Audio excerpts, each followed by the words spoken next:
The show starts from where our hero is reincarnated. After being reincarnated, he flies under a tree, looks at himself, and says, "What is this? I am still alive. But how did this happen? How am I alive?" He goes to the top of the side, where there is a river. He drinks water from it, and as he does, he sees his reflection. Suddenly, he vomits and exclaims, "What is this? Who is this? This is not my body. This is someone else's body." He is shocked and says, "I need to calm down. I have to calm down." Then he starts thinking, yes. But what happened? He recalls that when he had a beast, his great coon, a massive mudfish, he had cultivated it to become incredibly powerful. At the same time, he had taught his Coon-chan master a nirvana skill, a special ability that ensured, whenever his beast master dies, Coon-chan sacrifices itself. By doing so, it revives its master in a new body after a full year. Realizing this, he says, "That means I have been reborn in this boy's body after a year. A full year has passed." He becomes overjoyed but then suddenly turns sad. "Wait. That means I died a year ago." Confused, he wonders, "How is this possible? How could I have died a year ago? Back then, I was on the verge of evolution. I was about to take my Coon-chan to the ultimate level." But before he could complete the breakthrough, someone backstabbed him. Realization strikes him. Someone betrayed me. That's why I died. My great beast, my mudfish, had reached such an insane level that it could do anything. But the chances of failure were minimal. So who did this to me? Who betrayed me?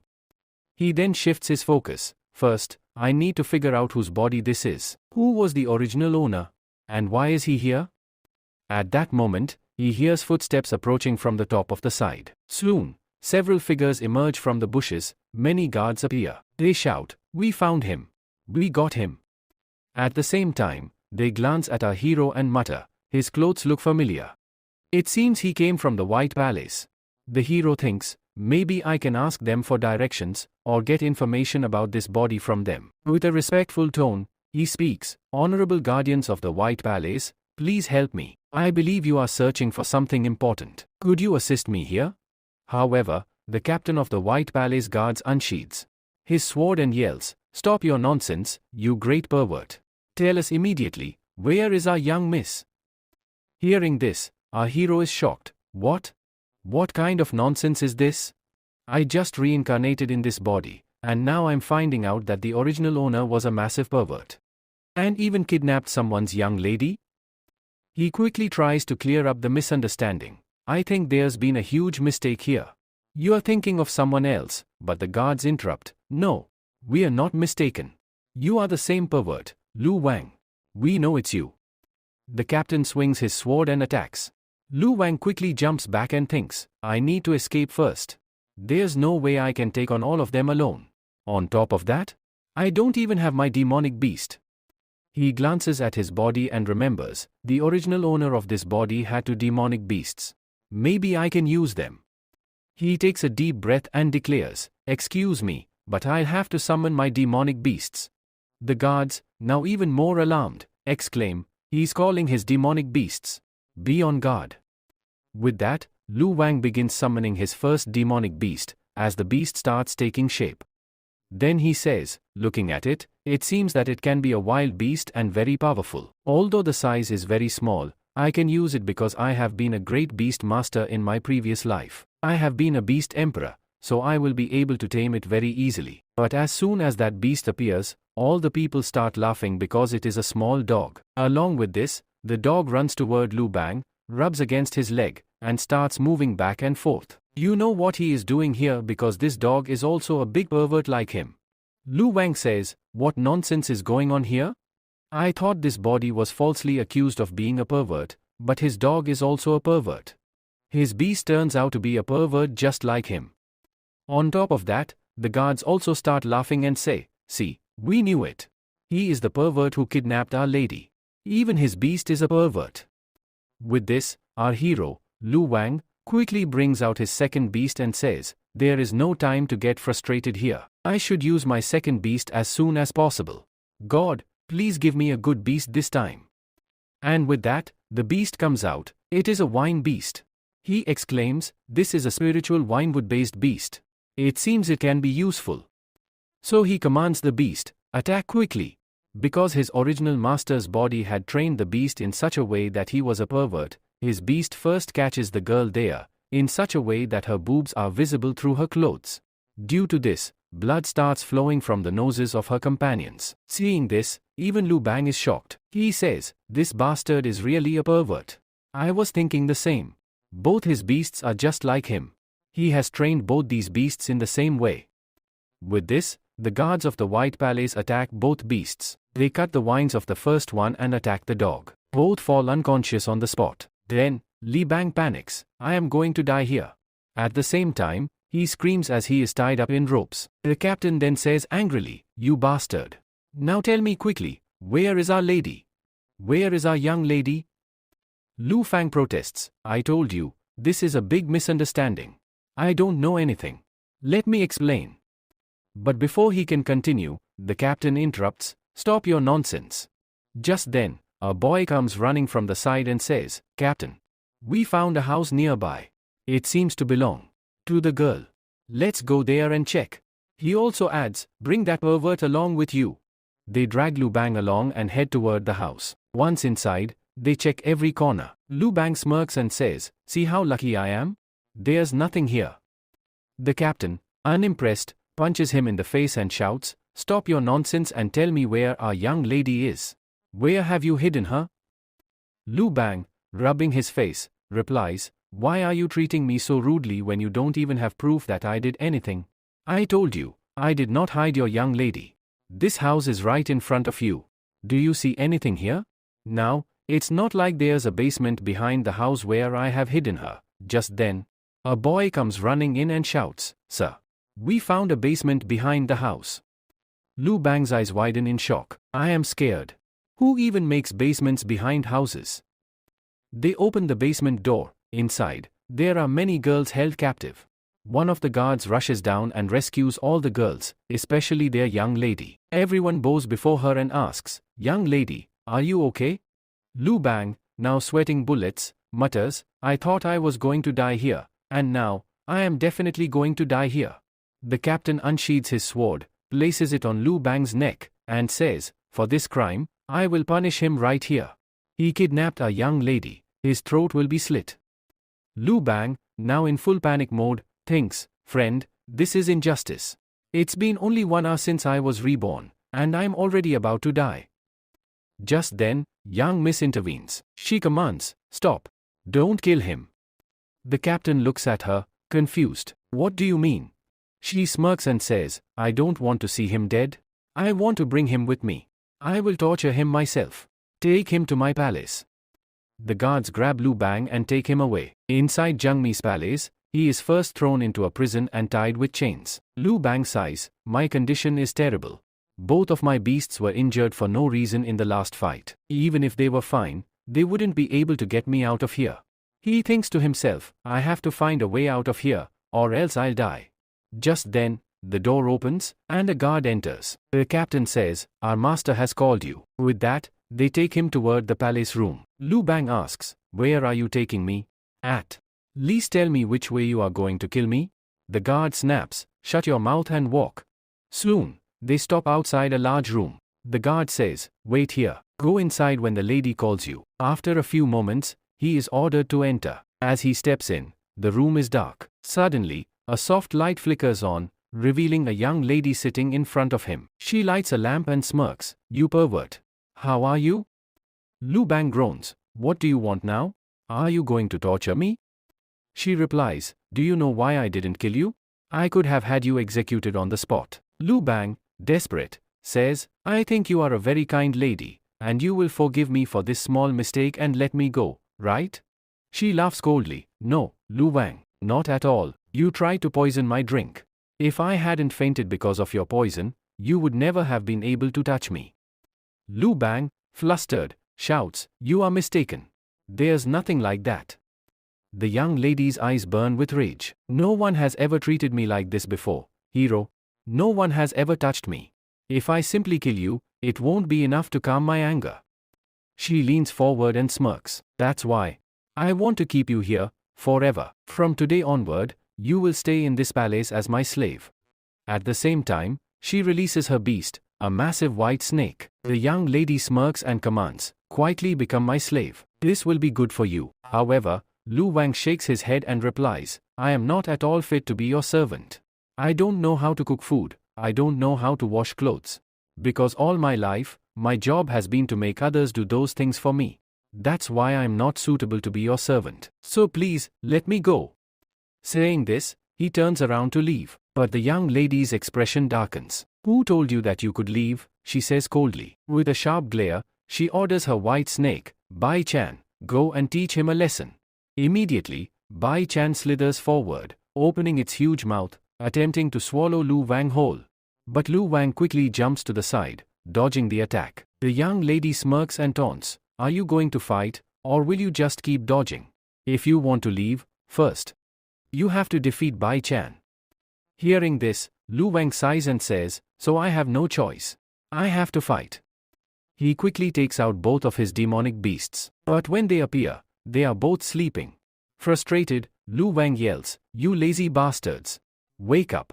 I am about to die here, and you are sleeping? Do you want to see your new master die?" Hearing this, both beasts suddenly wake up and stand at attention. Lu Wang smirks and declares, "From now on, I am your new master. If you want to keep living, you must protect your master and defeat this giant snake, Bai Chan. Show me your full power." Both beasts become furious and immediately charge at Bai Chan with full force. However, the white snake strikes first. It lunges at the plant beast and clamps its massive jaws around it. Meanwhile, the dog beast jumps to the side to avoid the attack. Seeing this, Lu Wang groans, "Damn it! My luck is terrible." But then, something unexpected happens. As soon as Bai Chan bites down, the plant beast releases its vines, completely binding the snake. Not just its mouth, but its entire body is tightly wrapped. And in a rather interesting way, it binds Bai Chan just like it once bound a certain young lady before. At the same time, the dog beast leaps forward to show its skills. But instead of attacking, it lifts its leg and pees on Bai Chan. The white snake twitches violently, and suddenly faints. The young lady's eyes widen in shock. "What the hell? This bastard peed on my snake." Even Lu Wang is completely embarrassed. He mutters, "That was a terrible move. But hey, at least it worked." However, the young lady quickly regains her composure. She smirks and says, "HMPH. You think these small-time beasts can defeat my level 5 Bai Chan?" With a flick of her hand, she activates Bai Chan's special ability at that moment. Bai Chan's body ignites with burning flames, its scales glowing bright red as its temperature rises to a deadly level. The heat is so intense that the plant beast inside its mouth begins to burn. Unable to withstand the flames, the plant beast is thrown to the ground, crashing into the dog beast. Both collide with a rock and fall unconscious. Lu Wang's face darkens. "Damn it! Both of my beasts, lost." The young lady laughs. "Now, Lu Wang, who will fight for you?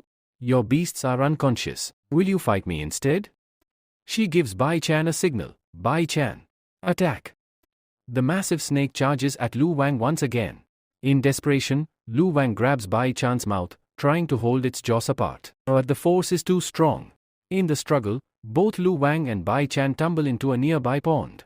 As he sinks into the water, Lu Wang grits his teeth. "I can't die like this.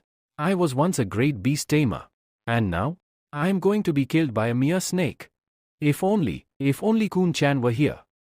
Just then, something moves in the water. Lu Wang notices a shadow. His eyes widen in shock. From above, the young lady scoffs. "It's over, Lu Wang. You have no way to win. Surrender and become my slave. It'll be better for you." She smirks. "Or, do you still want to fight?" But at that moment, Lu Wang sees it. A mudfish. With his last ounce of strength, he reaches out and tames it, making it his beast. The young lady sees this and suddenly bursts into laughter. "Are you an idiot? You tamed a mudfish?" She shakes her head. "Don't you know? That's the worst kind of spiritual beast. Only a fool would tame something like that." Then, with a smirk, she adds, "It seems, you haven't heard the story." Lu Fang asks her, "Which story are you talking about?" The young lady smirks and replies, "This is a story from a year ago. Back then, there was a very powerful beast emperor from Joykland. He had trained a massive mudfish, raising it to an incredibly high level, the ultimate guard level." She pauses before continuing, But do you know what happened next? The mudfish ate its own master. After this incident, the government banned all mudfish and ordered their extermination. There is only one mudfish left in this entire region, one that my brother has been secretly keeping in our pond. If the government finds out about it, they'll send people to kill it. It's been declared that a mudfish can never be tamed, nor can it be kept as a pet. And you? She laughs mockingly. You tamed a mudfish? You seriously think this useless fish will help you? Lu Fang smirks. You call it useless, but you haven't seen its power yet. The young lady's face darkens. Enough talking. Bai Chan, attack. The massive white snake lunges forward at full speed. Lu Fang immediately commands his mudfish, Kun Chan, attack. Kun Chan flies forward, but before it can strike, Lu Fang grabs Bai Chan's jaws, forcefully keeping them open. With an incredible burst of speed, Kun Chan shoots straight towards Bai Chan's tail. It clamps its tiny mouth around Bai Chan's tail and just stands there. The young lady watches in confusion. What is it trying to do? Is this some kind of joke? But then, her eyes widen in shock. Lu Fang grins. Kun Chan, now. Fire Diva Warring Mode activated. Fire Kun Chan suddenly starts swallowing Bai Chan whole. The small fish is eating the enormous snake. Its tiny body stretches unnaturally as it devours Bai Chan inch by inch. The young lady collapses in disbelief. This isn't possible. How did such a small fish eat my giant Bai Chan? Lu Fang smirks. Now do you understand? You called it a useless fish, but this is no ordinary fish. With that, he leaps out of the water and dashes away. As he runs, he calls out, Forgive me, but this was all a misunderstanding. Bye-bye. The young lady's anger erupts. Liu Fang, you bastard. You killed my Bai Chan. Just then, her guards arrive, led by their captain. Young miss. What happened? She shouts furiously. Lu Fang killed my beast and ran away. Chase him down, now. The guards bow. Young miss, allow us to use our beasts. She growls, you fools. Of course, use your beasts. Otherwise, you'll never catch him. Immediately, they summon their beasts and give chase. Lu Fang sprints into the dense forest, his mind racing. Damn it, with my current strength, I can't fight all of them. My mudfish is still just a level 1 beast. I need to escape. He makes a quick decision. I have to go to Bakri. The princes of the White Palace must be looking for me. If I stay in this city, I'm dead. Scene shift. Spirit Beast Express. Just like a transport station, the Spirit Beast Express is a place where people can rent beasts for travel between cities. A young man and a woman approach the counter. We need a beast to take us to another city, preferably one with comfortable seats. The vendor nods. Of course. We have the finest selection. In fact, I have one that even has cushions. He whistles, and a massive scorpion with 2 seats and glass covers appears. Here you go. Perfect for long-distance travel. The man pays, and the two hop onto the scorpion and leave. Just then, Lu Fang bursts into the station, panting heavily. Master, I need a fast ride, right now. The vendor smiles. Of course, sir. But first, you must register. I need your family background and your cultivation level before I can give you the best ride. Lu Fang grits his teeth. Damn it. I don't have time for this. 1 hour later. In the next scene, Lingjia tells him about his family and says, I am from a second-grade family, the Lingus clan. So come on, quickly give me a speed beast. The shop owner responds, okay, so you are from a noble family. Can you confirm it? First, you need to tell me the password because a password has been set. Lingjia, feeling embarrassed, hesitates but then repeats the password in front of him. However, the password requires him to perform some strange gestures, making the situation even more awkward. Seeing this, the shop owner looks surprised and asks, What are you doing? Come on, quickly confirm the password and give me a beast. The owner replies, But sir, I must first check inside the book to see if your password is correct. Meanwhile, Lynch is thinking, that damn girl said this password. This is so embarrassing. Lynch impatiently says, Hurry up and tell me if it's correct. The shop owner hesitates and says, Sir, I did not find any such password here. Can you repeat it? Lynch, now frustrated, snaps, No, I won't repeat it again. Just tell me whether you found it or not. The shop owner finally gives in. Okay, I found it. Lynch, relieved, demands, Now that you've confirmed the password, Give me the dark shadow panther. I need a fast one. But the shop owner shakes his head. Sir, that beast is not for you because your family's status does not qualify for it. Lynch is shocked. What do you mean? I am from the second grade Lingus clan. Why can't you give me the panther? The shop owner sighs. Sir, the level of your family has fallen significantly. Lynch is taken aback. What? Tell me quickly, what is the current status of the Lynch clan? Has it fallen to the first level, or is it at 0 level? How could so much change in just 1 year? How could the Lynch clan fall so much that it's at the first level, or worse, 0 level? It can't go any lower than that.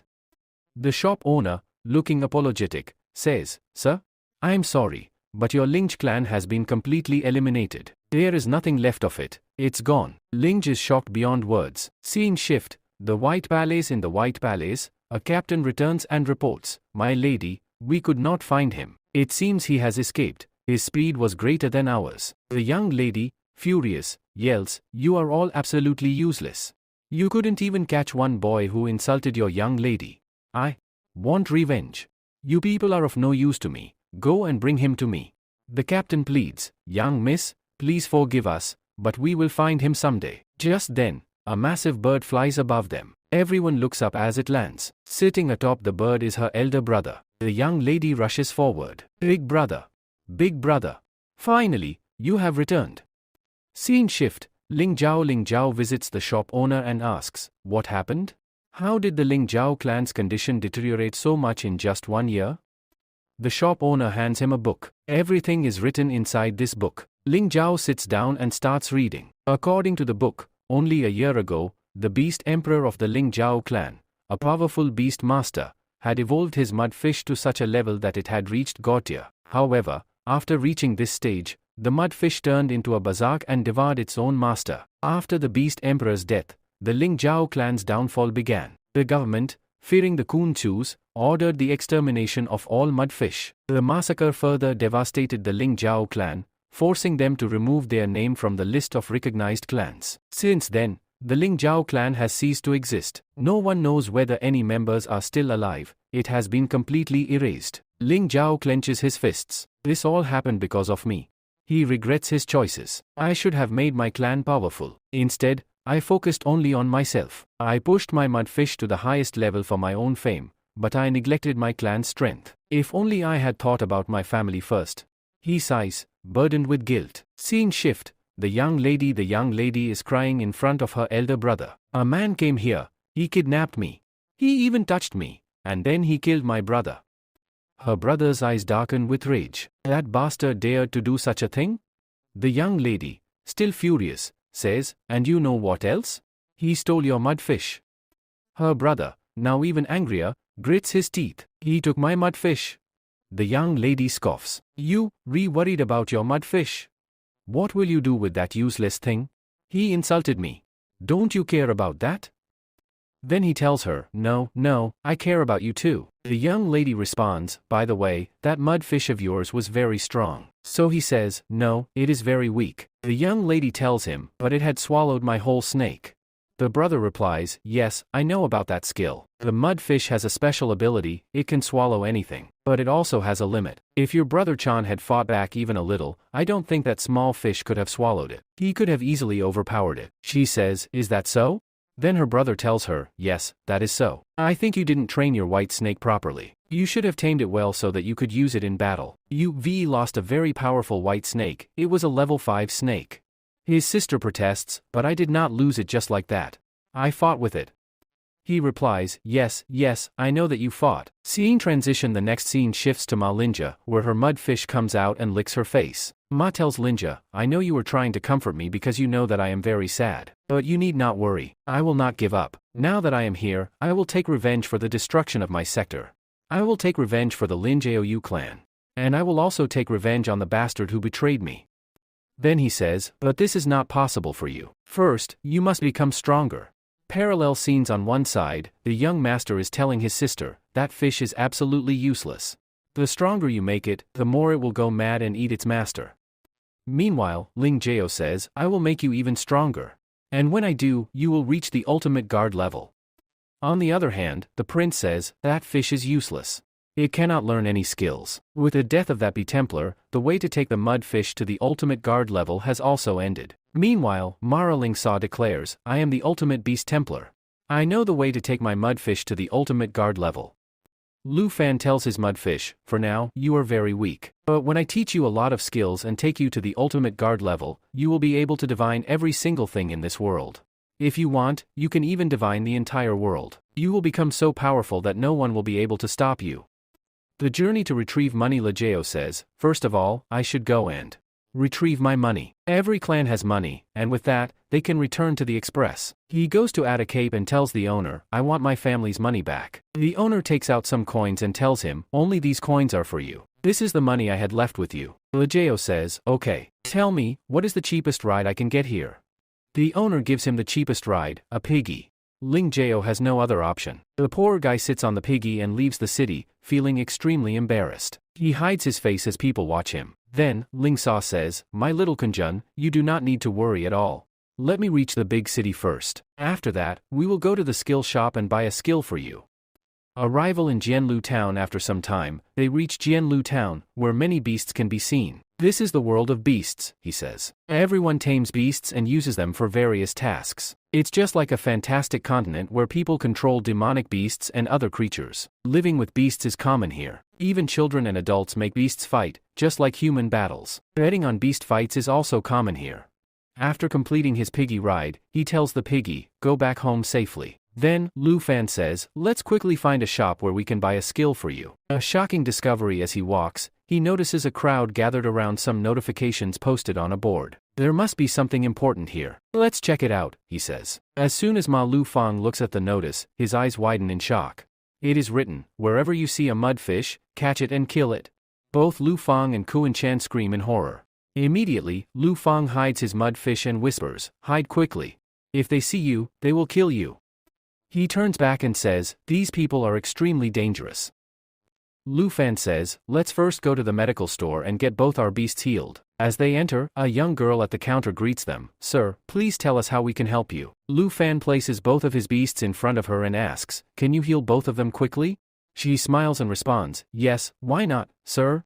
This is not a big problem, it is our duty. With that, she heals both beasts and tells him, sir, both of them are completely healed. After resting for a few days, they will be fully recovered and ready to fight again. She hands him an envelope and says, inside this, you will find their skill details. Lu Fan takes the envelope and replies, thank you very much. After leaving the store, he checks the skills of both beasts and is shocked by how impressive they are. However, he notices a problem, their levels are stagnant, so their powers are limited. Lu Fan reads further and exclaims, Doggy's skills include the ability to paralyze enemies with his Susu, heal poison with his Susu, use the puffball skill, and also activate the Popo skill.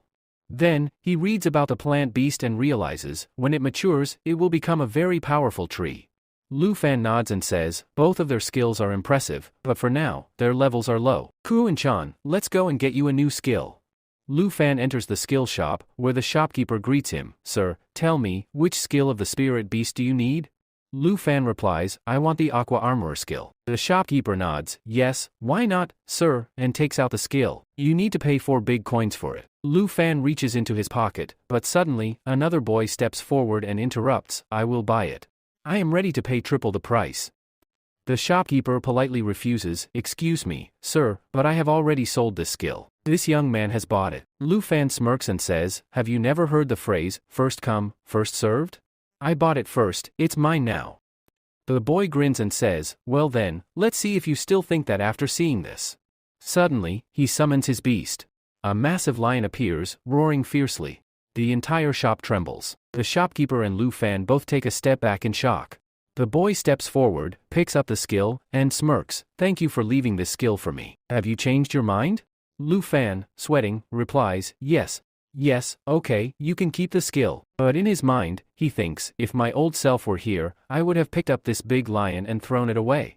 But right now, both my beasts are injured, and my mudfish is useless. The boy suddenly starts staring at Lu Fan intensely. Lu Fan frowns and says, what now? Why are you looking at me like that? The boy suddenly rushes forward and exclaims, Brother Lu, it's you. But, you don't recognize me? His lion also starts licking Lu Fan's face. In the next scene, the boy takes Lu Fan to his house, treats him to a grand meal, and asks, "Brother, where have you been? Do you know how many days I have been missing you?" Lu Fan shrugs, "Where else would I be? I was just enjoying my boring life at home." His friend laughs, "I think you were having fun with a lot of girls at your house. I know exactly what kind of person you are." Lu Fan quickly denies, "No, it's not like that. I didn't have fun with anyone." His friend smirks, "Stop it.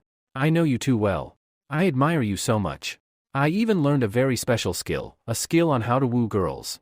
I mastered that skill, and after that, well, I had fun with many girls." He stands up, looking excited. "Just wait. Let me show you what I brought for you." He gestures toward a large, covered cage. "Look at this." He dramatically removes the cover. Inside is a demonic beast. Its name? Speedy Eris. It is a human-type beast, wearing tight, revealing clothing. The boy smirks and says, "Look at her. Isn't she sexy?" He nudges Lu Fan playfully. "You love beasts like this, don't you? You know exactly how to have fun with them. That's why I caught her just for you." Lu Fan stares in shock as the boy continues, "I caught her with great difficulty. Many of my customers love these kinds of beasts. When humans get bored, they enjoy such beasts." He steps closer to Lu Fan and grins, "Would you like to try this one first?" Then Lu Fan quickly refuses, "No, no, no. I would not like to try it at all."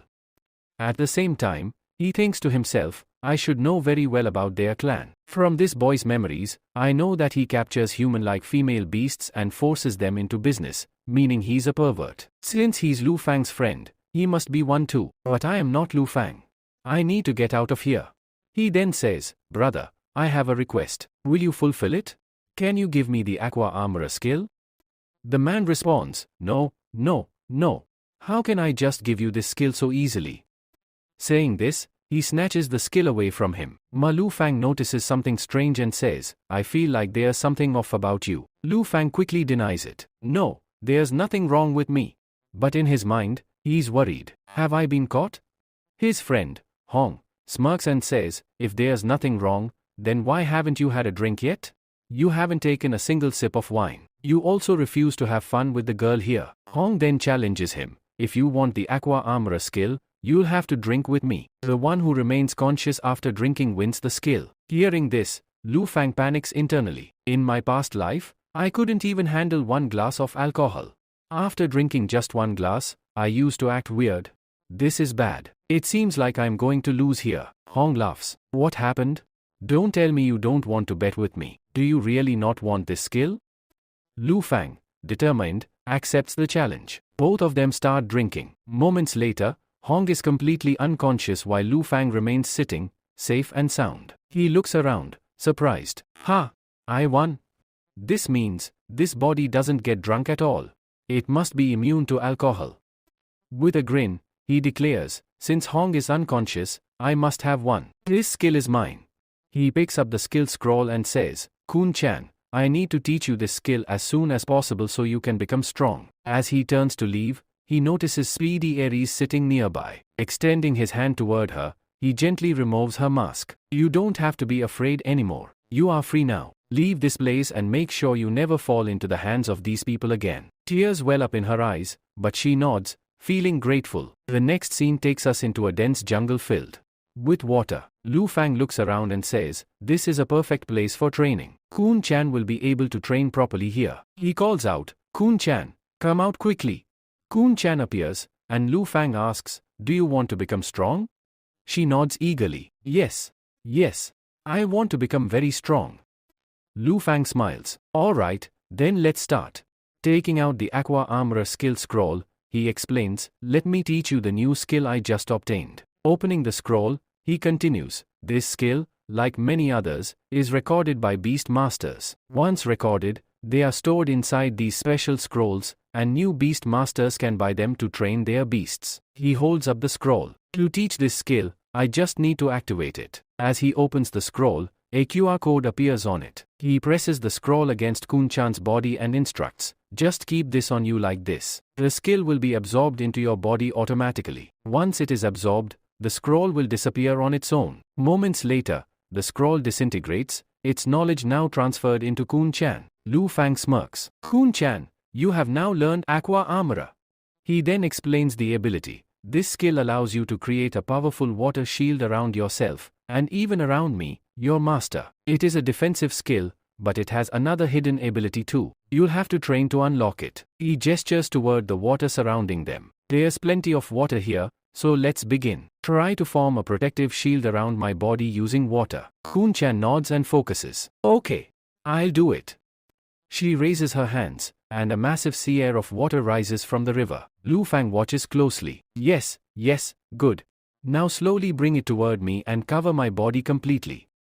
Kun-chan, feeling nervous, puts in too much force. The water sea air suddenly crashes onto Lu Fang, soaking him completely. Dripping wet, Lu Fang groans. Damn it. It looks like this is going to take a lot of work. With that, she repeatedly creates a ball of water and throws it with her wings. This time, when she picks up the ball of water, it covers her entire body. Lu Fan says, I am not able to breathe. I am not able to breathe. Then, the scene shifts to a few days later. After a few days, she masters that skill perfectly. Now, there is an invisible wall around Lu Fan's body, which looks exactly like a water armor. Lu Fan says, Kun-chan, now that you have completely covered my body with the aqua arm, it is time for a very important task. I will tell you that it has another use too. Then, he tells her, now you will have to swallow me. Upon hearing this, Kun-chan exclaims, no. This cannot happen. Lu Fan reassures her, I am telling you to slow me down. You just have to let me out from here. She moves forward, bumps her head against him, and says, Pop ho. Meaning, I cannot do this. Lu Fan insists, no. You will not eat me, and nothing will happen to me. Then, he explains, because you have created an armor around my body, I will go inside your body and remain safe. After entering, I will come out again. Just trust me on this. He pleads, please trust me. Come on, quickly activate the DWOW skill. Hearing this, Kun-chan moves forward, gets close to his mouth, and activates her Riva Wang skill. As per Lu Fan's instructions, she completely absorbs him inside her body. After going inside, Kun-chan panics, wondering, did I just eat my master? Has my master died? The poor girl becomes extremely worried. But then, she hears a voice from inside. Lu Fan says, don't worry. I am inside your body, and I am absolutely safe. Kun-chan feels relieved and becomes happy. After entering her body, Lu Fan says, I came inside for a very specific reason. Inside her body, she uses a swing technique, which allows her to extract anything she absorbs. This means there is an enormous space inside her body, so vast that she could even store an entire house inside it. He continues, now, since she recently absorbed a large snake from the White Palace, its remains must have taken the form of a pill inside her body. And with that, its beast core should be present here as well. Lu Fan picks up the beast core and exclaims, this is the most important thing. This is the shortcut by which I can quickly raise my beasts to a higher level. I can take them to the guard level. Then, he tells Kun-chan, alright, take me out now. She follows his instructions, and he emerges. After coming out, Lu Fan says, now that I have this special beast core, which belongs to a fighting type beast, it must be used properly. He then calls out, Doggy-chan, come here. He hands the beast core to Doggy-chan and tells him to eat it quickly. As soon as Doggy-chan consumes the core, his power level surges. His eyes start glowing, and his entire body begins to shine. Lu Fan observes, now that Doggy-chan has absorbed it, first, his spiritual power will increase. As his spiritual power grows, his body will evolve, and his size will expand. As expected, Doggy-chan fully absorbs the energy from the core. His size increases, and his rookie level jumps from 6 to 8. Lu Fan smiles and says, this is great. Look, he has also acquired some new skills. As the beast core evolves, Doggy-chan gains new abilities. Lu Fan and his companions are thrilled with this development. Doggy-chan is also overjoyed. Lu Fan then turns to his friends and declares, I will make all of you very powerful in a short amount of time. I know some secrets that no one else does.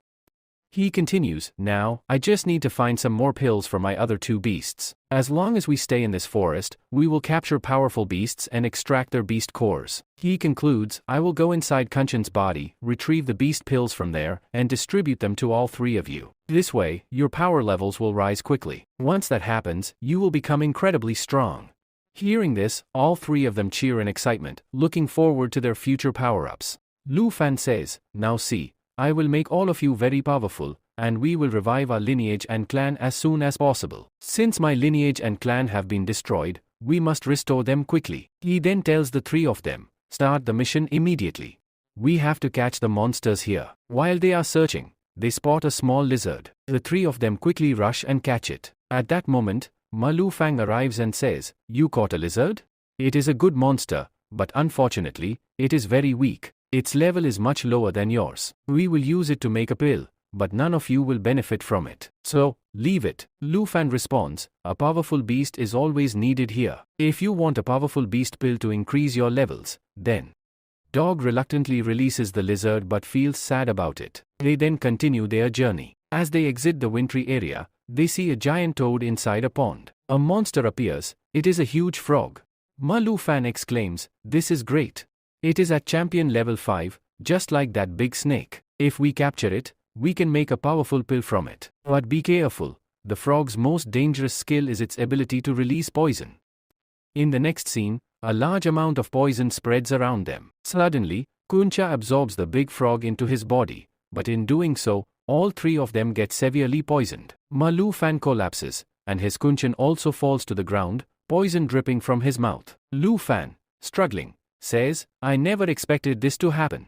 That big frog released poison, and my body can't handle it." He looks at his hand, which is covered in poison, and says, "I need to get out of here as soon as possible and find an antidote." But then, suddenly, his poison disappears. Confused, Lu Fan asks, "What happened? Where did my poison go?"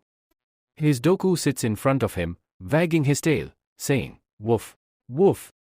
Lu Fan looks at him and asks, "Did you use your poison-cancelling skill?" Doku barks again, "Woof, woof." Lu Fan, now relieved, says, "This is amazing. Let's quickly remove the poison from both your friends' bodies as well." With that, the dog runs off and pees on a plant. At that moment, a loud scream is heard. A voice yells, "Did you just pee on me?" After a while, Lu Fan enters Kunchan's body and retrieves two pills made from the toad. He announces, "Because of that toad, we now have two pills. One is the pill of water Athril, and the other is the pill of wild Athril." He hands one pill to Kunchan and another to Doki-chan, saying, "These pills are for you. Quickly eat them and become strong." The plant monster looks sad. Lu Fan reassures it, "Don't worry. Although plant-type monsters are rare, you will definitely find a monster soon. I will make a pill for you, and you will become strong too." Lu Fan then says, "In this forest, 1 month of training is equal to 1 year of training for others. By the time you leave here, you will be so strong that you can defeat even the biggest beasts." The group enthusiastically replies, "Yes. Why not?" Everyone is happy, but Lu Fan warns, "However, you will have to work very hard. Your spiritual energy and level are increasing, but you need real battle experience. Training starts tomorrow." He then tells them, "Your first day of training will be tough. It will push you beyond your limits."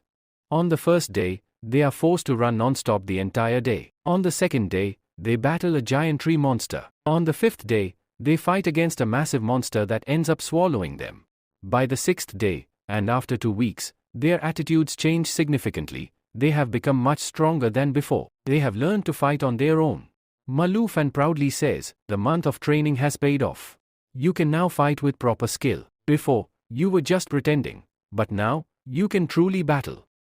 He then declares, "Since you are fully ready, let's return to our clan and see what has become of it." Finally, he sits on his big mount and sets off for the Lynch clan.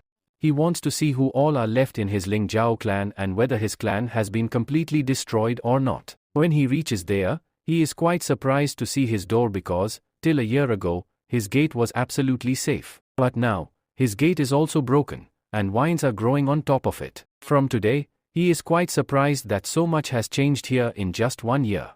With this thought, he goes inside the door. As soon as he steps a little inside, he is shocked to see some of his companions, some of his disciples, lying there in an injured condition. Along with them, their beasts are also dead. In front of them stand people from another clan, which I believe is the Bank clan. These people from the Bank clan are attacking them. 3 boys from the Bank clan are commanding their beasts to attack and saying, "Yes.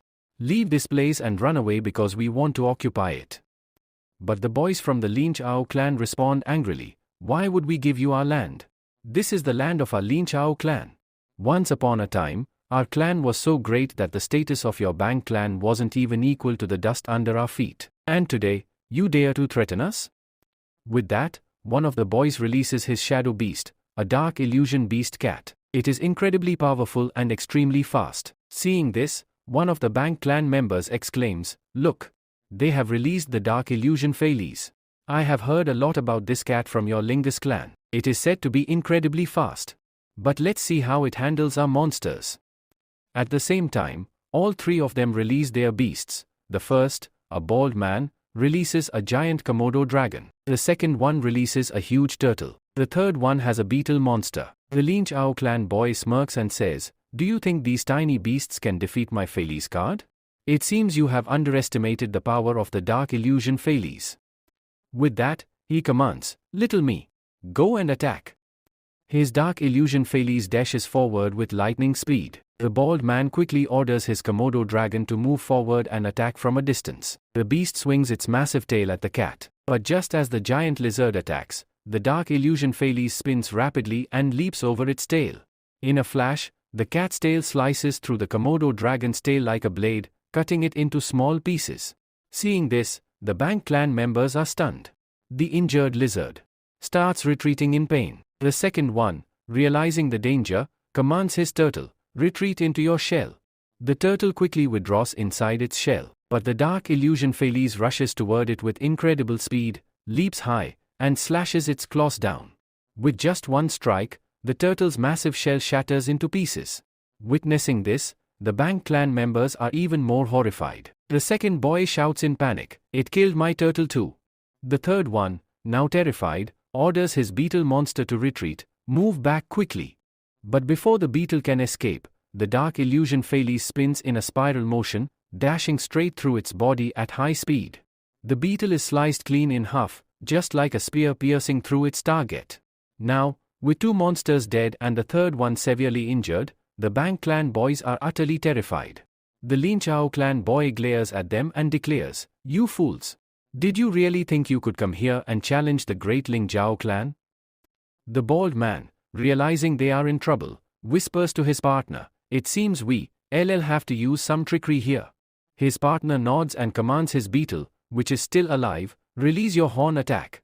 The beetle charges forward with its deadly horn, aiming at the injured warriors of the Lin Chao clan. But before the attack can land, the dark illusion Fairies rushes back just in time and blocks the attack, preventing any harm to the wounded. However, at that very moment, the giant lizard, which was thought to be defeated, suddenly emerges from behind and bites down on the dark illusion Fairies with full force. With one brutal attack, the cat is crushed in its jaws, and it dies. She picks up the dark shadow cat and throws it down. With this, the cat starts bleeding from its mouth, blood flowing from its body. And then, it dies right there. The poor boy hugs his cat tightly, tears streaming down his face as he cries out, "Little me, you cannot die here like this." Now that their last hope, their final beast, has also fallen, the boys of the Bank clan burst into laughter. "Ha ha ha! That was the last beast you had. You people have nothing left. You have no reason to stay here anymore." Another one mocks them, "Leave quietly, or else all of you will die here." The bald one smirks and commands his lizard, "Move forward and kill that boy first, the one who owned that cat." The giant lizard stomps forward, standing menacingly in front of the grieving boy. The bald man sneers, "From today onwards, fools like you who belong to the Lin Chao clan have no place in this world. Your clan has fallen. This place now belongs to us. Never show your face here again." As the giant lizard opens its mouth, preparing to devour the boy's head, suddenly, splash! A mysterious liquid attack splatters onto the lizard's face, stopping it in its tracks. Everyone whips their heads to the side to see who attacked. There, standing on the sidelines, is Lu Fang. Lu Fang smirks, holding his dog in his arms. The dog has just squirted urine directly onto the lizard's face. "Who are you people, trying to mess with my Lin Chao clan?" A girl standing nearby gasps as she hears his voice. For a moment, she feels as if their grandmaster has returned. She whispers in disbelief, "Ji grandmaster?" But the next second, she shakes her head, No, this isn't our grandmaster, this is someone else." She turns to her companions and asks, "Do you know this boy?"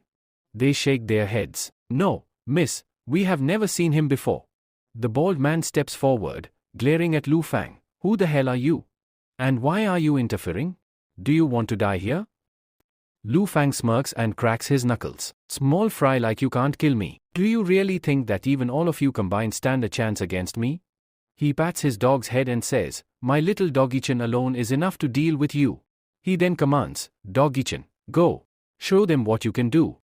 Doggy-chan charges forward. The bald man laughs mockingly. Do you really think that this tiny dog can defeat my massive ground dragon? Your dog is just at the champion level, while my ground dragon is at the ultimate level. Both beasts prepare for battle. The moment the ground dragon strikes at Doggy-chan, the dog suddenly inflates its body using its pillow skill. Due to this, the attack doesn't affect it at all. Lu Fang grins and shouts, now, charge forward. Show them what your pop and tech technique can do. Doggy-chan responds, yes, boss. With a powerful leap, Doggy-chan punches the ground dragon straight in the mouth. A shockwave erupts as the impact shakes the entire battlefield. The power level of Doggy-chan has increased tremendously due to its training. With rapid gum-gum punches, Doggy-chan rains down powerful strikes on the dragon's face. Lu Fang shouts, now, use your spiral technique. In an instant, Doggy-chan wraps itself around the ground dragon's body and spins violently. The entire dragon is lifted off the ground, spun around like a tornado, and then slammed into the wall with full force. The ground dragon collapses, unconscious. The Bang clan boys stare in shock. How is this possible? How can a small dog defeat a huge ground dragon? Lu Fang smirks. You idiots. I thought you were fools, but you are even dumber than I expected. He laughs and explains, first of all, my Doggy-chan attacked your dragon with urine, which contains paralyzing poison. That weakened its strength. And despite that, my Doggy-chan still fought head-on and defeated your dragon with sheer force. The Bang clan boys panic. One of them suddenly pulls out a mysterious creature from nearby and smirks. Did you think we only had one beast? He reveals a new, even stronger beast and shouts, now you are going to die.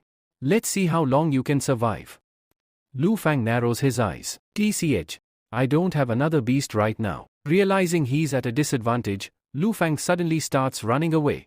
The Bang clan boys laugh and give chase. Ha ha ha. Run, you coward. Don't let him escape. Lu Fang keeps running but murmurs under his breath, you fools, keep following me.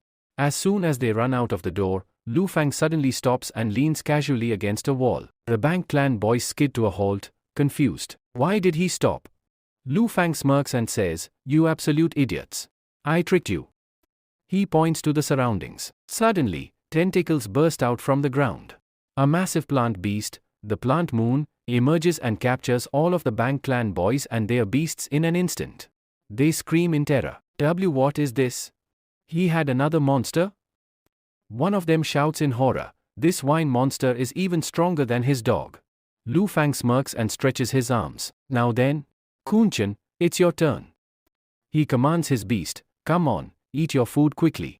Along with this, Lu Fang tells them that now it is Kun-chan's turn. Kun-chan quickly gets everyone out. As soon as Kun-chan comes out from there, all those people are surprised. What is this?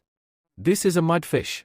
Kun-chan moves forward with great speed and swallows all the beasts at once. She swallows everyone. Yes, everyone. After seeing this, the boys in the back line fall down in shock and exclaim, how can this happen? How did a small mudfish swallow all the beasts here?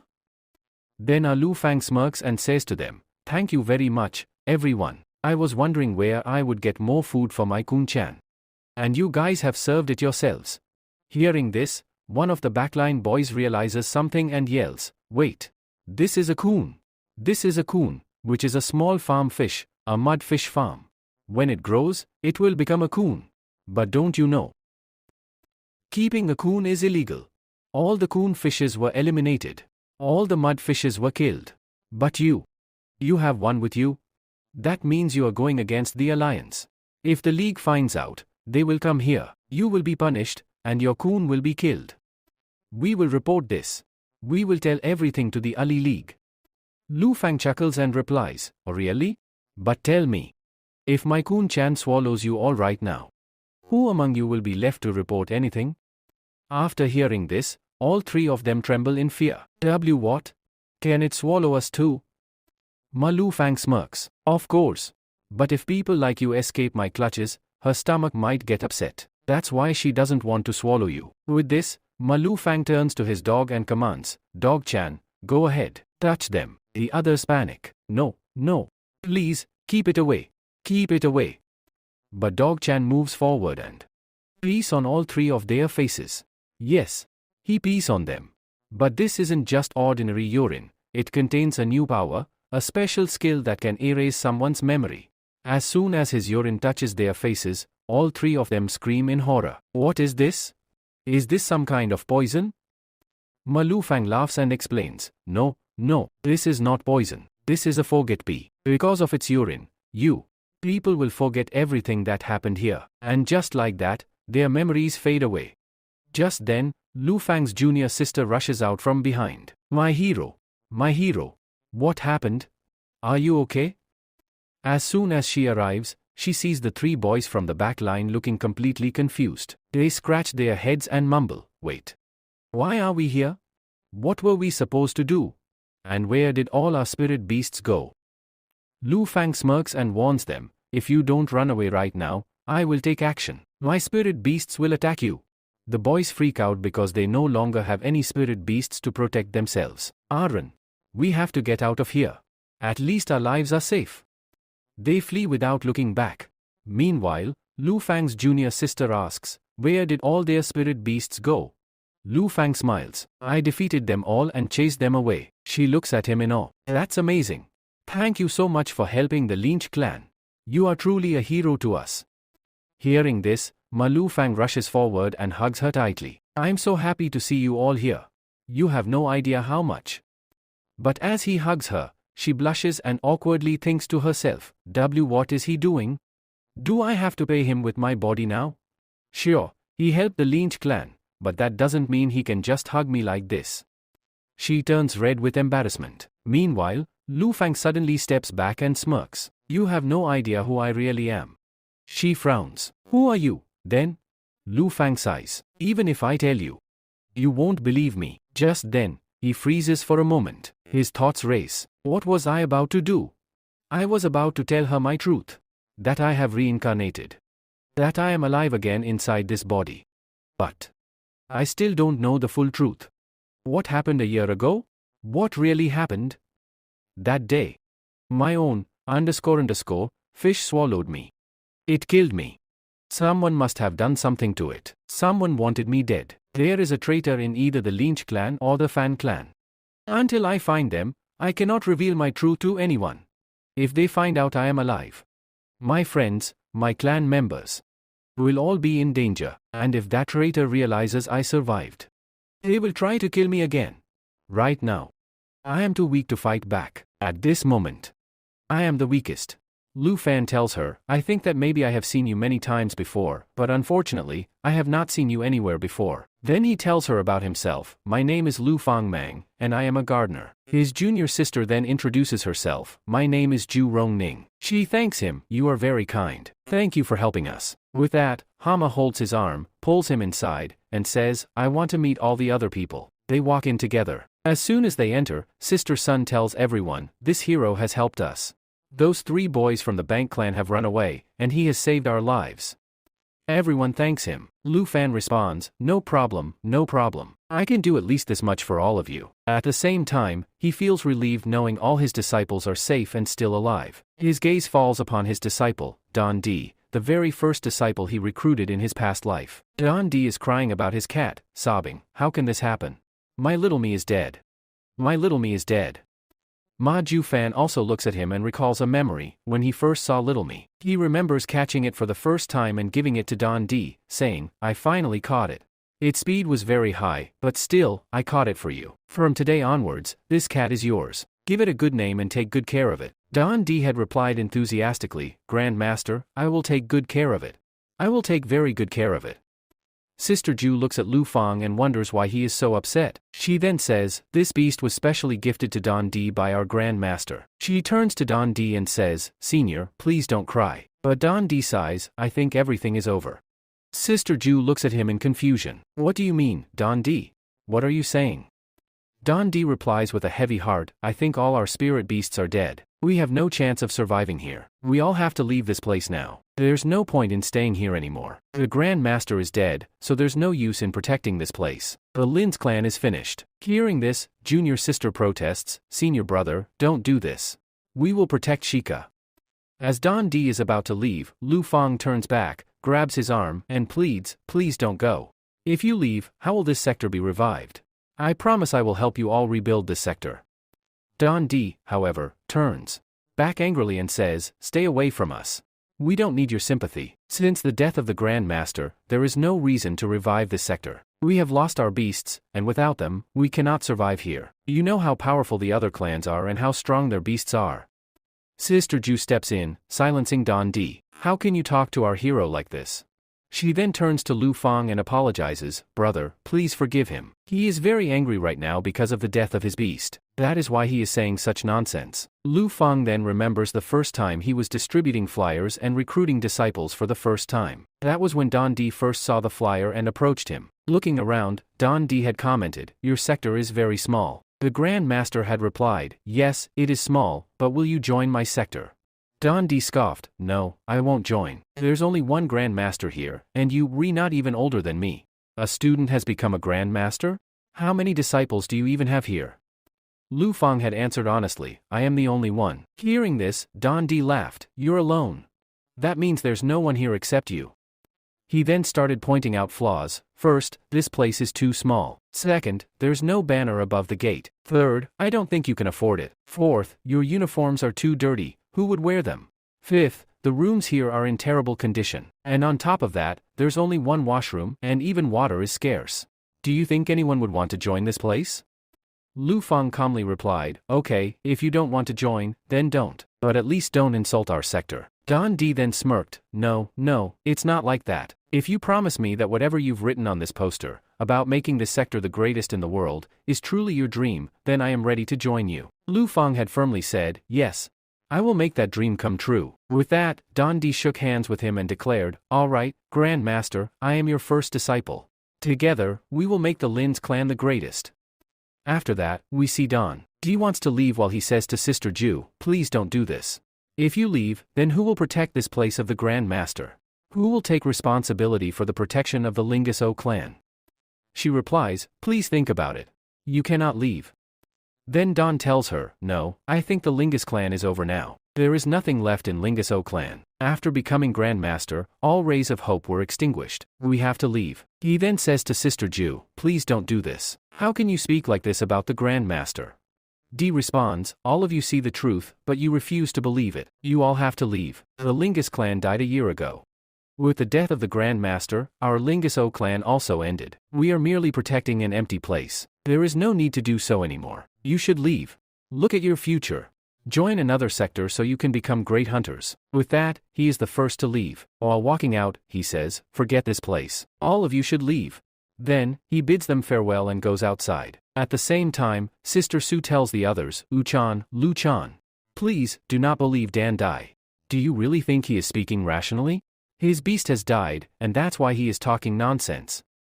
But the others say, Sister, forgive us, but there is no reason left for our Lingus clan to stay here. The clan is over. We do not have a powerful beast. Without it, we cannot face anyone. If an enemy comes, they will attack us, steal our resources, and take over this place. We must think about our future. We have to join another sector. Because that's how this world works. Please, senior sister, forgive us. One by one, the people apologize to her and say, we are leaving. The sisters try to stop them, pleading, please, don't go. As they reach the door, Ma Lu suddenly throws a fan and shouts, everyone, stop. All turn back and ask, now what does this Janaya boy want to say? The ruffian speaks, none of you need to leave. The Lingus clan is not dead yet. But then he hesitates, thinking, if I tell the truth, I and my companions will be in danger. If I reveal who I truly am, my clan members may also be targeted by the person who wants to kill me. He kneels down, struggling, I don't even remember what I was going to say. Then he looks at them and declares, you won't believe me, but I am ready to support you. I will join your Ling clan. I will help you become strong. I will make the Lingus O clan powerful once again. Everyone exchanges glances before looking at Brother Dundee. Don Dai sighs and says, we have respected the Lingus clan for years. But now, we must bid it farewell. Everyone bows their heads before the Lingus clan's board, saying, please grant us safe passage on our journey. With that, the people begin to leave. Mother Lu Fang sits there crying, whispering, please, my friends, just give me a little more time. I will go to my sailing. I will revive the clan. None of you will have to leave. The poor guy sits there in sorrow, lamenting, I couldn't do anything. All my secrets are left here. I couldn't stop Kusi. Everyone is leaving. Senior Sister Ju is also crying. At that moment, a girl named Junk approaches her and says, Senior Sister, please don't cry. Please don't be sad. I am here. Ju, surprised, looks at her and asks, You're not leaving? Junk smiles and says, No, sister. Why would I leave? You took me in when I was struggling. Since then, this place has been my home. How can I abandon it? Sister Ju sighs, It was my mistake to force you to join my sector. But now, this place is nothing but ruins. If you want to go, you can. I won't stop you. Junk shakes her head firmly. No, sister. I don't want to leave. I will stay. At that moment, another sister steps out. Her name is Ji Tong. She asks, How many people should I cook for now? Most have left. I suppose I will have to cook for fewer people. She is their maid, responsible for their meals. The sister asks, Are you not going to leave? Ji Tong replies, Where else would I go? This is my home, and my job is to cook food for you all. She explains, I made a contract with the sector master. According to it, I have to stay here for 4 years. I still have several years left. Until my contract ends, I cannot leave. Then, she smirks, but if you want me gone, you'll have to pay me for the next 3 years' salary. If you do that, then I'll leave. After listening to this, Sister Unia tells her, Okay, you can stay here. With that, they look towards Lu Fang, who is standing on the side. Then, Sister John Qi says, This is still here, but what should we do about it? She moves forward toward him and says, My hero, you do not need to stay here. This keeps happening. There isn't much left in this sector, which is why all those people have left. But you do not need to worry about them. You can leave from here. Thank you very much. But will you leave after having lunch with us?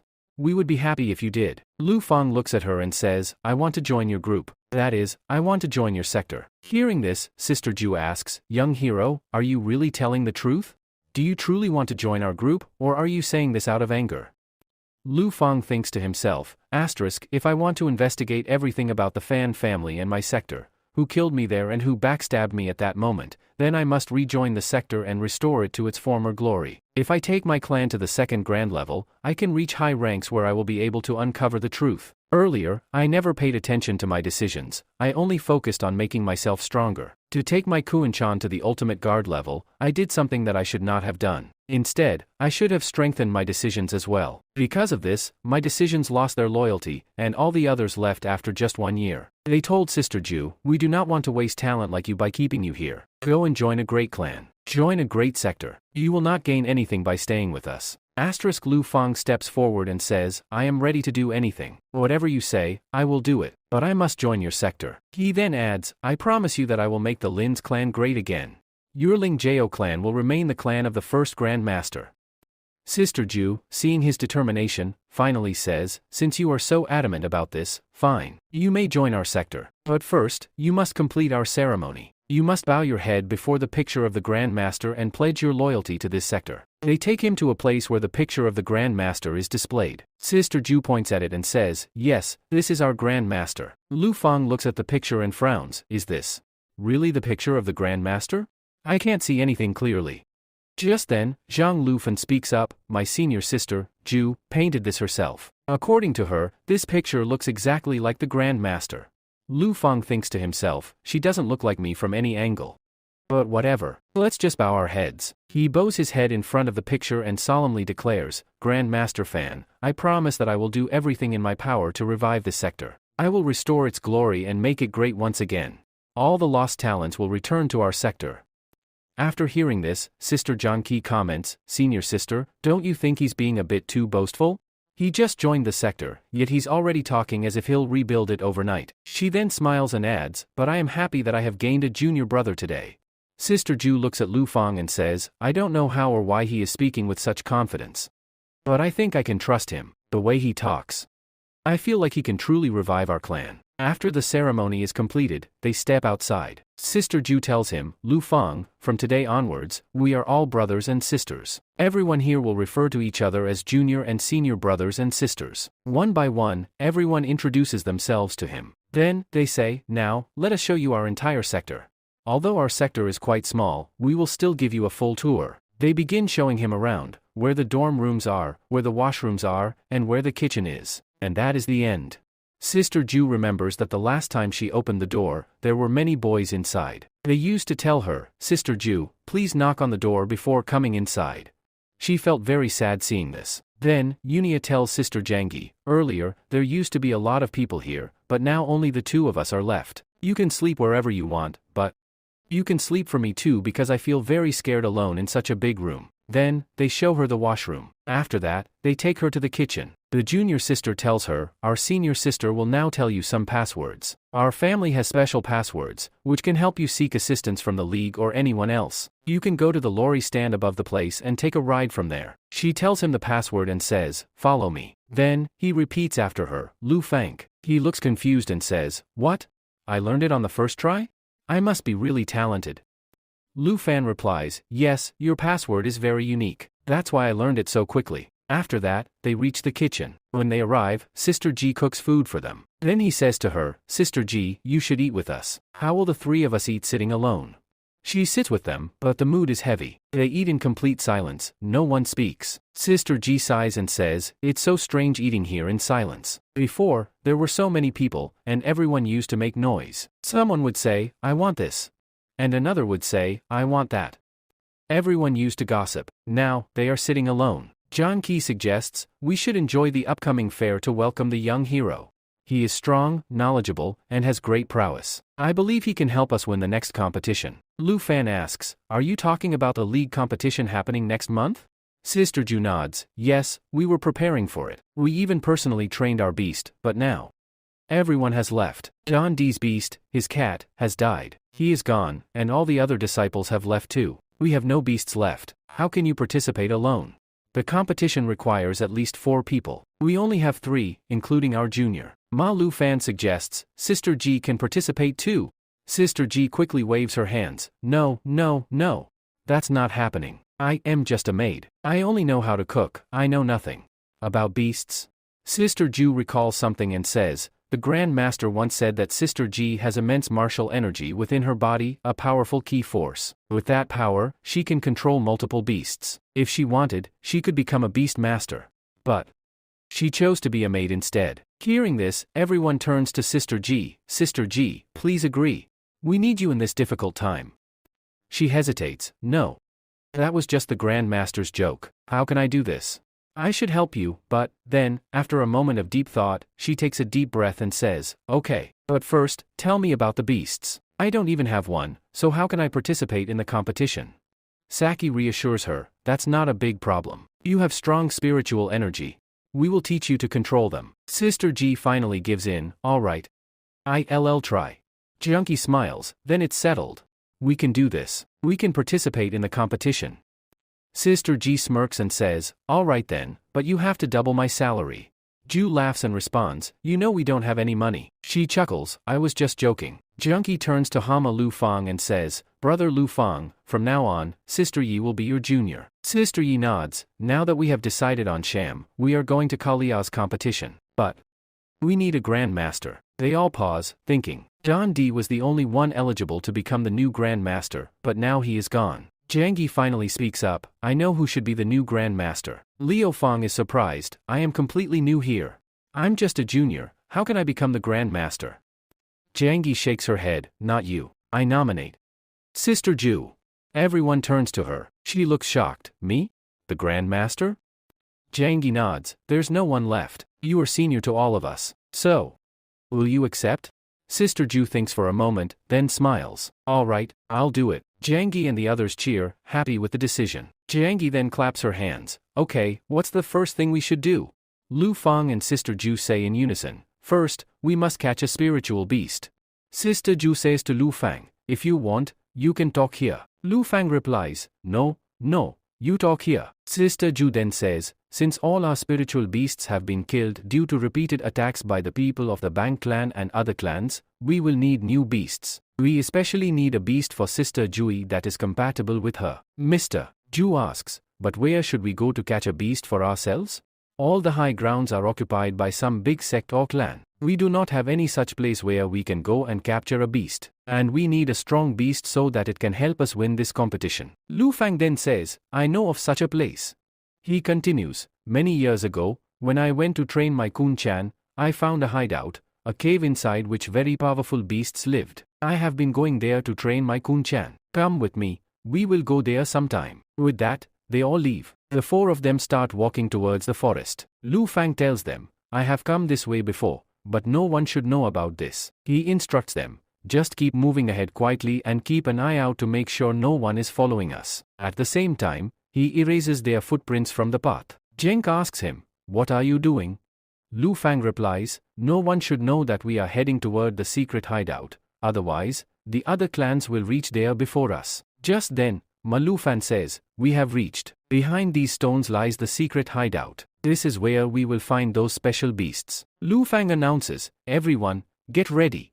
As soon as they peek from behind the stone, they see many people sitting there with traps set up. All of them look at Lu Fang and his companions. Someone asks, is this the secret hideout that no one knew about? At that moment, all the boys notice a rat. They pounce on it together, shouting, this rat is mine. One says, I saw it first. Another argues, I caught it first. Zheng sarcastically remarks, Junior brother Lu Fang, is this the place you were talking about, where everyone is waiting for a rat? Sister Yui also comments, I don't think there is any secret here. Lu Fang reassures them, there's no need to worry. Follow me, but make sure no one follows us. They follow him and soon reach a cliff. Suddenly, Ma Lu Fang jumps off. Sister Jui and Sister Yui exclaim, what has he done? Were we putting too much pressure on him that he jumped off to commit suicide? Hanging from the top of the cliff, they look down to see if he has fallen and died. At that moment, Poida-chan catches them with his bailu and lowers them down safely. He tells them, come down slowly. This is where the hidden hideout is. He removes a stone, revealing a cave, and says, follow me inside. Poida-chan helps them descend into the cave. Upon entering, Lu Fang reveals, this is the true high ground I was talking about. Nobody knows about it. Ank asks, if people don't know about it, then how do you know about it? Lu Fang replies, I have been here before. But don't focus on that. Instead, focus on the fact that a Lord Beast lives here, one that is extremely powerful. Janki gets excited, if we capture the Lord Beast, it will be very easy for us to win this competition. However, Sister Jui is confused and asks, what is a Lord Beast? Someone explains, not all beasts are the same. And now, you will learn about the categories of beasts. However, Sister Yui herself was confused, thinking, I don't understand what just happened. At that moment, someone told both of them, our Beast Master, i.e., the Beast Templar, had spoken about you. Your spiritual origin is very special, and you are destined for a great purpose. Meanwhile, Ma Lu Fang heard the sound of a beast from above. He looked up and saw both Firefox and Icefox sitting there, moving back and forth in front of him. Ma Lu Fang thought, it seems like they want to tell me something. Just then, Firefox hit Icefox on the head, tied him up with a rope, and started beating him. Both foxes then began crying in front of Ma Lu Fang. Seeing this, he said, it seems they are trying to tell us that someone has tied up their master and is torturing him. Sister Ju then asked, why have these two been sold in the market? They belong to that boy, Mo Chun. Why would they be here? Zheng speculated, I think that boy must have abandoned them here as well. However, Sister Ju disagreed, saying, no, I don't think so. I believe he is not a member of the Clan of Freedom. Instead, he must have been deceived. Zheng shrugged and said, so what difference does it make to us? We should leave. We are not going to help him. But Ma Lu Fang interrupted, I don't think they killed him. If they had killed these two beasts, they would have killed the master as well. However, if they put enough pressure on that boy and force him to kill his own beasts, it would be an easy task for them. Sister Ju then asked, what should we do? Our spirit pieces are not strong enough to fight the people of the Clan of Freedom. Ma Lu Fang then said, tell me more about them. How strong are they? She replied, they are very strong. We are talking about their Tutu branch, which operates in our area. Their master's name is Master 2. The last time they attacked us, they had 3 Lord-level beasts with them. But those were just his henchmen, his left, right, and central commanders. Their master himself didn't even appear. It is possible that he has even more powerful beasts. Ma Lu Fang then said, come with me. First, we need to go back to our clan because I have something you need to see. With that, they returned to the clan. Upon arrival, Lu Fang went into his private chamber and brought out a piece of paper. He said, when I woke up this morning, I found this paper from the groundkeeper. I believe it is very important. They opened the paper. Sister Ju, while drinking, read aloud, this is a note from your Grand Master. He wrote that we need to dig under the third tree. Inside, we will find something important for our sector. Following the instructions, they dug a pit beneath the third tree and discovered a box with another piece of paper on top. Sister Ju read the note. Yu Fang wrote this in his past life. It says, if you are reading this note, it means I am dead. But do not grieve too much. Do not think that your master abandoned you. I know that after my departure, you will face many hardships, but please forgive me. Do not lose hope. You can rebuild the Lynch clan on your own. I have left something for you inside this box. I hope it will help you strengthen your beasts and restore the Lynch clan. Remember, I have not truly left you. I will always be with you. They opened the box and found many beast peels inside. Sister Ju asked, how do we use these? Inside the box was also another letter. The next day, at the Tutu branch of the Clan of Freedom, Mo Chun had been tied up and was being tortured with thunder attacks. He was badly beaten. Master Tu sneered and said, give up quickly and kill both of your beasts. But Mo Chun replied defiantly, no. If I do that, you will kill me instantly. At least right now, I am still useful to you. Master Tu laughed, you are quite intelligent. You already know that you are going to die. Suddenly, loud noises erupted outside. It sounded like people were attacking his men. Master Tu frowned and asked, what is happening? A guard rushed in and reported, sir, bad news. Those two foxes have returned with another guy. There's another boy with them, and he has his own beasts. They are attacking our men and advancing toward us. Just then, the new boy was struck by thorns and injured. The guard continued, sir, he is not alone. There are 3 others with him. Those 3 girls have evolved their beasts. They have all reached champion max level. Master Tu narrowed his eyes and muttered, judging by their attire, they must be from the Linja clan. Do you really think the Linja clan can defeat us? Maybe they can overpower the Tutu branch, but last time, we crushed them. Their weak beasts won't stand a chance against us. Master Tu says to those people, what do you think? Do you believe you can come here and defeat our Tutu branch? With this, he calls his 3 generals. All 3 generals appear in front of him. Master Tu then says, I don't even need to fight you myself. My 3 generals are enough to defeat you all and throw you out. First, the right general releases his beast from beside him and says, my beast wants to have a little chat with you. At that moment, someone shows Lord Pangda. Pangda Chan quickly runs to the side, prompting them to ask, where is he going now? Pangda Chan rushes toward Mo Chavhan, delivers a heavy punch to his face, then wraps a rope around his neck and starts pulling him. Sister Jui pleads, Pangda Chan, please don't do this. This is not the time to take revenge.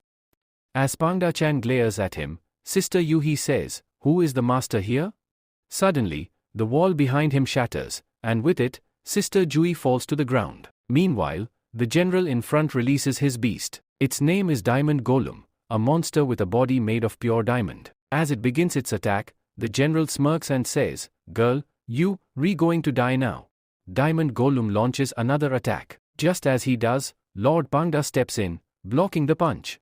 However, Pangda struggles to withstand the blow. Determined, Lord Pangda lifts his master and tosses him back before engaging in battle. But Diamond Golem retaliates with a tremendous punch to his face.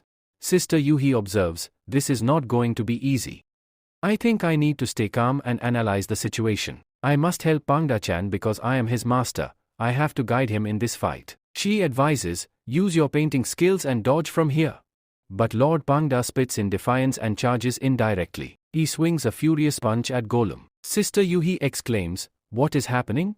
He's not listening to me at all. Sister Jui adds, you should try to understand his actions. Observe him carefully and figure out how to control him. As she contemplates, she thinks, how can I control him? How will I make him understand?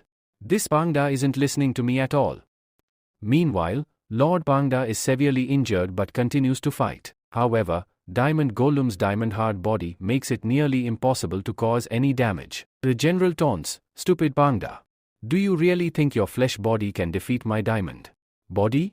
But the Pangda roars in defiance and charges again. On the other side, Mo Chavhan is shown breaking free. He wears his jacket and sighs, I am really lucky I can escape while they all fighting here. As he attempts to leave, both his foxes come running toward him. Surprised, he asks, what are you both doing here? The foxes point toward him and signal that they have come with their allies for support. Mo Chavhan, realizing what has happened, says, "Did you all come here with their help to rescue me?" At that moment, the third general appears before him. The general releases his beast, an elemental type beast, made of pure electricity. He smirks and says, "Mo Chavhan. Where do you think you, running off to?" Mo Chavan says, "I cannot run away from here. I must stay and support them in this battle. They have wronged me, and I must help defeat them." As the electrical beast attacks him, Mo Chavan quickly jumps backward. At the same time, he commands both of his beasts to launch a combined attack. His ice beast and flaming beast merge their powers and strike together. As soon as they attack the electrical beast, the attack passes right through its body. The general bursts into laughter and mocks him. "Foolish boy. You call yourself a beast master, yet you don't even know that elemental beasts have no physical form. You cannot harm them with direct attacks." Mo Chavan starts thinking, "How do I defeat this elemental beast? I must destroy its core. Only then will this beast be defeated." Meanwhile, in the background, Jungi and Sister Ju are fighting another general. This general has summoned his golem, which is made of clay but has special propulsion abilities that allow it to fly. Its defense and speed are both impressive. Sister Jungi and Sister Ju prepare to fight alongside their respective beasts, Lamar and Rabbit Chan. Lamar charges at Rabbit Chan, striking it in the face. As soon as Rabbit Chan gets hit, spikes emerge from its body. This surprises Rabbit Chan, and it begins to cry. Sister Ju reassures it, "No, no. You, not dirty at all." Jungi observes and says, "I think he licked the spikes on purpose so they would emerge from his body. This will enhance his defense." Rabbit Chan quickly uses healing sprinkles, and both of them prepare for a combined attack. Jungi commands, "Lamar Chan, attack with your spikes." The golem dodges all the attacks and then counters with a powerful propulsion attack aimed at Lamar. Jungi quickly shouts, "Lamar Chan, protect yourself. Become a thorn ball." Lamar curls into a spiky ball, causing the golem's propulsion attack to collide with it. However, Lamar manages to protect itself. Jungi then commands, "Now, rotate and charge at him." Lamar spins at high speed and crashes into the golem, but the impact has no effect. Since the golem is made of clay and has a high defense, Lamar is pushed backward. Jungi warns, "Move back quickly." But it's too late. An aspiring beast steps forward and releases a powerful propulsion attack. Lamar is struck, sent flying, and crashes into a wall. His body is injured, but thanks to the healing potion used earlier, he begins to heal automatically. Rabbit Chan flies upward, flapping its wings and preparing to use a dazzling technique to blind the aspiring beast. However, the aspiring beast has no eyes, so it is unaffected and counterattacks, causing Rabbit Chan to fall down, weakened. Jungi, struggling, says, "Even together, we can't defeat this aspiring beast." He looks toward Lu Fan, who is fighting Master Tu. Lu Fan stands before Master Tu, having released his beast. He says, "Judging by your clothes, you don't belong to the Lynch clan. But it seems because of you, they have become bold enough to attack our branch. You think you can defeat me with these weak creatures?" Master Tu laughs and taunts him, "Your Lynch clan was nothing when my Freedom clan existed. How dare a nameless clan like yours challenge us? I will hunt down every member and eliminate them." Master Tu then summons a dark phantom beast, a creature made entirely of shadow. The dark phantom beast attacks Lu Fan from behind. Lu Fan quickly jumps forward to dodge, but the beast extends its claw and slashes his back, injuring him. Blood starts pouring from the wound. Toki-chan and Pangda-chan are shocked. Master Tu smirks and says, "Do you think you can defeat an ultimate level, Lord rank beast?" Lu Fan, clutching his wound, replies, "I don't need to defeat you. I just have to hold you off long enough for the Lynch clan to defeat your generals. Once that happens, we will all take you down together." Master Tu laughs mockingly, "Do you really believe your weak friends can defeat my generals? Every one of them commands a Lord-level beast. Your side stands no chance." Meanwhile, Sister Yui is shown sitting against a door, looking distressed because she cannot control her beast. Suddenly, Pangda-chan crashes near her, badly injured. Sister Yui panics, "Pangda-chan, why aren't you listening to me?" The general, who was watching, notices that his own beast, Diamond Golem, is also in terrible condition. Neither Pangda-chan nor Diamond Golem is able to continue fighting. The general smirks and declares, "Since the beasts are down, it's time for the beast masters to settle this with their own hands. The one who kills the other will be the winner." He lunges forward, grabs Sister Ju by the throat, and begins choking her. He sneers, "Killing a weak woman like you is as satisfying as taking down a queen." Just as he is about to finish her off, Pangda-chan suddenly stands up. It grabs the general's head with its paws and squeezes it tightly. The general, in shock, gasps, "How is this possible? How did he get back up? My diamond golem is still down." With one final powerful punch, Panda-chan obliterates the general's body. As the general dies, Panda-chan turns toward his master, his eyes burning with anger. Then, without a word, he signals Sister Yui to follow him. Then, Sister Jai says, "Yes, yes. Why not? Why not? I will follow you." At the same time, she is thinking, who is the master here, and who is the beast? I can't understand. The scene then shifts to Mach 1, who is fighting an electrical beast along with his two beasts. However, both of his beasts are in bad condition because they are unable to fight against it. They are not compatible with this opponent. At that moment, the general tells him, "Boy, what happened? You still have time. Finish off the creature with your two beasts. Hand them over to us, and you will get a much less painful death. Or do you want to take a painful death instead?" He then attacks both of them using his cold fox. As soon as he attacks the fire fox, the ice fox pulls a cage in front of it using its tail and covers it with ice, creating a shield. When the cold fox, smaller than ice, collides with the ice shield, it turns into Nanoleaf because cold fox can conduct electricity. Seeing this, Janal is shocked and exclaims, "What is this? Why haven't these two wolves died yet?" At the same time, Mach-1 notices the cold fox's eyes and gets an idea. He exclaims, "What is this ice? It can resist lightning. I have an idea." He calls his two wolves, "Come here quickly." First, the fire beast activates flames on its hand, while the ice beast covers its hand with ice. An ice cover forms on top. Mach-1 smirks, "Is it time to break your core now?" He swiftly jumps forward and thrusts his hand inside the thunder beast. Because of the ice cover acting as an insulator, the cold cannot harm him. He grabs the beast's core, but his physical strength is not enough to break it. The beast retaliates, causing him to be thrown backward. Mach-1 grits his teeth, "This is bad. I couldn't break its core. That means I lost my only chance." The general laughs menacingly, "Now you are going to die. Get ready because you are taking your last breaths. The attack is coming, and you won't be able to save yourself." But suddenly, Panda-chan emerges from the side cover. He had been hiding inside the wall using his pending skill. Swiftly, he extends his claws, grabs the core, and crushes it. As soon as the core shatters, the cold beast disappears. The general is now terrified, but before he can react, the ice beast releases ice and covers his head, freezing him in place. Mach-1 dashes forward at lightning speed and punches the general's face, blowing it off completely. With this, two generals are dead. Now, the only question remains, how will the third general, Master 2, meet his defeat? Now, it is the turn of the third general, who has his aspiring beast. Sister Ju and Junkie are both fighting alongside their lamars and the butter rabbit. The lamar throws his thorns, while the butter rabbit releases spores from its wings. However, both of them are getting beaten badly. The general tells them, "Stop wasting your time. Your beasts are hopeless, they cannot fight back." With that, the aspiring beast throws its propulsion foot toward them, stopping just near Lamar's head. But unexpectedly, Lamar pushes the propulsion foot backward, shocking the general. "What happened? How did this happen? Why is it not working?" He then questions Sister Ju, "Don't you know?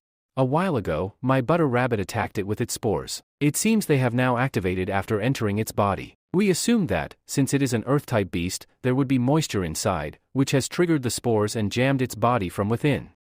The general, in disbelief, shouts, "This cannot be. This cannot be."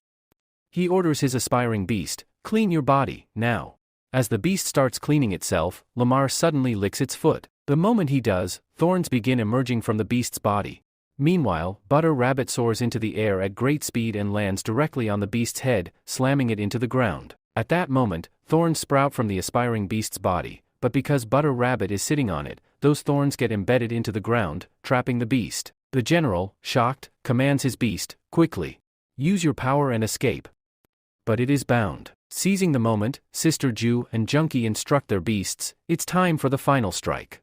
Butter Rabbit takes Lamar with it and flies high above the battlefield. Once at a great height, Butter Rabbit releases Lamar, who then prepares to use his special attack, Falling Thunderball.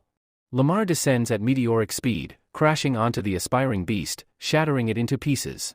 Thus, they emerge victorious. Scene shift, Lu Fan vs. Shadow Phantom. The scene shifts to Lu Fan, who is struggling to fight against a phantom shadow. Damn it! This shadow can come out from anywhere. Lu Fan realizes he must target the tamer first. He commands his beasts, "Attack the tamer." As they charge toward Master 2, the opponent swiftly calls back his beast. Suddenly, the shadow emerges near him and ambushes Lu Fan's beasts, severely injuring them. They collapse backward. Lu Fan, in shock, this is bad. This shadow can appear from any nearby darkness. Before he can react, the shadow emerges from his own shadow and strikes him, causing him to fall, wounded. Master 2 smirks and says, "Boy, you can hide anywhere, but you can't escape my dark phantom. Tell me, why are you helping the Linja clan?" He continues, "Don't you know? There's a traitor within the Linja clan, someone from their own ranks. Last time, when their Grand Master was about to evolve his big Kuan fish, someone tampered with the evolution materials. Think carefully, there were only 3 Kribby saps present at that time. It is very possible that one of them is the traitor, and that very person might be here, right now, with you. They had to evolve and reach the ultimate guard level. They were tampered with, and only a Desile from within the sector could have done this work." As soon as he hears this, Ma Lufang gets convinced and thinks, "Yes, I think this could be the work of some Desile because Mary Kuan needed materials to break through to the ultimate guard level at that time. Those materials were provided to me by my own Desiles. Someone must have tampered with those materials." Then he remembers something, if I remember correctly. "I don't know anything about Sister Ju. Her entire family was destroyed. A clan attacked them, and only she was left alone. At that time, I helped her, and since then, she has been with me. To avoid making her feel bad, I never asked her again about her family background. Talking about Sister Ju, she seems to have a lot of potential. It feels like she comes from a very big family, but she chose to come here and become a maid. There might be some mystery behind this. As for Jungi, she came to us when our sector was in a terrible state. Why would anyone willingly join our sector at such a time?" Lu Fan begins to suspect all 3 of them and wonders, could any of them be a traitor? As he is lost in thought, Master 2 suddenly extends the paw of his dark phantom and catches Lu Fang. As soon as he does, both of Lu Fang's beasts leap forward to protect him, but Dark Phantom attacks them too. They slam against the wall and fall unconscious. Master 2 smirks and says, "Boy, you, such a fool. I just said a few things, and you got convinced so easily. Do you really think any of these 3 is a traitor?" Yes, it's true that there was a traitor among them.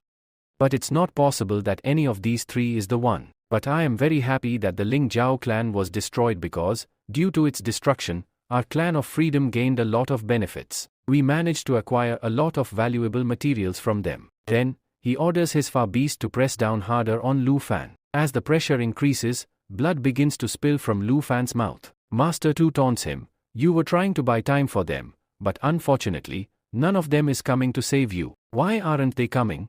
I think you're going to lose your life in vain here." Just then, Master 2 senses something. He quickly commands his base, "Come here quickly and defend me." At that moment, Rhino Pangda emerges from the ground in front of Master 2. He stays in a defensive stance, ready to strike. However, Dark Phantom blocks his attack with just one hand. At the same time, Firefox and Flame Effects launch a joint attack from both sides. Forced into a tough spot, Master 2 calls back his Dark Phantom and releases Lu Fan. Master 2 sneers, "How is it possible that you, still alive after fighting against the Clan of Freedom? Where are my 3 generals?" Mok Wal steps forward and says, "Your 3 generals? They, dead. And you, about to join them." He then commands, "Foxes, get ready. It's time to teach him a lesson."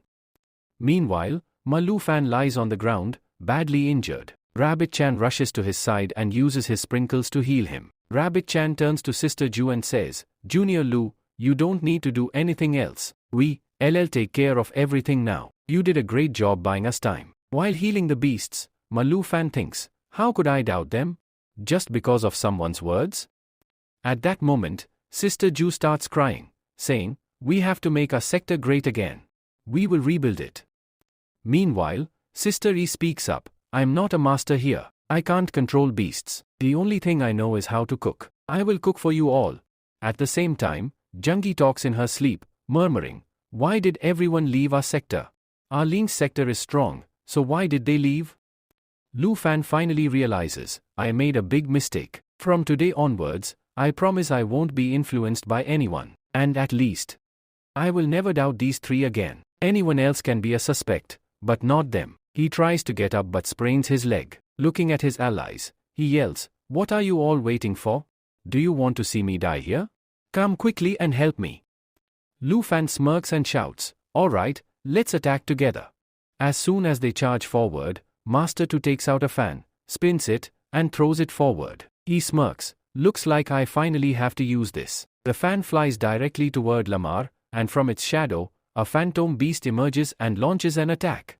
Lamar and Junkie are thrown backward. Master Tu keeps spinning and throwing his fan repeatedly. Lu Fan quickly notices the trick. Wherever the shadow of the fan lands, a shadow phantom emerges and attacks. We have to avoid its shadow.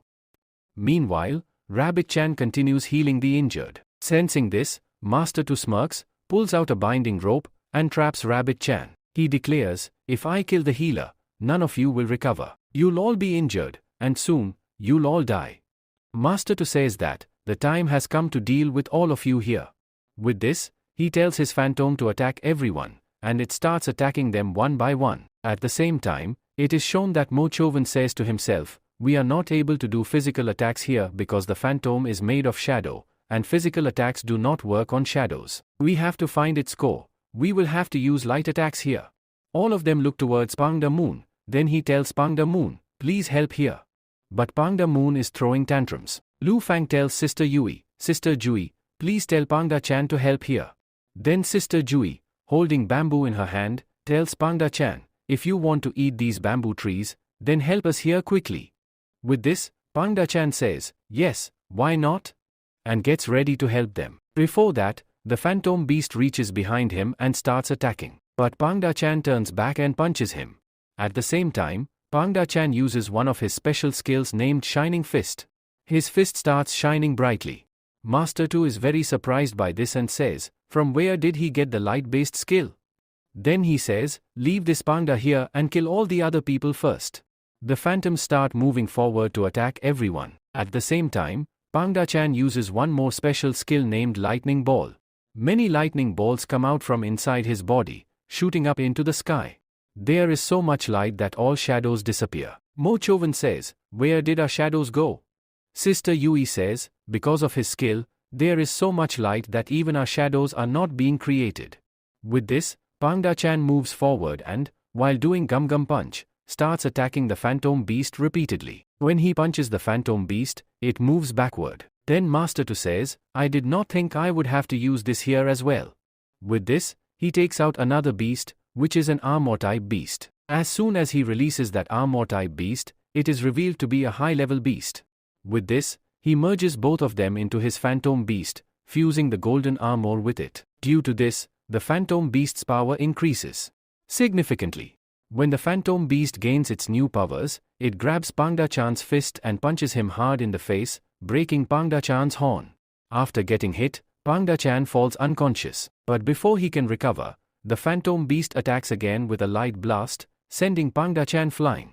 He crashes into boxes, gets injured, and is unable to get up again. On the other side, his companions are in a very bad condition. At the same time, they tell each other to attack. Here, Lamar attacks first with his thumbs, but the shadow beast blocks his attack with its hand. Suddenly, it releases armor thorns from inside its hand. The thorns hit everyone, including Sister Jui, Grand Master, and Jui Ling. All of them fall backward after getting injured. Then Lu Fang tells his dog, "Dog Chan, go quickly and attack Master K." Dogi Chan takes the opportunity and moves forward to attack Master K, biting him on the neck. Master K screams as he starts bleeding. On the other hand, Lu Fang's companions are badly injured, with blood flowing from their bodies. Some have even fainted. Then Grand Master says, "Jiangyi, are you okay?" But none of them are okay here. Then Master K quickly calls back his phantom beast and says, "This dog has bitten me. Come quickly, pick it up, and throw it away." The phantom beast arrives and strikes Dogi Chan, sending Dogi Chan flying backward. Master Tu, now furious, says, "How dare you try to injure me? Now I will kill all of you." He tells his phantoms, "Move ahead quickly and hit this boy too." The phantoms move ahead and punch Lu Fang. As soon as they do, Pangda Chan comes and stands in front of him, trying to block the attack with his belly. But he is unable to block it, and with this, both of them get blown away, crashing into a wall. As soon as they hit the wall breaks, and they fall inside. There, Lu Fang, injured, says, "Due to my internal injuries, I think my ribs are broken. I don't think I will be able to get up again. Now what should I do?" He then sees some herbs on the side and says, I feel like I have come to their dispensary, where they keep their herbs. He calls out to Pangda-chan, Pangda-chan, can you get up? If you can, then bring me some herbs from here as soon as possible. With this, the next scene shifts to the battlefield, where only Mochovan remains standing. His beasts are still in good condition, but they are injured. Mochovan, in distress, thinks to himself, what should I do now? If I had known this would happen, I would have run away long ago. I wouldn't have joined these people and fought with them. We are all going to die here. Then, Master Tu says, Mochuan, did you see that? The people of the Ling Sa clan were very weak. You made a big mistake by supporting them. When you had the chance to escape, you should have run away. Mochuan replies, this fight is not over yet. I am still standing safe and sound on the throne. Fight with me. Master Tu smirks and says, this fight is about to end, because you are going to die here. With this, he commands his Phantom Beast to attack. The Phantom Beast first targets the Icy Flame Icy Beast, attacking it fiercely. At the same time, it unfolds its massive wings and strikes at Mochuan. However, just as its wings expand, Belle wraps herself around them, blocking the attack. Master Tu, in shock, exclaims, how is this possible? What just happened here? His entire body gets wrapped inside the bell, which belongs to Grandson Chan. At the same time, he notices something astonishing, Grandson Chan's power level has increased. Impossible. He has reached ultimate level 1. He has evolved.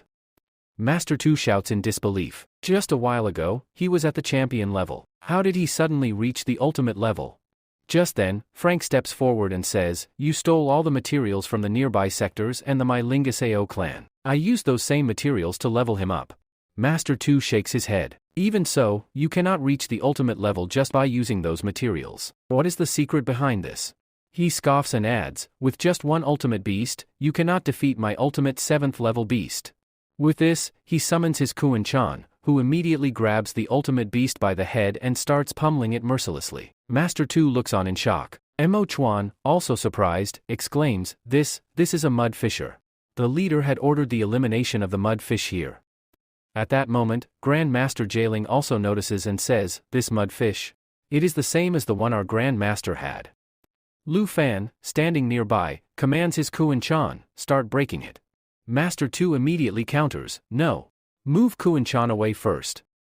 He swiftly raises his hand, extending sharp claws that pierce into Kuan Chan's body, injuring it. However, Kuan Chan manages to escape from the Phantom Beast's grasp, revealing its core. Lu Fan exclaims, the core is exposed. He quickly shouts at Mochuan, White Walu, Wa boy. Go ahead and break that core. Mochuan signals his Flamey Fox, go, break it now. The Flamey Fox dashes forward, sinking its teeth into the core in an attempt to crush it. The core begins to crack, but it does not shatter completely. Master Tu laughs sinisterly, foolish move. He commands his Dark Shadow Beast, push them back.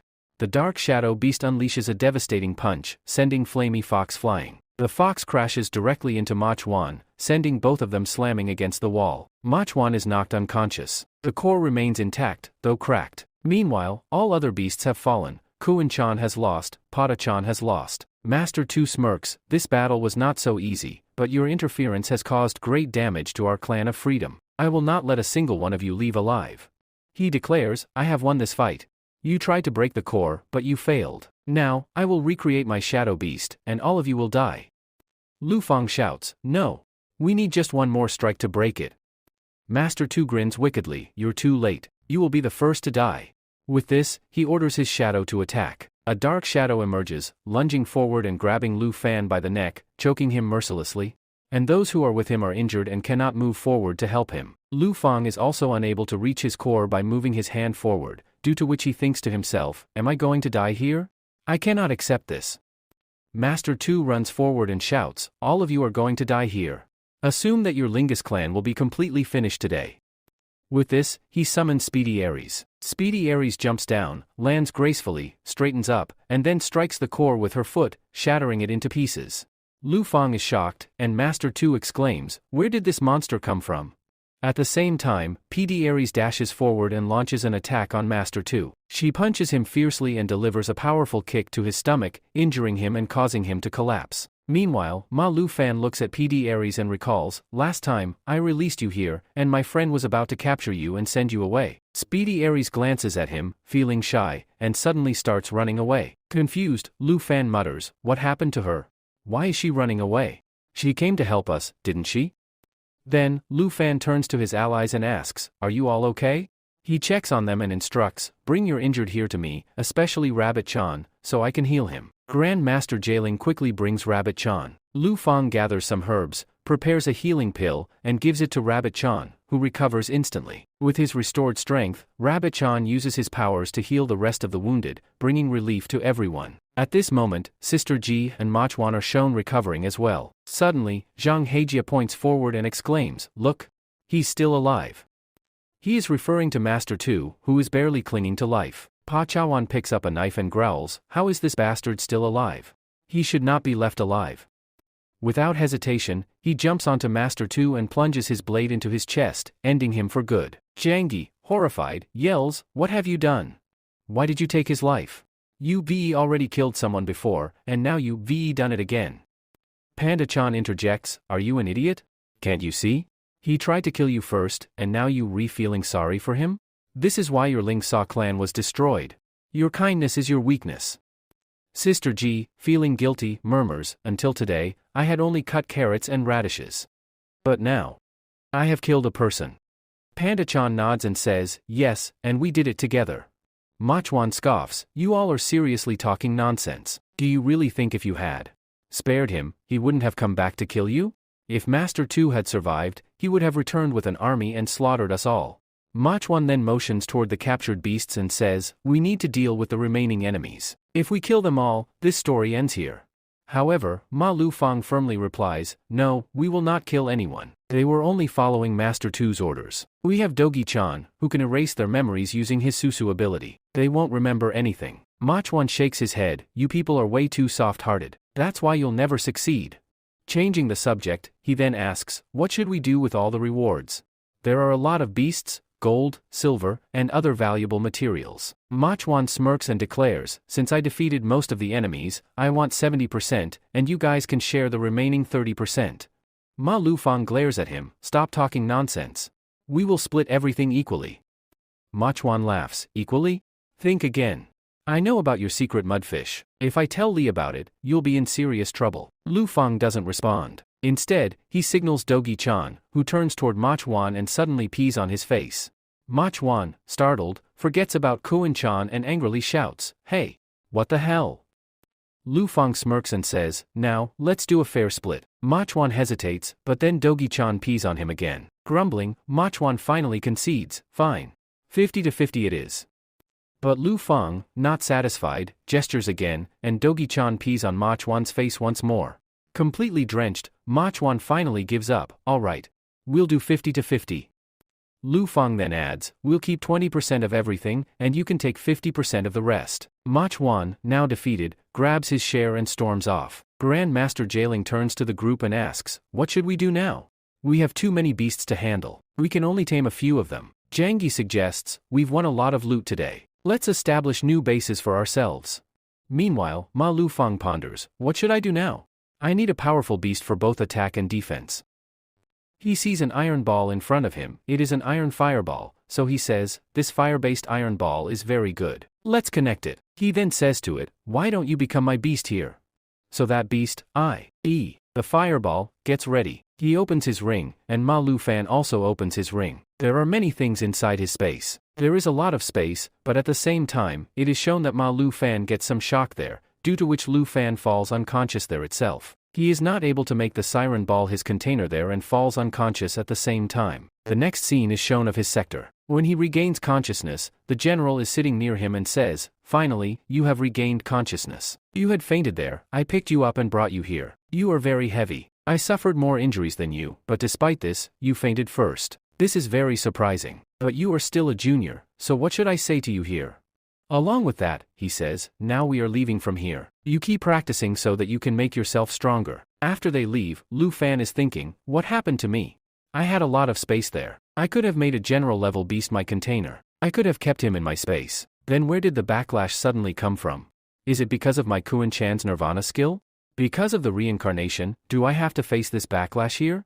Or maybe I am not compatible with this body, and that is why I have to face this here? Then he releases Kuan-chan and thinks, if I want to take Kuan-chan to the ultimate level, then I will need more material. Along with this, he says to Kuan-chan, Kuan-chan, now that you have reached the ultimate level, let me go inside you. I will go and see what the condition of the space inside is. He goes inside, and after entering, he sees that his space has become much bigger than before. So he says, now that its space has become bigger, I have got a new skill here. The time inside will run very slow compared to the time outside. If I spend 10 minutes inside, only 7 minutes will pass in the outside world. I don't know how I can use it. You can say slow or fast, but it works like this. He then says, I will get a lot of time to train here. Then he starts thinking, what should I do now?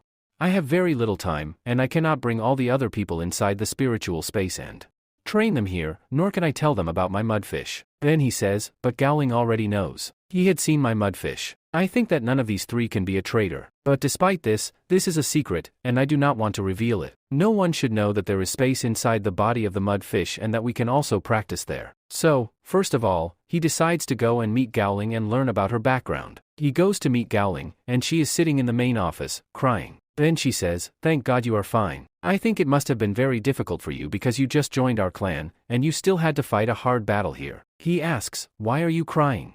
She replies, I was just remembering my grandmaster. I think he will be very happy that today we took steps to improve the Ling Jiao clan and proved ourselves here. Then Lu Fan says, yes, we won here. He then tells her, you have seen my mudfish. Would you like to say anything about it?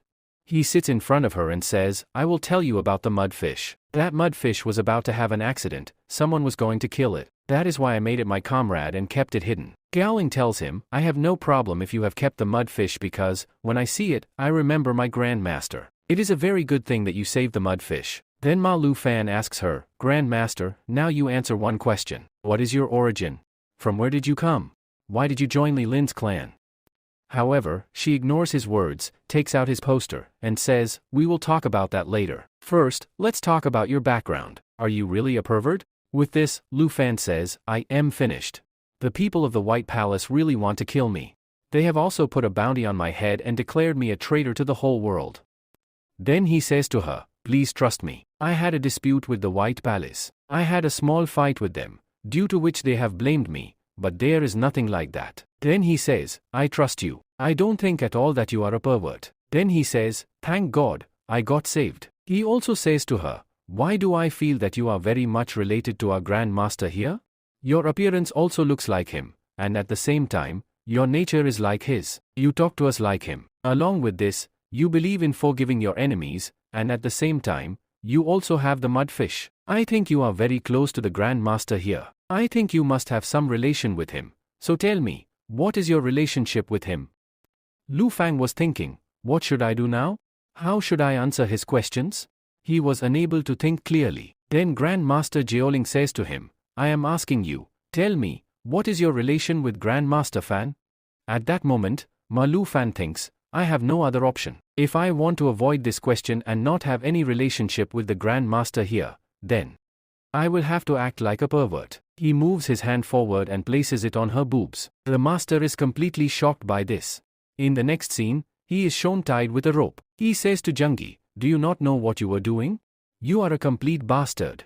How can you say you, not a pervert when you were even putting your hands on the Grand Master? Grand Master Jiaoling says, I thought he was like our Grand Master, humble and kind, but he is not like him at all. The Grand Master was a very good person, but this guy, he is a complete pervert. He put his hands on me. Both the girls are thinking, what should we do with him now? Jungi asks, Madam, tell us, what should we do with him? What's the punishment for this? She replies, for now, take him away, lock him in his dome room, and I want none of you to tell anyone about the mudfish. You all heard that he has it, but this secret must not be revealed. At the same time, Jungi slaps Lu Fan on the head and says, how can you keep secrets from us? You didn't tell us about the mudfish, and you didn't tell us that you are a pervert. Mr. Jay then says to Jungi, brother, can you take him away? Take him inside the dome room. I want to talk to the actor master in private. Jungi responds, why not? I'll take him. With that, he takes Lu Fan with him and leaves. Meanwhile, Sister Yui says to Jiaoling, Miss Jiaoling, what do you think about this? Do you really believe he is a pervert? Don't you think he should be thrown out from here? Jeoling replies, no, we cannot throw him out. And I don't think this has anything to do with the Grand Master. It's just a coincidence that he has the mud fish. Just having the mud fish doesn't mean he is like the Grand Master. Now, I have come to know that he is a pervert, but what can we do? The sector competition is about to start soon. In that competition, we need a powerful subordinate, and Lu Fang is very strong and an expert fighter. So, we will have to keep him with us. Then the scene shifts outside, where Zhengyi is taking Lu Fan away. On the way, he unties his ropes and says, I think this is enough. Lu Fan is confused and asks, what are you doing, Senior Jans? Zhengyi smirks and asks, tell me honestly, what did you feel when you touched the Grand Master's boobs? Were they soft? Lu Fan, shocked, responds, what are you talking about? Zhengyi laughs and says, come on, friend, what is there to hide? I am also a guy like you. You know how boys talk. Honestly, I was looking for an opportunity for a long time to touch something soft too. After hearing this, Lu Fan is disgusted and says, you are a very cheap and lewd person. I am leaving. He walks away, leaving Zhengyi stunned, his mouth wide open. He left me after seducing me, whereas he was the one who put his hands on the Grand Master. Later that night, Lu Fang is shown looking at his hand before sleeping. Maybe he was feeling something soft. At the same time, he starts swaying and murmurs, what have I done? But if I really felt it, then that softness was quite amazing. The morning bell rings loudly. Someone asks, who is ringing the bell so suddenly? Both Lu Fang and Zhengyi jump out of bed, hurriedly put on their clothes, and rush outside. Grand Master Jeoling is standing there, ringing the bell. All three of them stand in front of her. They ask, Grand Master, why are you ringing the bell? She announces, you all know that the competition is going to start in 20 days. The competition is approaching, and everyone will have to undergo double training from today. I will personally oversee your training. She continues, first of all, Zhengyi, you need a lot of training and practice to bring your beast to its ultimate form. Then she looks at Sister Yui and says, Sister Yui, you have not yet been able to control your Pangda-chan. You need to master him within 20 days. Finally, she turns to Lu Fan and says, Grand Master Jeoling, tell me, what practice do I have to do? She glares at him and responds, you only have one thing to practice, work on your morals. Never again put your hands on a girl. You are a dirty, perverted person. Zhengyi is shown training his lamar with great effort, while Sister Yui is practicing with Pangda-chan. Lu Fan is given a book about manners, in which it is written how he can improve himself and how to talk to girls politely. Lu Fan says, I do not want to train here, and he goes inside his space. After entering the space, he says, by coming inside the space, I can release my beasts and make them stronger than before. I can also improve their training because, in this space, I have 3 advantages. First, the space has become very large. Second, I can control my beasts all at the same time. Third, I can significantly improve their aiming skills with great speed. Lu Fan thinks, I need more beasts because I am becoming stronger, so I require stronger companions. However, I feel that the backlash inside my body is not enough. It won't let me make more contracts. I must get rid of the siege first. Fan says, I have to take a risk because my body is too weak. With this condition, I cannot make myself stronger. But if I want to become powerful, I must take this risk. If the Liu clan is to rise again, this risk must be taken. After 20 days, all these people are seen sitting on their piggies because they do not have enough money to afford a luxurious ride. That is why they are traveling to the location in this manner. Zhengyi says, this is my first time attending this competition. I was so excited that I couldn't sleep last night. Another person responds, yes, I couldn't sleep either. At the same time, he looks at Lu and says, it seems like this is also Lu's first time going to the competition. Then, he turns to Goling and says, Grand Master, have you participated in this competition before? Goling replies, yes, I have participated before, but don't ask about the rules because they change every time. The rules are only announced after reaching the competition area, not beforehand. First, they have to reach the competition area. There are multiple competition areas because this is a district-level competition where teams from every district participate. Many different sectors come together here. A pre-battle is conducted, and only those who are selected get to enter the competition arena, where the final competition takes place. One of them asks, Sister Ju, How many clans can compete in one competition area? She replies, 3 to 4 clans, no more than that. Sister Ju asks, will all of them be strong? She replies, yes, they will be strong. At that moment, they notice that Speedy Aries is secretly following them, hiding behind a tree. Sister Ju says, I think that beast is following us. Yesterday, I saw her outside the door of my jet. I even called her, but she didn't come. Ma Lu Fan says, I don't know what she wants from me. Whenever I try to talk to her, she gets shy and runs away. But she is really a very cute beast. Finally, they reach the competition area, where various sectors have gathered. There are many people present. As they arrive, Janky says, why is there so much crowd here? Have all these people come to participate in this competition? Suddenly, others start mocking them, saying, look who has arrived. The members of the Linja clan are here. Finally, the great Linja clan has come. Hearing this, the members of the Linja clan feel embarrassed and quietly walk away. Ignoring all of them, the people of the Leo clan go straight to the registration counter, where a man named Observer Lee is sitting. He knows Jailing and tells her, Jailing, it seems that you have become the new Grand Master of the Ling clan. So, come on, quickly register your name here. Jailing replies, yes, why not, Observer Lim? I will sign here. But tell me, why are there so many people here today? Observer Lee explains, all this has happened because of you. It has happened because of your Ling clan. Your clan's people have registered their names here. After your clan was destroyed, your resources were looted by nearby clans and small clans. After looting your resources, they became stronger, which allowed them to qualify for this test. Usually, only 4 teams can participate here, but this time, there are 8 teams. Hearing this, all the team members start laughing and say, look, Lins, we should thank your clan. Because of them, we are here today, eligible to participate in this competition. Yanni interrupts, stop this nonsense. Do you guys want to fight? Meanwhile, Master Lin calms everyone down. If anyone makes noise here again, I will disqualify them, and they will not be able to participate in this fight.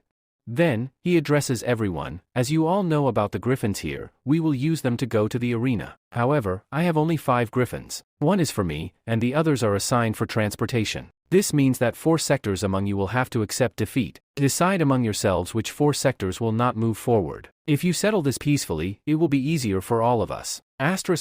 Hearing this, a boy from the B clan laughs and says, I think the Lin's AO clan did us a favor by binding their material to all of us before their destruction. So even today, they should sacrifice. The first clan to be eliminated should be the Lin's clan. All the others start laughing. Jailing furiously tells them, stop this nonsense.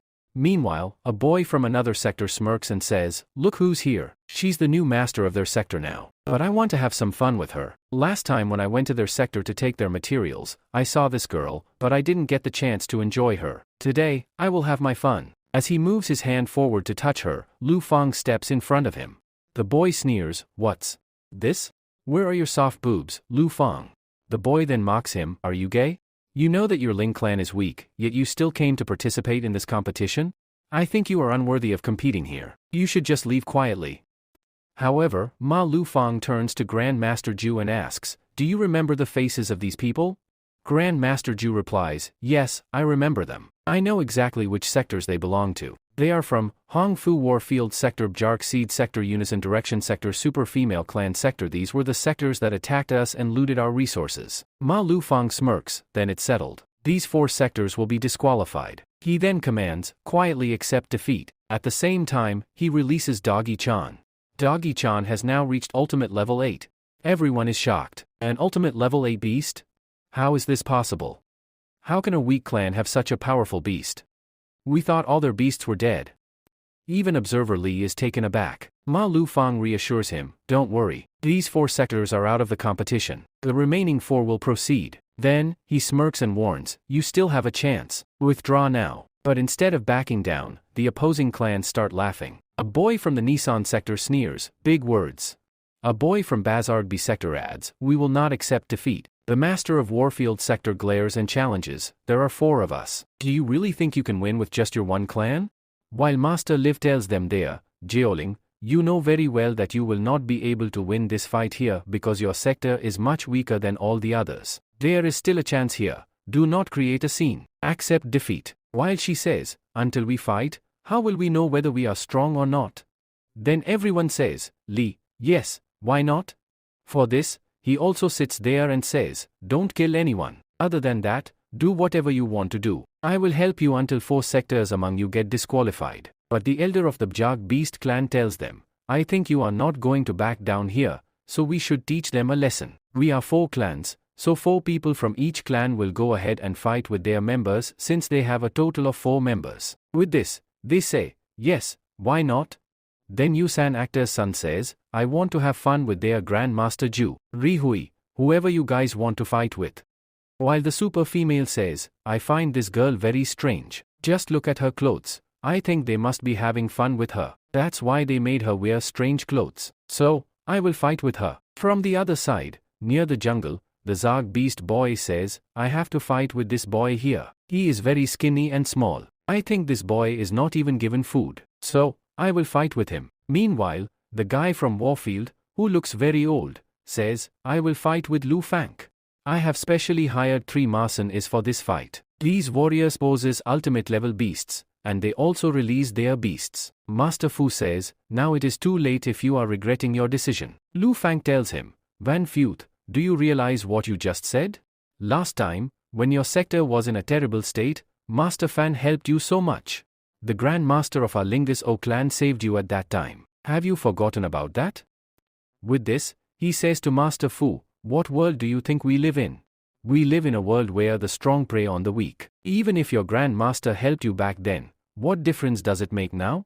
Your Grand Master is dead. After his death, your people have no value left." Then Lu Fang responds, "You yourself said, do not prey on the weak." Master Fu says, "There is no need to worry. I will also not prey on you." With this, he orders an attack, but no one is able to move. He turns back and asks, "What happened?" When he looks back, Poida Chand has not only caught his beast but also his 3 Marson is by their throats. He is very surprised and says, he has a wine monster which has reached ultimate level 7. Lu Fang says to Dogi Chand, "Dogi Chand, did you hear his words? He said, do not prey on the weak. So, go ahead and show him what that really means." Dogi Chand moves forward with great speed. He reaches close, slashes him with his paws, and injures him, causing him to fall backward. Master Fu exclaims, "There was poison inside him." He then yells at his companions, "What are you all doing? Help me!" But he is shocked to see Janki using his big lamar to defeat everyone there. On the other side, Pangda Chand is beating up his opponents while keeping the girls in his lap and tapping their hands. Meanwhile, Jeoling uses his butter rabbit to release a poisonous smell, causing all of them to fall unconscious. Master Fu gasps, "I never even imagined their power levels would rise so much. A clan that was once destroyed has now revived." Mara Lu Fang steps forward, grabs him by the collar, and declares, "Let all alphas remember, whatever your clans have taken from us, we have taken it back 3 times over. And you will return it." He then apologizes to the Grand Master of the Charu clan, saying, "Please forgive us. We will not come to this competition again. Let us go." With this, Mafuk pees on the dog moon to remove the poison from his body. He says, "Thank you very much." Then Jeoling steps forward and asks, "Master Li, only 4 clans are left now. Can we move forward?" Master Li responds, "Yes, why not? Jeoling, congratulations to you. Okay, you guys can move forward." At the same time, he reads the list of candidates and announces, ***, only 4 clans will move forward with us. They are, Lynch Clan and Beast Clan, 4 Holy Elephants Clan, White Tom Clan, ***, as the name of the White Tom Clan is mentioned, Mo Chavhan is also there. At that moment, Jungi reacts, "This is Whitehead. What is Whitehead doing here? Has he joined a sector here? But he had said that he is independent, a solo hunter. How can he join a clan?"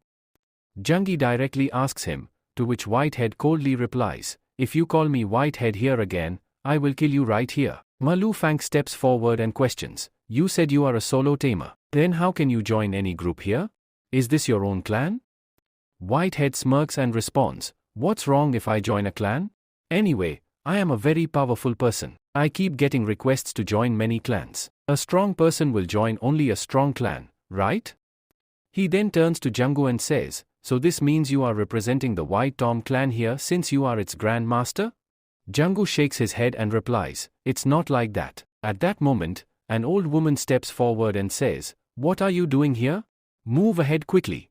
We have to go to Griffin Key." Whitehead responds, yes, Grand Master, I am coming. Jungi watches them closely, especially the old woman. He thinks to himself, I believe she is their Grand Master. She is the Grand Master of the White Tom clan. Although she is old, even an arrogant person like Mo Chavhan is giving her respect. The other clan members also seem to be afraid of her. They aren't just listening to her, they are following her out of fear. Meanwhile, Master Lian instructs everyone, climb onto your griffin capes. We are about to leave. They all sit on their griffins and move forward toward the competition arena. On the way, Mo Chavhan asks, we've been wondering, how did your ultimate beasts reach the ultimate level? Just 20 days ago, all your beasts were at the champion level. How did they suddenly advance to the ultimate level? My foxes. I worked so hard, but even they couldn't reach the ultimate level. Linja replies, you couldn't understand the true potential of your beast because your clan lacks the right methods. I think you should focus more on their synergy. Mo Chavhan nods and says, yes, I think I should focus more on my beast's training. Then, unexpectedly, he adds, why don't we become friends? Hearing this, the members of the Un's Beast clan and the Four Holy Elephants clan are shocked. Jungi exclaims, are you crazy? You, talking about forming an alliance even before the competition starts? What will everyone think about this? However, the master of the Ascent clan interjects, it doesn't matter. If you guys want to, you can align with us. We can all move forward together. At this, Mo Chavhan scoffs and says, stop your nonsense. Yoran's Beast clan is the weakest. The number of beasts you have is very low. Who would want to form an alliance with you? Turning to the Four Holy Elephants clan, he sneers, your name has 4 holy elephants in it, yet none of you even has an elephant-type beast. And you call yourselves a great clan? Pavan responds fiercely, none of you can match us. You won't be able to stand against our clans. You still have a chance, withdraw now. At this moment, the old woman steps in and warns Mo Chavhan, keep your mouth shut. Do you want to reveal all our secrets before the competition even begins? Mo Chavhan immediately bows his head slightly and responds, yes, Grand Master. While Ma Lu Fan was thinking, I am not able to understand how this old woman is able to control him here, the old woman suddenly says something to him, and he becomes silent from then on. Then, Master Li says, here we are. People have reached the destination, and in front of them is a small island. They move forward towards it and say, this island is going to be the arena this time. Your competition will take place here. As they land, John Key asks, is this our trial island? Is our fight going to be on Jag Island? Sister G responds, you mentioned that many clans participate in this competition, but this place is very small. Then, another person agrees, yes, I also think this place is very small. Last time, a bigger location was chosen, but this time, it seems much smaller. John Key turns to Master Li and asks, Master Li, why can't we see the other clan members here? Master Li explains, the other people are not here because there are 8 landing spots. Each clan has landed at a different spot. At that moment, 2 more observers appear. Along with them, 2 masters step forward, one named Luhan and the other Master Wang. They introduce themselves and ask, where have you all come from? Just then, their eyes land on Gao Ling. One of them exclaims, this is Gao Ling. That means the Linja clan has also arrived. Both are surprised and ask, has the Ling Jo clan really returned? Jailing smirks and says, yes, I remember. Last time, I came here as well. You treated us very well. She responds, yes, I remember. Last time, you came with your Grand Master, and you wiped out all the other sectors here. Jailing confidently declares, this time, we have come with the same mission, to achieve the best ranking. We hope to be among the top ranks. Luhan steps forward and says, I know you can do it. However, this competition is quite small. If your Grand Master were here, you would have won in an instant. Meanwhile, Ma Chuan moves forward aggressively and calls out, Observer Lucen. How can you ignore me? She looks at him and asks, who are you? He replies, I am from the White Tom clan, and I am going to be the star of this competition. You will see, by the end of this tournament, I will be the biggest star. She glares at him and snaps, stop your nonsense. Do you want to get disqualified even before the trial starts?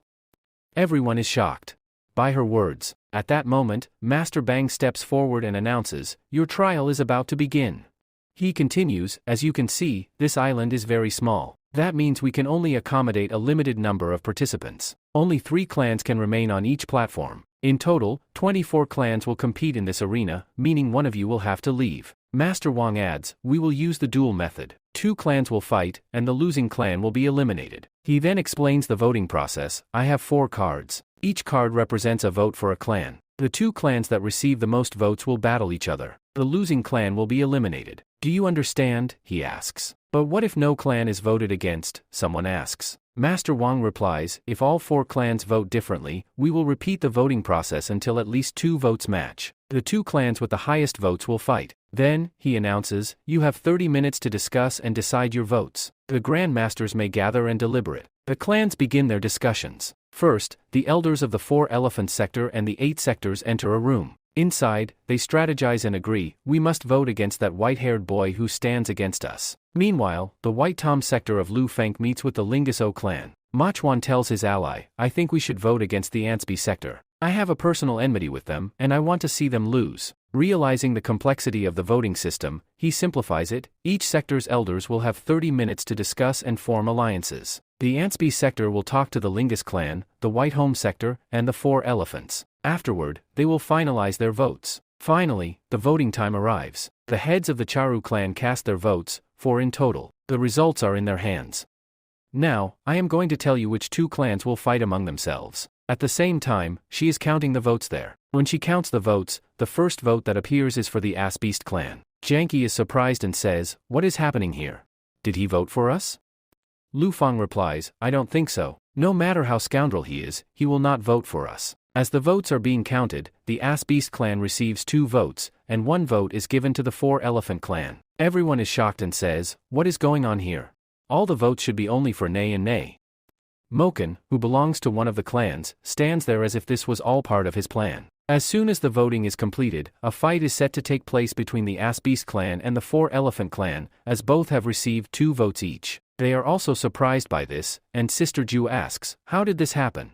Mo Chawan smirks and replies, this was all my plan. Mr. Luhan then announces, now that the decision has been made, let's start the fight. She orders both clans to battle, and immediately, the Ass Beast clan and the 4 Elephant clan release their respective beasts and begin fighting. On the other side, Jangi asks, tell me, how did you manage all this? What did you say to them in the end?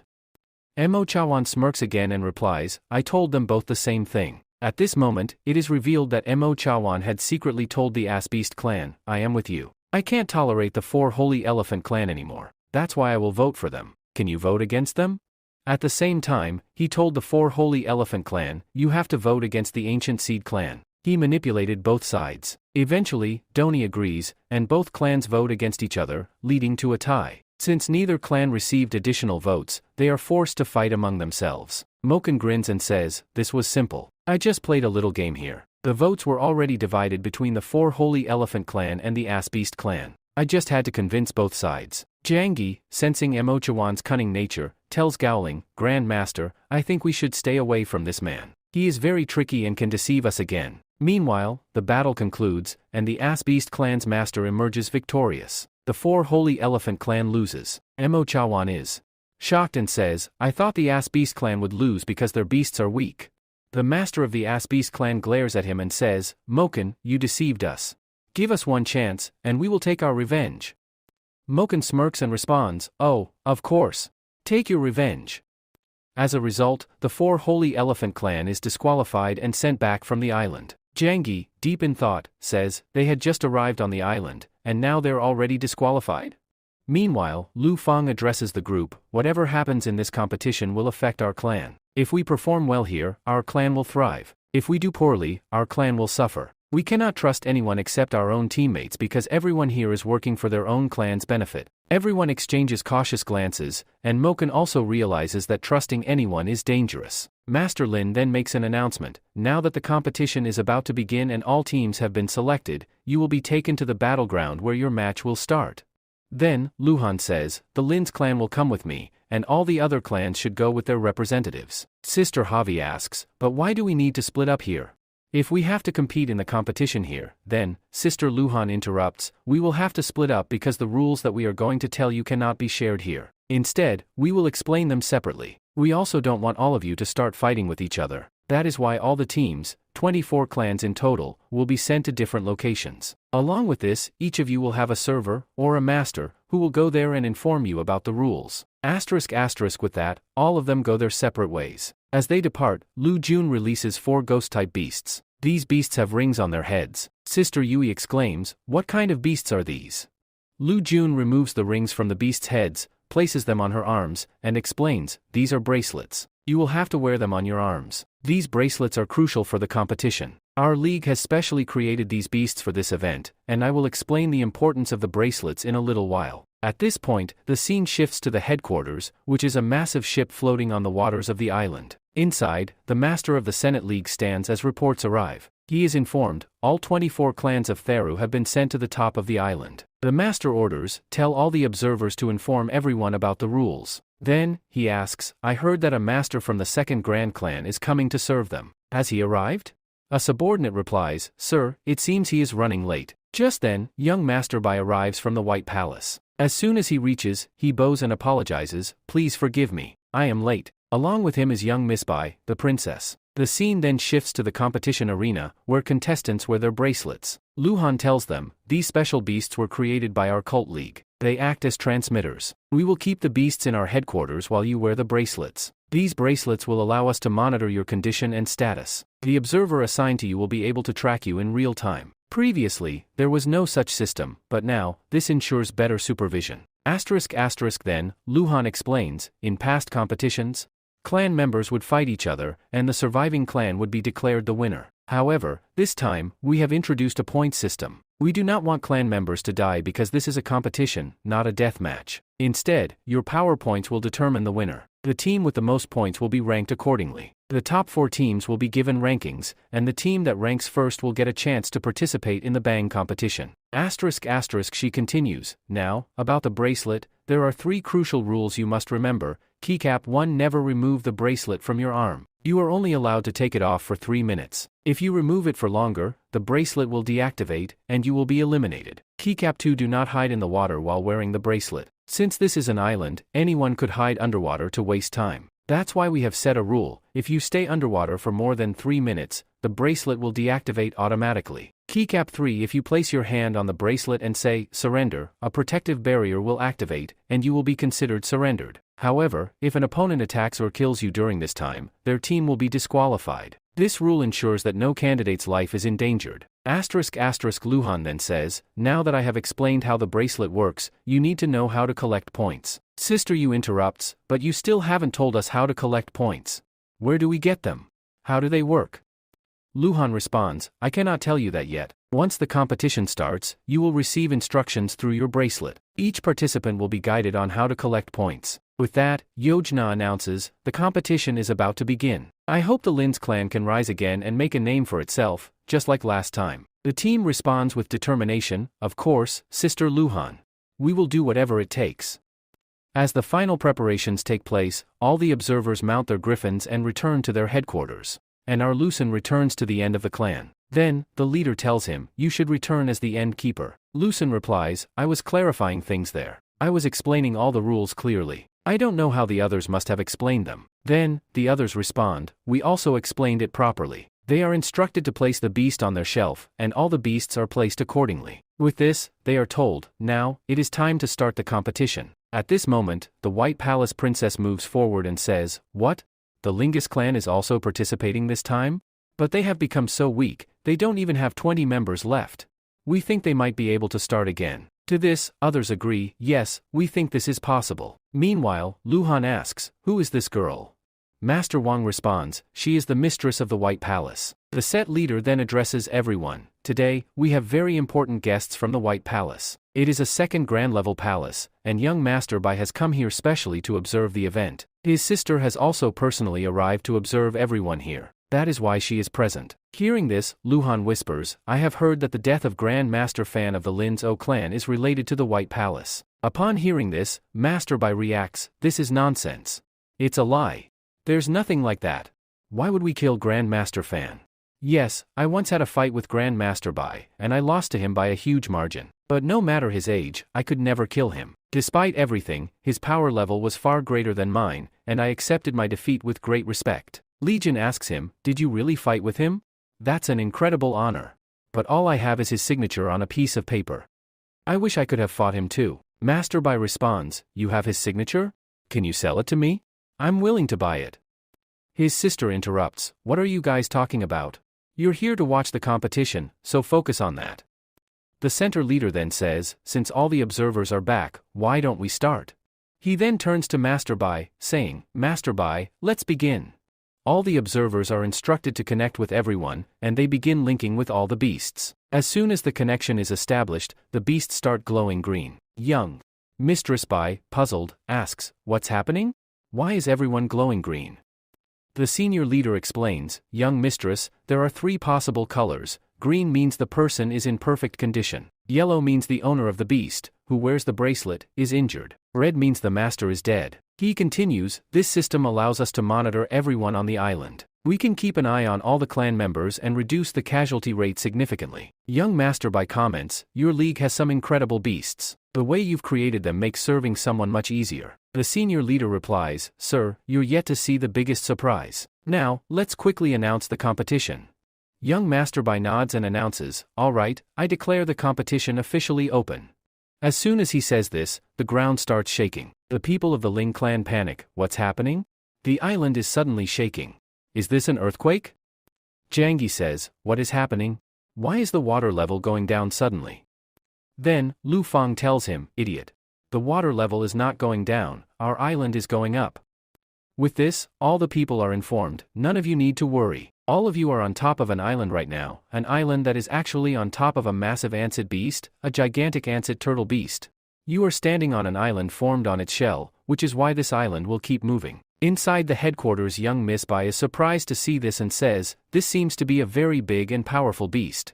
Jiangyi then exclaims, that means we are standing on the shell of a giant turtle. Meanwhile, young Master Bai and young Miss Bai are also shocked. On the other side, an announcement is made to the crowd, everyone, listen carefully. You are all on the back of a moving turtle. This means the area you are standing on is very small, so be careful. If anyone slips and falls into the water, they will be disqualified. Now, I will tell you the rules of the first stage. Sister Jailing asks, why are there so many stages? We thought there would be only one.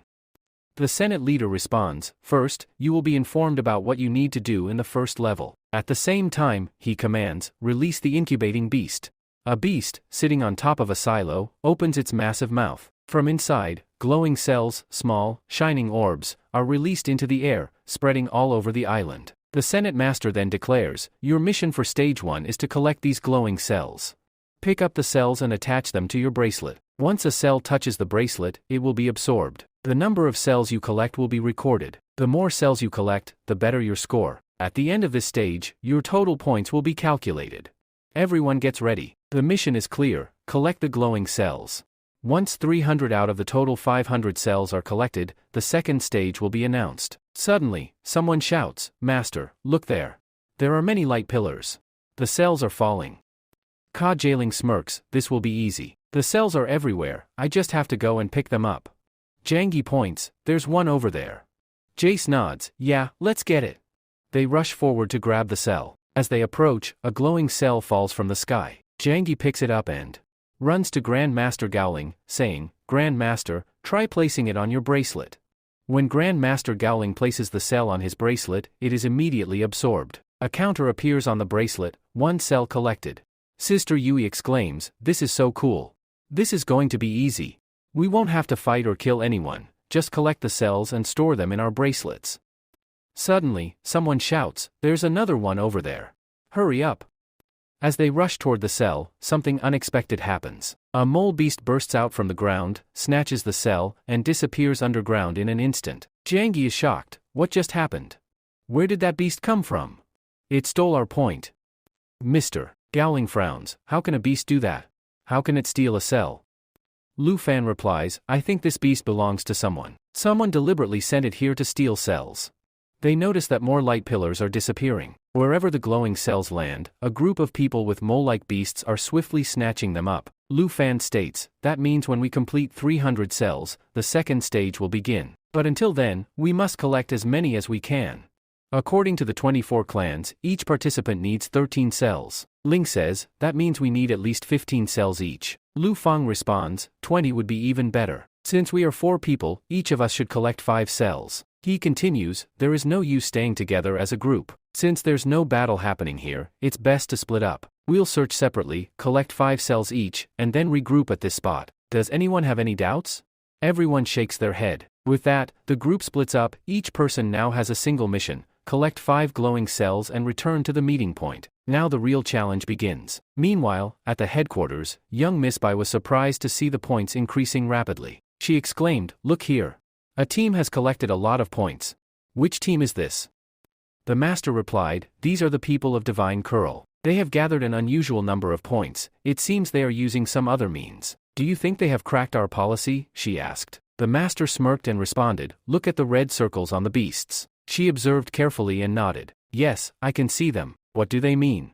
He explained, "It means they have removed their bracelets and put them on their beasts. Now, their beasts can directly touch the cells, absorbing them into the bracelets. This method has made it incredibly easy for them to collect cells at a rapid pace." The scene shifts to the disciples of Divine Curl. All 4 of them were sitting in one place, their bracelets attached to their rough-looking beasts. They were elated, having collected a total of 20 points in a short time. "Yes. This is working perfectly." One of them cheered. Suddenly, one of them warned, 3 minutes are almost up. We should call back our beasts as soon as possible. If we exceed the time limit, we will be disqualified." "All right." Another agreed. However, panic set in when one of them shouted, "My beast is not coming back. It's not following my commands." Another disciple echoed the concern. "Mine too. What's going on? Where did our beasts go?" Just then, a boy stepped forward. He was from Clan Freedom. Holding their beasts, he smirked and said, "Are you guys looking for Shapin? Don't you think cheating in this game is unfair?" The Divine Curl disciples were enraged. "Who the hell are you, kid?" one of them shouted. "Release our beasts right now and return our bracelets. Do you want to die?" Among them, one boy had no arm, but suddenly, a strange artifact emerged from his missing limb. It was a sub-artifact named Demon Tooth Arm. His arm transformed as sharp fangs protruded from within, resembling a monstrous jaw. The boy from Clan Freedom smirked and introduced himself. "I am Shag Lu from God's Palace, a branch of Clan Freedom. Since you don't have your bracelets, it means you cannot surrender. Which makes it very easy for me to kill you." He then turned to his Tu Tam and said, "Tu Tam, you've been served a meal." The scene darkened as crosses appeared over the 4 disciples of Divine Curl. At headquarters, young Miss Bai was alarmed. What happened here? Why have their markers turned red? The Senate Master grimly explained, "I believe they were killed. They kept their bracelets off for more than 3 minutes, resulting in disqualification from the game." Young Miss Bai was in disbelief. How is that possible? Are they so stupid that they would keep their bracelets off for more than 3 minutes? I don't think so at all. I expected them to become champions, but they lost so easily. Her elder brother interrupted, "I don't think it was stupidity. Their strategy was actually quite clever. However, once others discovered it, they turned it against them. If they were caught, their bracelets would also be taken." Young Miss Bai's eyes narrowed. "You mean to say that all these clans can fight each other? Isn't the goal just to collect cells?" Her brother smirked. "Ask the Senate Master. But I think this is the true nature of the game." The Senate Master confirmed, "It's not just about collecting cells. The clan members will fight each other for them. Only through battle will they be able to obtain the required number of cells." Master Lu says, "You are absolutely right, young Master Bai. Your thinking is very good, and you have understood it very well." At the same time, he tells his companions, "Quickly observe that area where the connection with the people of Divine Curd has broken. Go and check what has happened there." Lu Fang is shown working hard to find the cells. However, at that moment, his bracelet lights up with a message. Suddenly, a message appears on everyone's bracelet: "The entire team of Divine Curd has been disqualified. Those people are out. Now, only 23 clans remain." Upon hearing this, Lu Fang is shocked and says, "It seems that the fight has started. The fight for each cell has begun. If the number of cells decreases, the battles will become even fiercer. I must quickly complete my mission of collecting 5 cells and return to my teammates." Just then, he notices a pillar of light in the distance. His dog senses it and starts scanning the area. Meanwhile, Poida-chan extends his tentacle and, standing from a distance, picks up the cell. In this way, the team collects cells and absorbs them into their bracelets. Lu Fang smirks and says, "This makes things easier for me. I don't even need to go there myself. Poida-chan can grab the cells from afar." As soon as he picks up another cell, he mutters, "Now I have 2. Only 3 more to go. My mission will soon be complete." Suddenly, he hears a loud voice, "Who the hell stole our cell? Come out here quickly. We know you, hiding somewhere." Lu Fang reacts instantly, moving to the side and hiding behind a stone. A group of people stands nearby, angrily searching for the thief. The group shouts, "We are from the Lang group. How dare you mess with us?" Lu Fang, hiding behind the stone, thinks to himself, so these are the same guys from Lang group on whom my beast peed last time and humiliated them? These are the same people who killed Don DS Cat. Looking at them, they don't seem that strong. That's why they are roaming in a group. If they were truly powerful, they would be moving separately. Can I defeat them all here? As he is deep in thought, his dog, Doggy Chan, suddenly runs off, straight towards a girl from the Lang group. Lu Fang panics. "Doggy Chan, what are you doing? Where are you going?" Doggy Chan dashes forward and hugs the girl, licking her face. The girl laughs and exclaims, "Doggy Chan, what are you doing here?" Lu Fang is stunned. "What? She knows my dog's name?" The girl smirks and calls out, "Lu Fang, I know you are hiding. Come out quickly." Lu Fang sighs and steps out. "Please forgive me. Do we know each other?" The girl raises an eyebrow. "Now you, reacting all innocent? You don't remember what you did to me last time, my love?" Lu Fang is startled. "Wait, did she just call me, my love? That means, something must have happened between us. No wonder she's talking so casually." Meanwhile, Sister Ju finds a second cell and exclaims, "Now, I just need 3 more.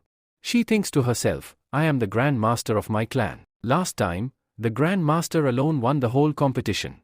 But as a Grand Master, how can I let everyone surpass me? I must move ahead of them."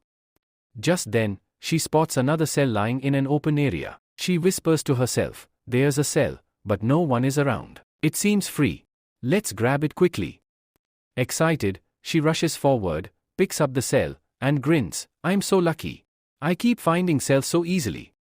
However, at that moment, 2 figures emerge from the top of a hill. 2 clan members stand before her and smirk. "We placed that cell here deliberately to lure someone in, and you took the bait.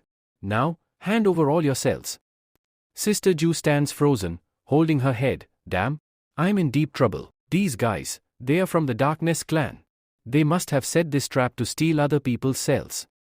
The 2 clan members laugh. "You really thought you could take this cell so easily? Now, be a good girl and hand over all your cells."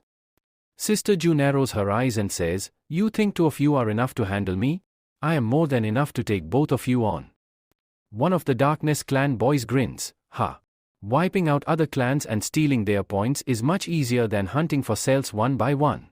Just tell us which sector you re from, so we can hunt down your teammates too." Before she can respond, a voice echoes from behind her. "I know him. His name is Jeoling, and he's from the Ling Ao clan." Sister Ju quickly turns around and is shocked. "Wait, Dan Dai? What are you doing here?" Then, Gowling says to him, "This means that you have joined another clan. Tell me, which clan have you come here with?" Meanwhile, the boys of the Darkness sector tell Dandy, "Boy, get out of here, or else you will also be killed along with this girl." At the same time, one of them releases his beast, Kanshwa monster, and his wine monster also seems to be very powerful. He then says, "Now you want to become my target? If not, then get out of here." Dandy, however, completely ignores him. While disregarding his words, he turns to Gowling and says, "Gowling, I think you have now become the master of this sector." On the other hand, the Darkness sector boys shout, "Stop your nonsense. What are you two chatting about over there while I am your opponent?" With that, one of them releases his beast and commands, "Go quickly and attack him."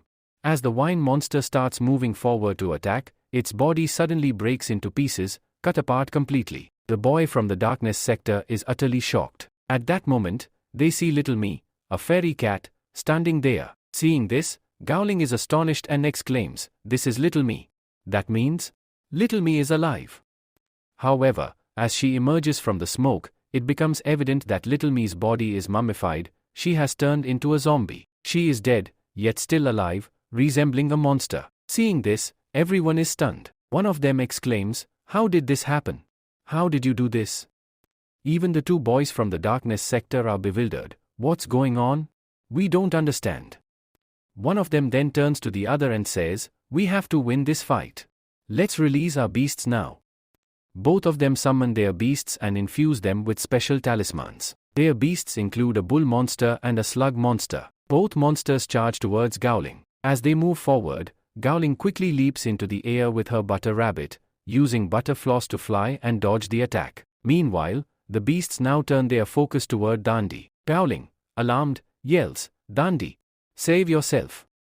But Dandi remains completely unfazed. He doesn't even move, as he is utterly confident that Little Me will handle the situation. With incredible speed, Little Me dashes past the two beasts, rotating her claws. In an instant, both beasts are sliced in half, their bodies breaking into countless pieces. Little Me effortlessly eliminates them and then advances towards the two remaining enemies. As soon as she gets close, the two remaining beasts raise their hands and surrender. Due to this, Dandi has to call back Little Me. The Darkness Sector boys breathe a sigh of relief. Thankfully, our lives were spared. Gowling then descends and immediately asks, "What happened to Little Me?" Little Me stares at him blankly, as if she does not recognize him. Then, to everyone's horror, she begins eating the remains of the fallen beasts. Gowling, shocked, turns to Dandi and demands, "Tell me, Dandi, what have you done to Little Me? What happened to her? How did she become like this?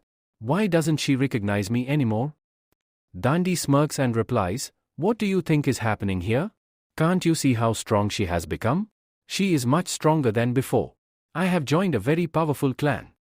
But then, he adds, "However, our Jali clan is also about to become incredibly strong. We will rise again in this competition."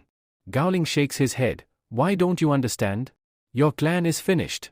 It has no value anymore. Do you really think you can revive a dead clan?" Dandi looks at him and says, "Listen, I advise you to leave your clan now. Join us, the Demon Slang clan. It is the most powerful clan, and by winning this competition, we will rise to the top." Just as he says this, Gowling interrupts, "No, Senior Don D. I think you should come back to our sector. Ever since junior brother Lu joined us, our beasts have been growing at an unprecedented rate. We have taken our beasts to the ultimate level." Then he tells her, "You are talking about the same boy who tried to mess with me that day and tried to stop me. You people let that boy join your clan?" Hearing this, Gowling replies, "I will not lie to you. That boy has certain methods that helped us make our beasts grow very fast. Since he came back, we have been rising, and we will win this competition too." Don scoffs and says to Dee, "Stupid girl, I don't think your clan can rise again, especially with the help of that boy, Lu Fak. You think you can rebuild your clan with his help? You will not be able to do it." At the same time, his Little Me glares at Butter Rabbit before turning back and saying, "I told you about the Demon Slang clan. If you want to leave the Lingjao clan, come to me. That is, come and join the Demon Slang clan." He then tells Little Me, "Come with me." Gowling intervenes, "Don't do this, Dandi. You should not leave our clan. Our clan needs you." Dandi firmly replies, "No, I am neither your senior nor a member of your clan. I am not coming back to you. And remember one thing, do not let your brother, Lu Fang, come in front of me. I am very angry with him, and if he does, I will kill him." With that, he leaves, while Gowling stands there in shock. Next scene, Jangi is hiding with his companion, Lamar, watching the scene unfold. In front of them, they see a cell lying on the ground. They pick it up and say, "Yes. But we will need the fourth cell. If we absorb this one, we will have 4. Then Jangi turns to Lamar and asks, "Lamar, I know you are evolving, but why is your shape not changing? I know you've become stronger, so why isn't your form shifting?" He recalls, "Last time, when we fought Master 2 from the Clan of Freedom, a pike hit his head. I think that injury affected his mental condition. He keeps laughing all the time and acts like a madman." As Lamar, who is with Sussy, approaches the cell, he cautions, "Look around first. Have you gone there alone?" Then he says, "Is there no one here?" At the same time, Jangi rushes forward and grabs the cell. Just as he does, a voice comes from above, "That cell is mine. Give it to me quickly if you don't want to die. If you don't return it, I will teach you a lesson." Jangi looks up and sees a young boy who appears even younger than him. Smirking, he says, "Little kid, do you really think you should be participating in this competition? I think that's a big mistake." The boy snaps back, "What nonsense are you talking about? How dare you speak to me like this?" He then proudly announces his clan name, which starts with Silas Dragon. However, it's such a long name that Jangi bursts into laughter. Who gives their clan such a long name? It takes forever just to say it. Furious, the boy, Long Nien, yells, "Stop your nonsense. That cell belongs to me. Hand it over."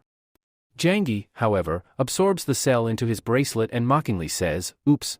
My hand slipped." Long Nien glares at him and declares, "Prepare yourself. I will kill you here. I will not let you leave."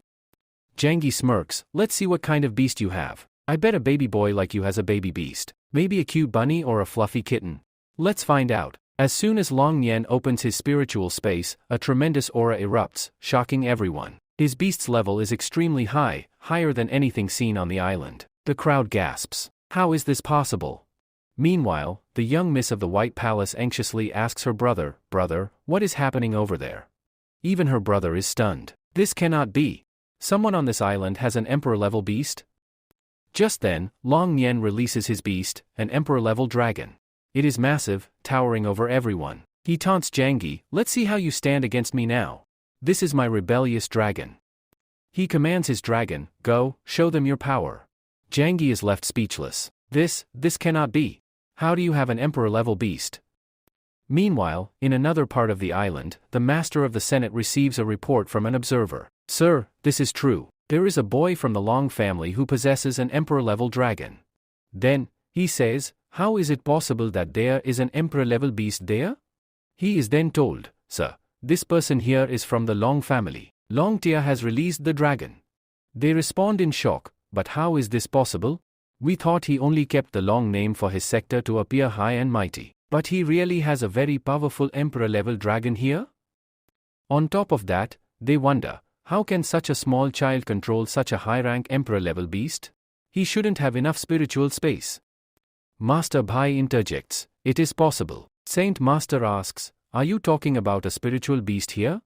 Master Bhai nods, "Yes, I am talking about spiritual beasts. Spiritual beasts are creatures that are placed inside a child's body at birth. Once the beast is placed inside, it forms an immediate connection with the child. As the child grows, their spiritual space expands along with them, and the spiritual beast tied to them grows as well." Upon hearing this, the main sister exclaims, "If that's the case, then why didn't my father put a powerful internal beast inside my body?"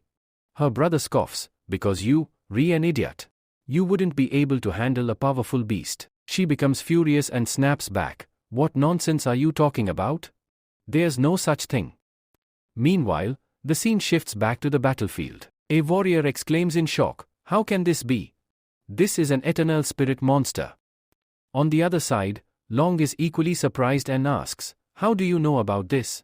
Jangi then reveals images from his past. The images show his father repeatedly trying to implant an internal beast inside his body, not just once, but many times. He recalls, "No matter how many times they placed the embryo inside me, no matter how many times they attempted to fuse an internal beast within me, it always failed. In the end, my father deemed me useless. He abandoned me and left, believing I had no worth." With a bitter expression, Jangi remembers, "I called out to my father, but he simply said, 'Forget it. You were never my son.'" As his memories end, Long turns to a girl and says smugly, "You should leave. If you understand what's happening here, you must be feeling quite jealous." Jangi, irritated, retorts, "There's nothing special about an internal beast. Just because you have one doesn't mean you are superior to us." Long smirks, "Then I'll show you what I can do." He commands his dragon, "Go and bite him." The dragon charges forward at great speed. But just as the attack is about to land, Jangi quickly pushes his Lamal aside, preparing to face the attack himself. As the dragon lunges, young Miss Bai observes, the fight is about to start. But this is going to be one-sided. On one side, there's an emperor-level dragon, and on the other, its opponent's boost is at the ultimate level. They are not even compatible with each other. Her brother interjects, "It's not that simple. It depends on who is controlling the emperor-level beast. That boy is too young. He can't properly control such a powerful creature. If there were a strong master controlling the emperor-level beast, he could have wiped out this entire island by now." At that moment, Jangi and Lamar look around in confusion. Where did that dragon go? They glance to the side and see the massive dragon sprawled on the ground. It struggles to get up, visibly furious. Jangi mutters, "What just happened? It was about to attack us." Meanwhile, Long shouts at his dragon, "You stupid beast. How could you miss your target from such close range? You are completely useless." The dragon glares at Long and growls, "That's your fault. You can't control me properly. Your spiritual power is too weak." The two begin arguing, bickering like master and beast at odds. Jangi watches them in disbelief. What is going on here? A tamer and his beast fighting with each other? It seems they are completely incompatible. Turning to Lamar, he says, "Lamar Jan, let's fight them. I believe we can win. We will be enough to defeat this emperor-level beast." With that, Jungi hands Lamar a special stone. Lick this, he instructs. Lamar does as he's told, and after licking the stone, Jungi hurls it into the air. Long says, what is he doing now? Why did he throw the stone in the air? With this, he tells Lamar to throw a spike at him. As Lamar attacks, the stone shatters into pieces in mid-air. Because Lamar had licked it earlier, his spit remains on the fragments, causing all the pieces to turn into spikes. Jangi then tells Long, now taste my attack. This is called falling spikes. With that, the falling spikes begin to rain down on young Master Long. Just then, his dragon moves forward at great speed, releasing its energy. As it does so, it attacks with its fire breath. The moment the dragon attacks, all the falling spikes turn to dust and scatter in the air. However, at the same time, the poor turtle, the very island they are standing on, also gets hit. The attack strikes the turtle's skin, causing it to writhe and move. Long shouts, you stupid dragon. What are you doing? Do you want to kill this big old grandfather turtle? If it sinks, we all drown. Meanwhile, Lamar and Jangi charge toward Tamar, preparing to attack. As soon as they get close, Long commands his dragon, Dragon, give me 5 points of power. The dragon transfers 5 points of power to him. As a result, Long clenches his arms and then spreads them wide, triggering a tremendous explosion of energy. The blast sends Lamar and Jangi flying backward. Jangi, struggling to get up, exclaims, what just happened? He asked the dragon for power, and the dragon actually gave it to him? Have we ever seen a beast transfer its powers to its master before? Lamar glares at Long, you fool. Looking at your face, I can tell you had no idea about this special technique. He smirks and continues, this is an advanced and rare ability. Only those at the Emperor level can lend their power to their beast tamers, but only for a limited time. With this, Lamar dashes forward, spinning at high speed to attack. Just as he is about to strike, Long commands his dragon once more, Dragon, give me 10 points of power. Receiving 10 points of power, Long throws a devastating punch at Lamar, sending him crashing into the ground. Lamar is knocked out cold. Jangi rushes toward him, yelling, what have you done? You hurt my Lamar. At the same time, he gathers energy in his fist and prepares to strike Long. As he lunges forward, Long's father suddenly appears and orders him to stop. Long, startled, exclaims, Dad? What are you doing here? In that instant, he misses his punch and lets Jangi go. He turns to his father, frustrated, Dad, why are you interfering? I was just about to have some fun and teach this little boy a lesson. His father scolds him, I told you not to release your full powers. You could have killed someone. Long defends himself, no, Dad. It's not like that. I wasn't going to kill anyone, I had already restrained my powers. When I got close, I was just looking at his face. His father shakes his head. Then why did you summon an immortal level dragon? Do you even understand the mess you've created? Everyone on this silent battlefield saw you. Now the secret is out, people will know there's a camper level beast here. Long clenches his fists, but Dad, I was angry.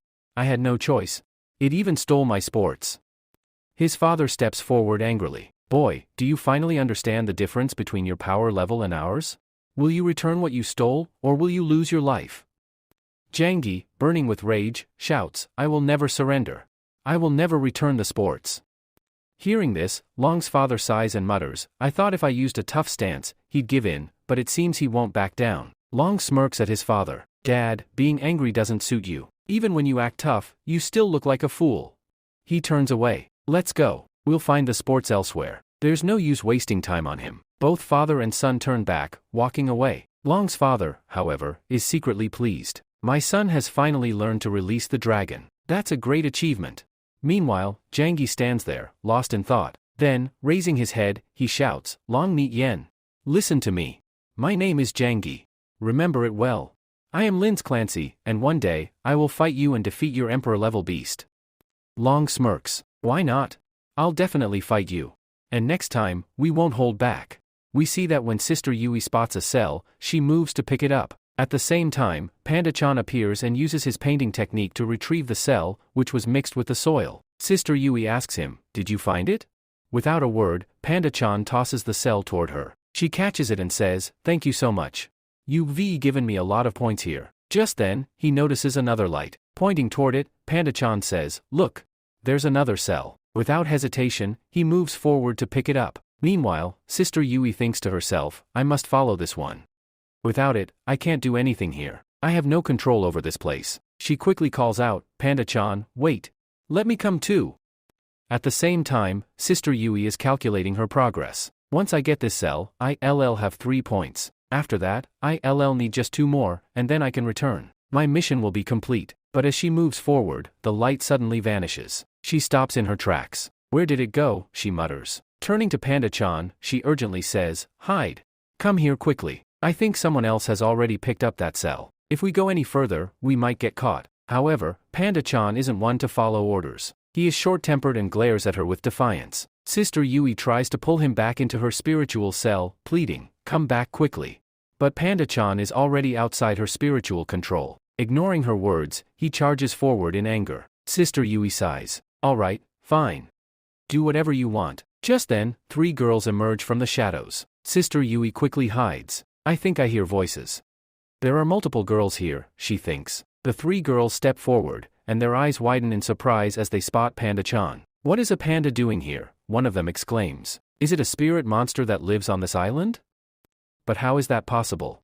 Another girl wonders aloud. Sister Yui notices something strange. Why are they holding their spores in their hands? Why haven't they stored them in their bracelets?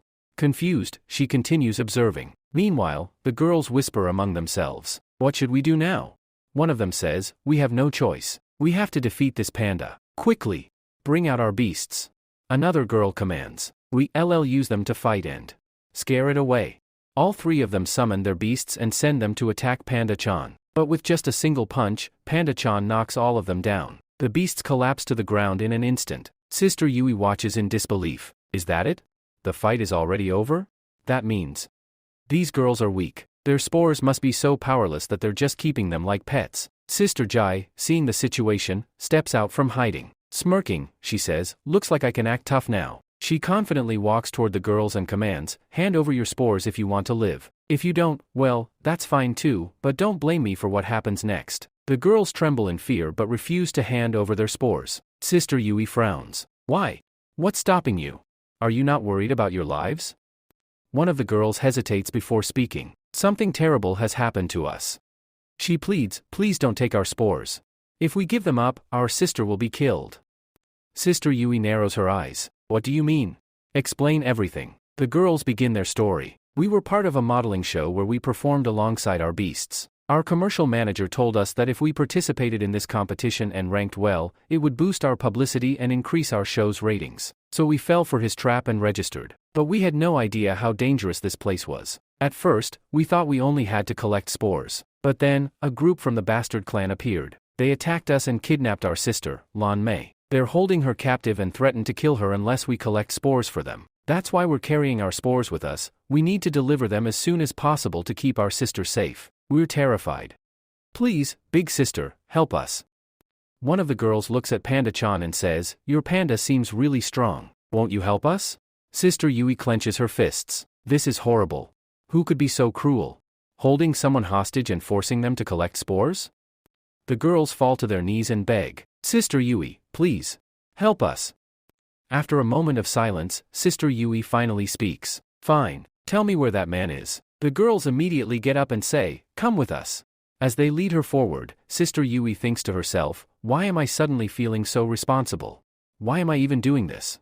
Soon, they arrive at the location. A boy is sitting there, watching over Lan Mei. A parasite monster hovers near her body. He smirks and says, back so soon? Did you bring all the spores I asked for? The girls tremble. Sir, we could only find 3 spores? Please, let our sister go. The boy scoffs. You think you can bargain with me? I told you, I don't negotiate. Killing this girl is child's play for me. He snaps his fingers. Watch as she dies right in front of you. One of the girls cries out, please don't. We have a way to win this. And with that, the scene is set for an intense showdown. The boy asks her, what method have you found? Tell me. The girl replies, we should gather spores here so that we can win. But we found a better method, one that will help us collect spores more efficiently. Hearing this, the boy insists, come on, quickly. Tell me what method you found. But instead of answering, the girl says, wait. Look at my hand. She slowly moves her hand forward. As soon as the boy looks at it, Panda-chan suddenly appears from behind her. He grabs the boy's arm, and also catches his beast. With a powerful grip, he holds both tightly and delivers a strong blow. Shocked, the boy exclaims, what is this? You tricked me. Meanwhile, the girls cheer, our sister has been saved. Nami is safe. But Pangda-chan isn't done yet. He claws at the beast, tears it into 2 pieces, and delivers another crushing blow. He begins pummeling the boy relentlessly. At the same time, Sister Je shouts, Pangda-chan, teach him a lesson.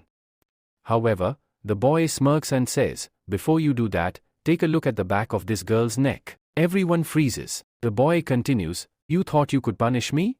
But I already placed a small beast on her neck. If I die here, she won't survive either. This parasite will explode, and so will her neck. Suddenly, the girl starts screaming in pain. Jan cries out, the other girls panic, and fear spreads among them. Sister Yui rushes forward, yelling, Pangda-chan, stop.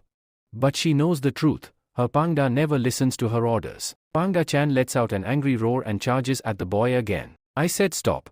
Sister Yui shouts. This time, Pangda-chan is forced to stop. The boy laughs mockingly. Did you think I was scared? I thought I was going to die, but unfortunately for you, it's all of you who will die now. Then he asks, do you even know why I brought you here? Why have you come to help them? With a sinister grin, he pulls out another parasite and says, now, you have 2 choices, either die together, or become my slaves. Gather sports for me, or I'll place a parasite on all of your necks. Fear spreads among the girls. Pangda-chan clenches his fists in anger. He won't let this happen. Sister Yui stands frozen, while Pangda-chan roars, fight back. Fight back. But she remains silent. The boy smirks and says, this is your choice. Will you accept the parasite on your own body, or let it be placed on your friends? Hearing this, Sister Yui suddenly recalls a painful memory. Someone had once told her, you have a choice, save this girl, save this boy, or save yourself. In that moment, Sister Yui's body trembles. Her past wounds resurface. But then, something inside her snaps. With a furious scream, she flips backward like a witch, spinning midair, and catches the boy in a leg lock.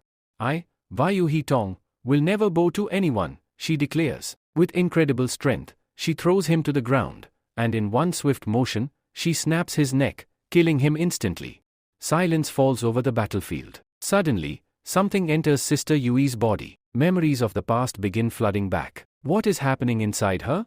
What memories are being unlocked?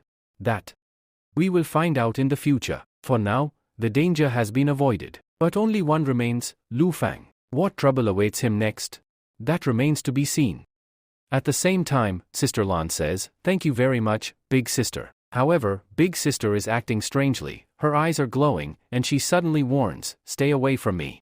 Sister Lan, startled by this, steps back in fear. Just then, Sister Yui collapses with someone and falls unconscious. A while later, when she regains consciousness, she finds all 4 girls standing around her. Big Sister, you are so strong.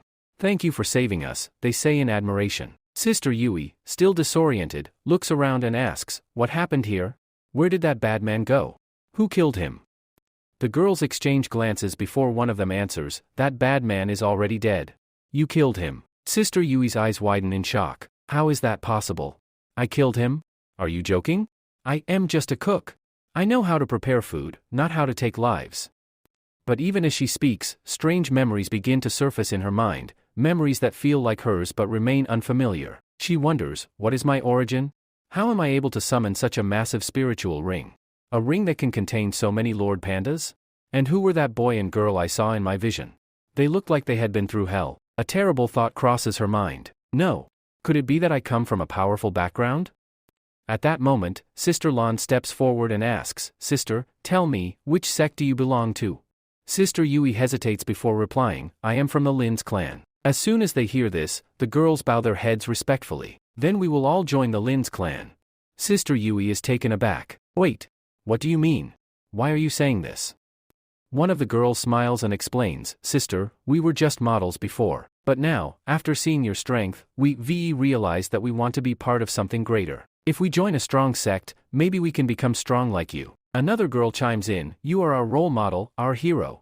That's why, after this competition is over, we will come directly to Lin's clan and join your sect. Then, they hand her 3 spots, saying, take these. We have no use for them anymore. The competition is getting too intense. If we stay, we won't survive. Sister Yui reluctantly accepts the spots. Meanwhile, the scene shifts to Lu Fang, who is walking ahead when he suddenly turns and asks, "Since when have you been following me? Why don't you go back to your agency? Why leave your sector members behind?" The girl following him shrugs. "I'm not following you. I'm following this little puppy. He missed me, so I came along." Lu Fang sighs. "Fine, fine. But don't you care about your teammates? Your Lang group is still in the competition." The girl laughs. "Winning this competition is nearly impossible for us. Our Lang group is too weak. I doubt we'll make it far." She turns to the little dog and asks, "What do you think, little doggy?" The dog lets out a small bark, as if agreeing. Lu Fang watches her closely and thinks, "She's getting way too close to my dog, and maybe to me as well. I need to figure out what kind of relationship we had in the past." Finally, he asks, "Tell me, what do you think about me?" She stops, crosses her arms, and smirks. "Oh no, here we go again. You asked me the same thing last time." She steps closer, looks him in the eyes, and teases, "You bastard, my love." Lu Fang blinks in confusion. "Wait, what?" The way she looks at him flusters him. He quickly turns away, blushing. "I was being serious. I don't remember what happened between us. I don't know what's wrong with me. I just feel this terrible pain in my head. It's like I've lost so many memories." Hearing this, the girl frowns. "You mean your strange illness is getting worse again?" Lu Fang's brows furrow. "What illness are you talking about?" The girl blushes and pouts. "Oh, come on. You always use this excuse. Every time, you tell me you have a mysterious disease, and then you take advantage of me."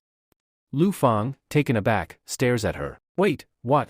But before he can say anything else, a sharp pain shoots through his head, and he collapses. The girl sighs, watching him. And there he goes again, pretending to be sick. Little does she know, this time, his pain is real. His past is unraveling, and it's far more terrifying than he could have ever imagined. With this, Lu Fang steps forward and says, "Tell me quickly, what is that disease?" She starts blushing even more and snaps, "Stop talking nonsense. What are you doing?" She turns away and adds, "I won't tell you anything. This is very embarrassing." Lu Fang pleads, "Don't do this, please. Just tell me quickly, what is that disease I've been asking about?" But before he can say another word, she slaps him hard across the face and says firmly, "Don't ask me again." At the headquarters, a young man rushes to the chief and reports, "Chief, I have come to give the latest report. So far, a total of 278 spores have been collected." He continues, "The current rankings stand as follows. First place belongs to the Clan of Freedom, with a total of 42 points. Following them is the Demon Slayer group, while our team, Ling's Auckland, is in 7th place. Hearing this, Miss Bai remarks, "Ling's Auckland has climbed to 7th place? That's a great achievement." She then adds, "But the competition is about to get even more intense, only 18 teams remain now." At that moment, another report is handed over. It reveals that 2 scouts were sent to investigate the first eliminated team. The report states, "Sir, your suspicions were correct. Someone massacred these people mercilessly. They didn't even get a chance to surrender." The chief, deep in thought, responds, "It seems certain factions have once again infiltrated this competition just to cause a bloodbath. This has happened before. Some groups don't care about the competition itself, they only focus on eliminating opponents." Miss Bai, visibly frustrated, exclaims, "Why aren't you doing anything about this? Why don't you stop them?" The chief replies, "Regardless, they will have to face combat in the next stage. We will do our best to minimize casualties." Miss Bai frowns. "What do you mean? What are you planning?" Scene shift, Lu Fang's mission. Meanwhile, Lu Fang finds 5 spores and declares, "My mission is complete." He then looks at the girl beside him and asks, "Are you just going to stay here and play with the fake moon? Are you not going to find a spore for yourself?" She sighs. "What's the point? It's not like I'll be promoted anyway." At that moment, Foxy suddenly dashes out from behind her, shouting, "Watch out. You're about to be attacked." Lu Fang swiftly turns around, only to see Firefox pouncing on him. But instead of attacking, she jumps onto him and starts licking his face. Almost immediately, Ice Fox appears, followed by Moken, who sighs and grumbles, "These 2 idiots aren't listening to me. I ordered them to attack, but they ran up and started licking you instead." Lu Fang, confused, looks at him and asks, "What are you doing here?" Moken grins. "It must be fate, we've crossed paths again." Just then, Ma Chuan's companions arrive. One of them, an old lady, eyes Lu Fang suspiciously and asks, "Ma Chuan, is this man an enemy?" Ma Chuan shakes his head. No, he's not an enemy. You don't have to be wary of him, he's one of us." Lu Fang frowns and questions him, "Ma Chuan, what's going on?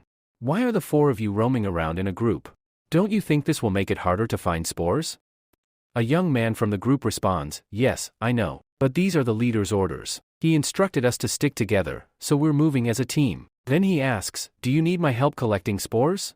Lu Feng shakes his head. No, I don't need any help. The young man insists, but we're friends. We can share our spores, so don't talk like that. At that moment, they sense another presence. A figure in a wheelchair appears at the top of a hill. Seeing his robes, someone gasps, wait, he's from the Clan of Freedom.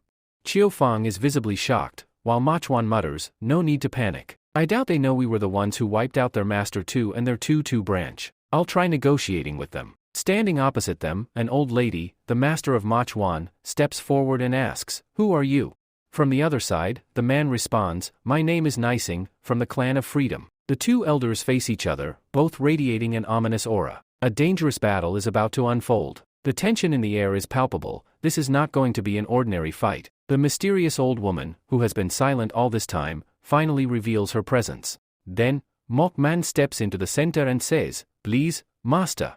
Do not attack here. Let me negotiate with him. I'll talk to him and resolve the issue. He moves forward and addresses Senior Nai. Senior Nai, I have heard that you are from the Plane of Freedom. I have heard about you many times before, but this is the first time I am seeing you in person. I am truly honored. Please, sir, do not attack us here, and do not try to snatch the spores from us. In this first stage, our only objective is to collect spores. I believe none of us hold enmity towards each other, so there is no reason for us to fight. We are positioned between both sectors, and there is no conflict of interest. That means to powerful individuals like us need not battle unnecessarily. Besides, you do not know about my master. My master may appear old, but she is extremely powerful. You can tell just by observing her demeanor. Hearing this, the old man Janai Singh looks at him and says, yes, you are absolutely right. There is no need for an unnecessary fight. Instead of wasting our energy, we should focus on collecting spores and securing our victory. Then, Singh nods and says, all right then, I will proceed. Senior Nai Singh, goodbye. We will go our separate ways and collect spores. At that moment, an announcement is made, 300 spores have been collected. The chief immediately orders, quickly announce the second stage. With that, a message is broadcasted to everyone. The second stage has been activated. In this stage, you must fight each other. There are now fewer than 200 spores left, and to obtain them, you must snatch each other's bracelets. By touching another person's bracelet with your own, you can claim all their points. Hearing this, chaos erupts. Mok Wen looks shocked and exclaims, where did this sudden announcement come from? Snatching each other's bracelets? This is bad. We in trouble now. At that moment, Nising returns and smirks, it seems we now have a conflict of interest. Because now, I'm going to take your bracelet. Previously, Nising had no reason to target them, but now, everything had changed. He quickly activates his abilities. The Clan of Freedom had used parasite-type beasts, and Nising possessed a terrifying ability, the Spine of Terror. He had implanted the spine of a beast within his own body. With a sinister aura, he rises from his wheelchair, his spine extending like a monstrous weapon, and launches an attack. Mok Wan, reacting swiftly, jumps back and lands safely. But Nising taunts him. You claimed your master was powerful. Well then, let's see how strong she really is. Lu Fan, seeing the situation, shouts, Junguru, get behind me. We must fight him. But before they can act, Mok Wan grabs both of them by their collars and yells, you fools. Fighting him is pointless. Run. He drags them away, shouting, take your beasts back too. Lu Fan protests, what are you doing? Are you insane? Mok Wan points toward Nising and explains, do you see that disabled guy? That is Nai Jing of the Clan of Freedom. He may look weak, but he hasn't scored many points yet, which means there's no real gain in fighting him. More importantly, you won't be able to defeat him. He has the Spine of Terror, a parasitic beast ability that makes him incredibly dangerous. I've heard stories about him. He's a monster. Lu Fan hesitates, then asks, so you're saying he's too strong? Then why don't we all fight him together? Your master is here too, right? That old granny of yours looks powerful. Mok Wan shakes his head, you don't understand. Let's get some distance first, and then I'll explain everything. Meanwhile, Mok Wan's teammates watch in confusion. What just happened? Why is Mok Wan running away? At the same time, only 3 people remain standing in front of Nising, Mok Wan's own companions. Nising smirks and says, lady, you seem quite strong. But your leader ran away in fear. Come now, release your beasts. I want to see what you've got. He steps forward to attack, but before he can, two of Granny's companions immediately surrender using the surrender technique, without even summoning their beasts. Nising's expression darkens. What are you doing? But before he can react further, the old lady raises her hand and says, "Surrender, sir." However, before the surrender can be completed, slash. With a swift movement, Nising slices off her hand using his spine of terror. Her severed hand falls to the ground. She collapses, blood pouring from the wound, and screams, "I surrender! I surrender!" Tears stream down her face as she cries in agony. Nising says, "You will not be able to surrender here now. Do you really think you can surrender so easily? That too, without fighting me? You people have cheated me. Bring out any of your spirit monsters and fight me." Meanwhile, a man runs toward Granny and pleads, "Please forgive us. Please look after us. We are not spirit masters, we are just beggars. This boy brought us here by paying us money so he could complete the team members. He promised us a lot of money, and at the same time, he gave me even more money to bring me here. You have to become the Grand Master of the team, and I came with him as the Grand Master of the sector. We were only pretending to look tough while following his orders." Hearing this, Lu Fang yells, "What have you done, you fool? You got 3 innocent beggars killed. Nising from the spine of terror will not spare them." Pawan, looking shocked, responds, "Friend, how was I supposed to know? I only brought them here to fill the numbers. Collecting spores is very easy. As soon as we collect the spores, I was going to make them surrender and leave. How would I know that suddenly, Nising from the Clan of Freedom would show up, someone who possesses the spine of terror? I don't think these poor people will be able to survive this." The scene shifts to Nising again. He snatches the bracelets from them and scoffs, "What is this? You have absolutely 0 points." Then, turning to the others, he asks, "Do you both have any points?" They shake their heads, replying, "No, we don't. All our points were with the boy Mo Chuan. Please forgive us. We only came here to fill the numbers." Granny also pleads, "Please forgive us. We made a big mistake. We won't do it again." But Nising shows no mercy. With a swift motion, he slashes Granny's neck. Granny hadn't surrendered yet, so she could still be killed, he says coldly. However, he spares the other 2, adding, "I will let you both live because if I kill you, our Clan of Freedom sector will be disqualified. But I will remember the name Mo Chuan." On the other side, Mo Chuan turns to Lu Fang and says, "Lu Fang, do you understand what the League is doing this time? If we surrender in the second stage announced by the League, we will lose all our points. But if we want our opponent's bracelet, we only have 2 options, either cut off his hand or kill him instantly before he even realizes it. That way, we can take his bracelet and his points. There are only 2 choices, cut his hand or kill him." He pauses before adding, "I think the League must have some reason for these rules." Meanwhile, Sister Bai, furious, exclaims, "Are you all stupid? How can you do this? Do you want to get everyone killed?" They respond, "We don't want to kill anyone. The first spore collection phase already showed everyone how strong their teams are. The weak ones got eliminated in that stage. Now, the second stage has begun, and it's designed to force weaker players to disqualify themselves instead of surrendering outright. The League wants everyone to see their true strength. And when the third stage starts, the option to surrender will be completely removed. At that point, everyone will have to fight to the end." Master Bai nods in agreement, saying, "You absolutely right. This method is effective. Now, we will see who is truly strong. Each team will understand their own power, and the weakest ones will be the first to surrender." Just then, a message echoes across the island, "All members of the Tempest House have surrendered. Only 15 teams remain." Realizing the situation, one of them says, "Right now, the Alliance is putting immense pressure on all the candidates. Everyone must make a choice, either join another team or surrender immediately. Should we fight, or surrender now?" Fax speaks up, "Let's move quickly. We need to find our Lin's clan members and regroup with them. After that, we will decide what to do next." After coming back, his friends were already present. Sister Yui and Jangi were both there. Seeing him, Jangi said, "Junior brother, you've returned." As he arrived, Jangi immediately asked, "Junior brother, tell me, how many points have you got?" With a confident smile, he replied, "I've returned with a full 5 points." Hearing this, Sangi said, "Junior sister Jai and I have also secured 5 points each. That means we now have 15 points in total." But then, noticing someone unfamiliar, Jangi frowned and asked, "Why have you brought this Ma Chuan along with you? Why is he with us?" Ma Chuan, not one to stay silent, retorted, "Boy, stop your nonsense. I was your friend before, and I still am. That's why I came back with him. Meanwhile, Jangi turned to Sister Yui and warned, Sister Yui, quickly hide your bracelet, or he'll steal all your points. That guy is a real troublemaker. Sister Yui nodded, all right, I'll hide it. Then, curiously, she turned to Lu Fang and asked, Junior brother, tell me, who is this girl? Before he could respond, the girl introduced herself, my name is Jan Ru, and I am his girlfriend. Everyone was stunned. What? She's your girlfriend? Lu Fang immediately denied it. No. It's nothing like that. She's just talking nonsense. Don't listen to her. Jangi smirked. Oh, we know very well.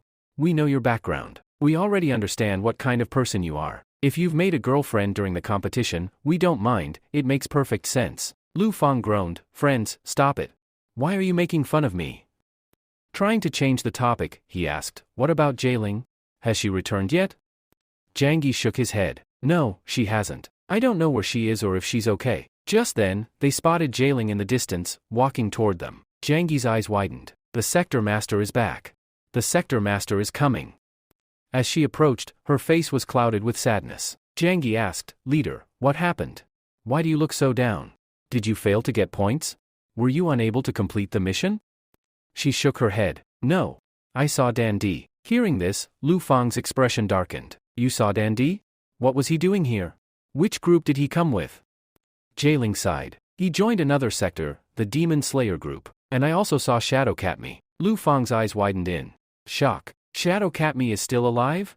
She nodded. Yes, she's alive, but something is wrong. I think she has lost all her memories. She's alive, yet dead at the same time, she's become a zombie. Her body is decaying, but somehow, she still moves. Jailing continued, Dan D has joined a sector called the Demon Slayer sector. They have the ability to bring dead creatures back to life. Jangi was in disbelief. How is that even possible?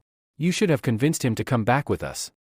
Jailing shook her head. No, he refused. He said he has joined a stronger sector. Lu Fang, lost in thought, recalled something from his past life. When I died before, someone turned my giant whale into a zombie. After becoming a zombie, it lost its memories, and killed its own master, me. His fists clenched. So this is all connected to Dan D. Seeing his anger, Mazwan asked, what's wrong? Why do you suddenly look so furious?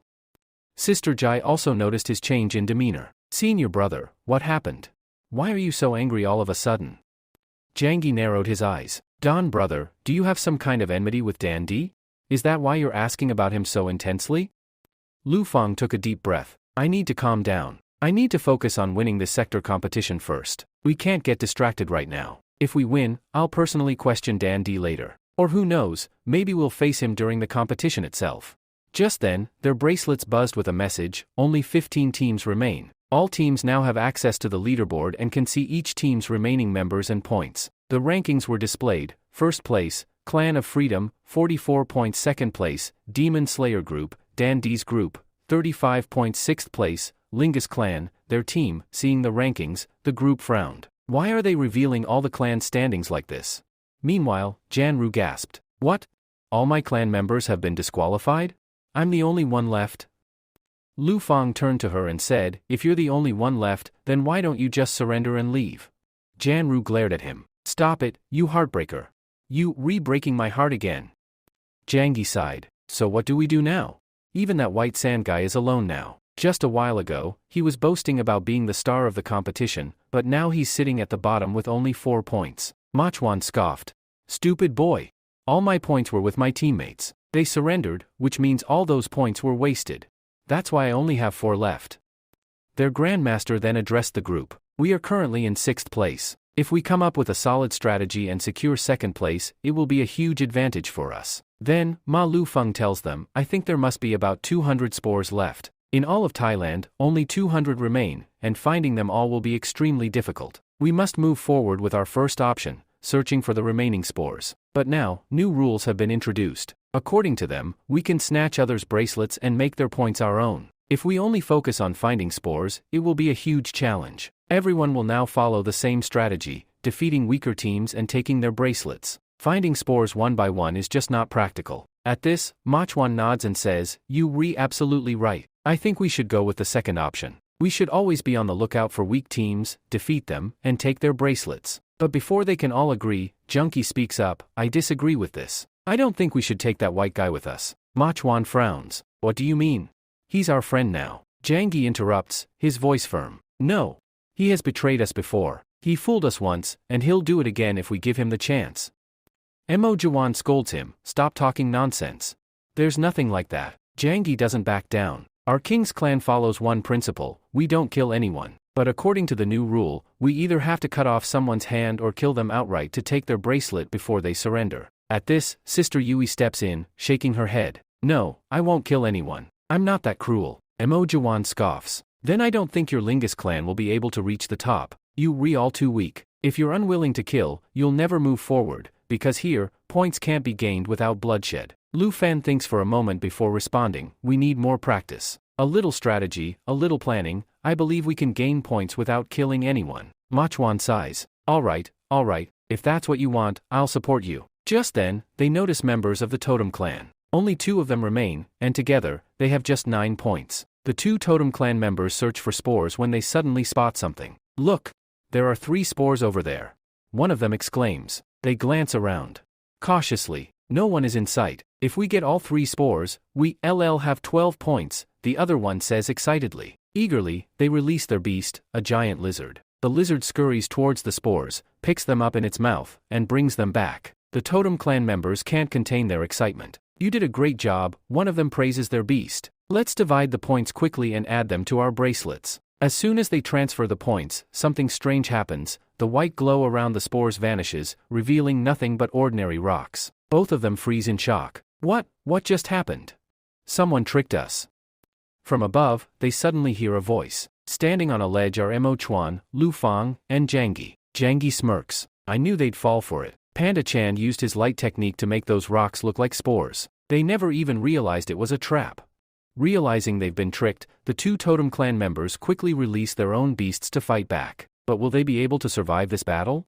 It doesn't seem likely. The scarlet wolf moved forward. Lamar attacked it with his thongs, causing it to fall down, injured. Boida Chan attacked the brown bear with his vines, binding and throwing it like Doggy Chan. Doggy Chan then used his special pawpaw technique, delivering a tremendous shock that made the brown bear fall down as well. Meanwhile, the other Totem clan boy unleashed his special technique. He held 2 sticks and thrust them into his lizard, which instantly increased its power levels. With great speed, the lizard charged towards Pangda Chan and Doggy Chan. At the same time, Pangda Chan stood in front of it and collided his head with the lizard's head. Upon impact, the lizard's head got buried in the ground, and Pangda Chan emerged victorious.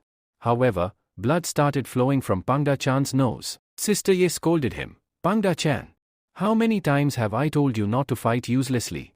Listen to your master too. Meanwhile, the Totem clan boys were in shock. What just happened? All our beasts have lost. It looks like we are going to lose too. We can't afford to lose here. Realizing their defeat, they said, we will not give you our points. We surrender. However, as one of them raised his hand to signal surrender, Lu Fan used his Pangda Chan to bind his hand. Mo Quan laughed and corrected him. You idiot. Don't you know? To surrender here, you must raise 2 fingers and surrender verbally. The other boy then raised 2 fingers and started surrendering, but at the same time, Pangda Chan wrapped his vine around the boy's mouth, preventing him from speaking. Adding insult to injury, Doggy Chan ran ahead and peed on his mouth. The boy fell to the ground instantly. After tying them up, their bracelets were taken. Lu Fan checked and said, 1 bracelet has 4 points, and the other has 5 points, a total of 9 points. Zhang Yi excitedly added, this is great. We now have 29 points in total. But Mo Quan interrupted, wait a minute. I think you guys are forgetting something. I'm also part of this, so we'll have to split the points 50-50. Zhang Yi frowned. Where did you come from? Why should we share points with you? Mo Quan smirked. I was here the whole time. Now, hurry up and give me the bracelet with 4 points. Zhang Yi argued. Why should we? We are a team of 6 people working together. Why should we split with you? And why should we give you 4 points? Mo Quan insisted. I worked harder here, so I deserve more. Besides, points can't be split from the bracelet, so just give me the 4-point bracelet, and you guys keep the 5-point one. Simple. Zhang Yi refused. No way. That's not fair at all. We are not giving you that many points. He then turned to Lu Fan and asked, Lu Fan, what do you think? Lu Fan picked up Doggy-chan like a gun and aimed it at Mok Wan. So, do you still want the points? Mok Wan, sweating, quickly backed down. No, no, no. Please don't make him pee on me. Okay, fine. Forget the points for now. We'll settle it later. Suddenly, Jianru pointed at something. Look at them. They are fighting over mere points. At the same moment, the evil insect group arrived. One of them placed a parasitic insect on a girl's head. You've seen this type of insect before? Remember when Sister Yui killed that boy? The evil insect group leader sneered. Well done. Now, hand over all your bracelets and points, or this girl dies. Mister. He clenched his fists. These scumbags. They are heartless. They even kidnapped a girl from another modeling group before. But Mok Wan smirked and said, Are you stupid? Do you really think you can take our points just by using a hostage? The evil insect group leader smirked back. Do you think I took this hostage for no reason? I've been watching from the shadows. I know you care about her. Then, one of them asked their master, Gowling, Master, what should we do? Will we give up our bracelets for this girl? Jailing says, We are from the Lin's clan, and the Lin's clan will keep raising the price in this company, dishonoring it. No matter how many small clans like you come in front of us, we will move forward by making everyone cry. Jailing continues, We cannot give you our bracelets, but we can give you the 2 bracelets that we have just acquired. There are a total of 9 points in them. Lu Fang responds, We will give you a total of 9 points here. You can keep these 9 points for yourself. Now, go away from here, leave this girl, and don't interfere any further. Let us make a deal among ourselves because if we fight, one of you 3 will definitely die here. They throw both bracelets toward them. The boys catch the bracelets and say, Okay, we have made a deal. After taking the bracelets to the evil sector, they check them. There are indeed a total of 9 points on them. The boy tells his boss, Yes, boss, she had a total of 9 points. I currently have 12 points. Fan says, Now that we have completed our deal and given you the 9 points, let her go. The Grand Master smirks and says, Do you really think I will let this girl go so easily? We have made a deal, and I will honor it, but I will not release the girl just yet. There's only one way to settle this. Lu Fang asks, What do you mean? The Grand Master explains, As soon as I let go of this girl, all of you will attack us and snatch our bracelets. That is why I will take this girl with me. None of you will follow me until I am far away. Once I reach a safe distance, I will release her. Jiang Yi exclaims, Why should we trust the people of the evil sector? Who's to say that once you far away, you won't just kill Janru? Lu Fan adds, Yes. Let this girl go right now. With that, they also release their beasts. However, the Grand Master of the evil sector remains unfazed and says, No matter how much you try to intimidate me, I will not change my decision. There will be no further negotiations. I will take the girl with me. Janru then speaks up, Stop fighting for me. I am truly grateful that you all care about me, even though I'm not from your sector. You were even willing to give up your points for me. But I feel I should return this favor. Lu Fang, you don't need to fight anymore. I am willing to go with them on my own. Lu Fan shouts, No, Janru. Don't do this. You can't trust them. Janru responds firmly, Lu, you underestimating me. You should know by now that people like them cannot harm me. Lu Fan sighs and says, Fine, I will wait here for you to return. I won't rest until you come back safely. Then he warns the evil sector, If I hear an announcement that the entire evil sector has been disqualified, I swear I will hunt down your entire sector and kill every single one of you, even outside this place. The Grand Master smirks and says, Why not? Let's keep this deal fair and square. My 2 companions will stay here so that none of you follows me. Once I am far away and have released the girl, they will return. The 2 boys nod and say, None of you will move forward. With that, the Grand Master takes Janru and disappears into the distance. John Qi asks, Brother Lu, do you think Janru will be okay? Lu Fan hesitates but replies, I don't know. But the way she spoke, I think she has full confidence in herself. Meanwhile, the 2 boys left behind say, The boss has gone far enough. We should follow him now. Before leaving, one of them warns Lu Fan, Don't even think about following us. Suddenly, their bracelets beep, and a voice announces, All members of the Blood Moon sector have been disqualified. Only 14 teams remain. Lu Fan is shocked. Everyone around reacts in panic. Someone shouts, What just happened? The Grand Master of the evil sector killed that girl. Lu Fan clenches his fists in rage. I should never have trusted that bastard. He glares at the remaining evil sector members and growls, Now, I will kill every last one of you. And I will start with you too. Now, both of you will die at my hands. The 2 boys get very scared and say, What has the boss done? The boss should have waited here. At least we would have reached him first. If he wanted to kill the girl, he could have done it later. But how can he kill that girl when both of us are here? They plead with him, please, please, please, sir. We have no fault in this. All of this was done by your boss. Just then, his bracelet gives a message again. Now, only 13 teams are left. All the people of the evil sector have been disqualified. The two boys are shocked. How can this happen? How did our sector get disqualified? How can all the people of our sector be disqualified when both of us are here, and our bracelets are perfectly fine? Chauhan says, I don't understand how this could happen. They didn't surrender, so how were they disqualified? Lu Fan replies, Leader, I think you should stay here and take care of these people. I'll go check. As soon as he runs off, he says, I'll go and see where Janu is. Is she really dead or alive? As he moves forward, Janu suddenly stands in front of him and smirks. Where are you going? Looks like you were coming to find me, you bastard. Finally, after so many years, you care about me. But I must say, I'm very happy to see this. Jangi and Ji become overjoyed. You re-alive. We are so happy. Janu smiles and replies, Please forgive me for making you worry so much. I had already surrendered. They ask her, but what happened to our boss? How did our sector get disqualified? Lu Fan adds, Yes, we also want to know how this happened. Janu sighs. Okay, I'll tell you everything. A flashback begins from 5 minutes earlier. The Grand Master, the boss, was walking ahead with Janu while she smiled. The boss scowled. Girl, why are you smiling? You're about to die. Janu chuckled. Mr. Boss, thank you very much. You actually helped me a lot today. Because of you, I finally realized that Lu Fan still loves me. He still cares for me. The boss snapped, Enough of this nonsense. Go tell your love story to someone else. She smirked. You've made a big mistake bringing me here. You should never have made me your prisoner. The boss frowned. What do you mean by that?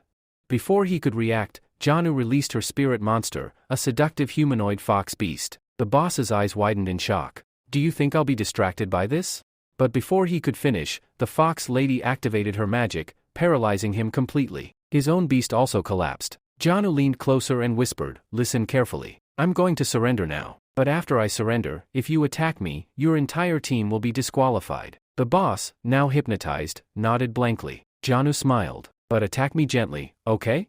And don't hit me in the face. She then raised her hand and officially surrendered. However, because the boss was under hypnosis, he instinctively attacked her. According to the rules, attacking a surrendered opponent results in instant disqualification for the entire sector. As a result, all the points from the evil sector were now available to be taken from their bracelets. Back in the present, Lu Fan mutters, We never even thought such a trick could be used.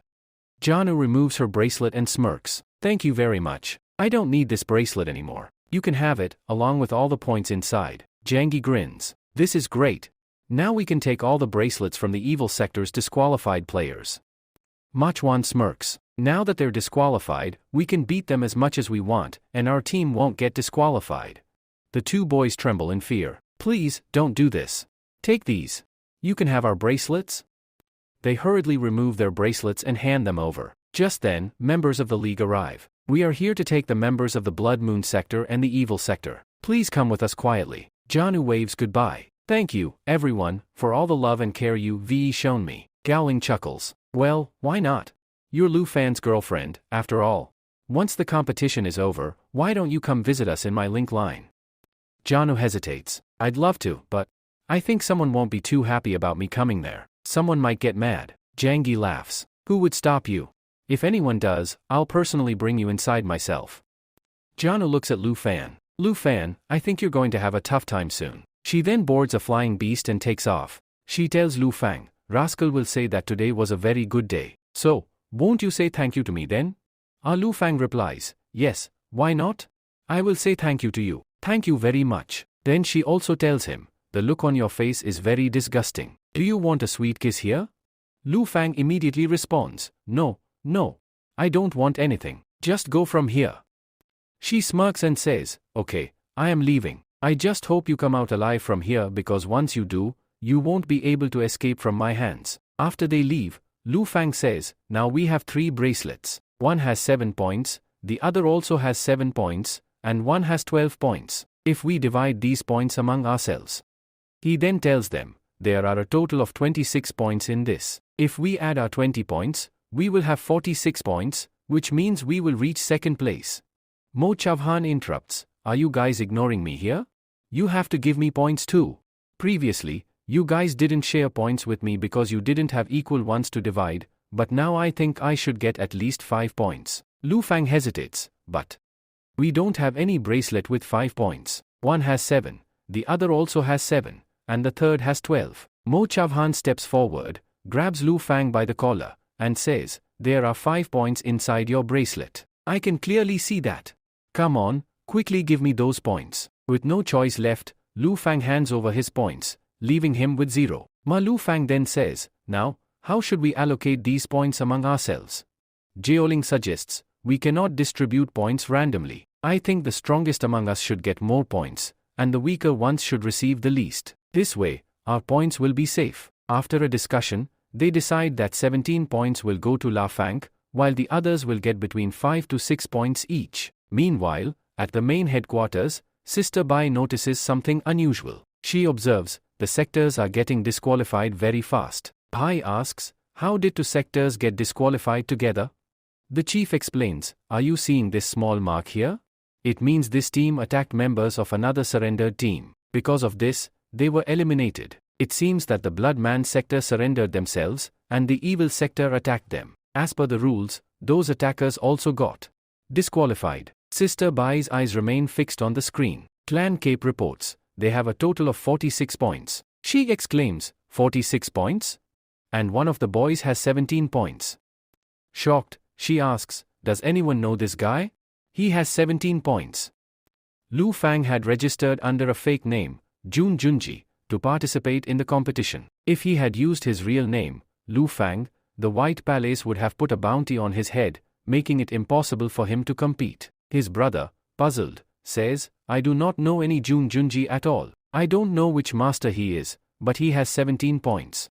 That means he must be very strong." Sister Bai's expression darkens as she realizes, this is the same pervert who kidnapped me. It is possible that both of them will fight soon, especially since her brother is also here. And at this time, our Lingus clan has reached the 2nd position. Along with this, the Senate leader informs everyone, "Where you are now, only 2 hours are left for the 2nd stage. The 2nd stage will end after 2 hours, and those who wish to surrender have only this time left. After these 2 hours, when the 3rd stage begins, the surrender option will be permanently disabled. So, move ahead carefully. At that time, you will have only one chance to fight, either kill or be killed." Upon hearing this order, Lu Fan says to White Hair, "Mo Jawan, don't you think you should surrender now? You're all alone." To this, he replies, "Who surrenders here? I have come to get promoted, not to surrender." Gao Ling then encourages the group, "We are very close to victory. If we push for 1st place, we can reclaim the former glory of our Linzhou clan."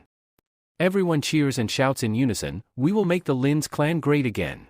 Li Fang then declares, "We have a lot of points now. We just need to defeat one more team, and we will reach 1st place."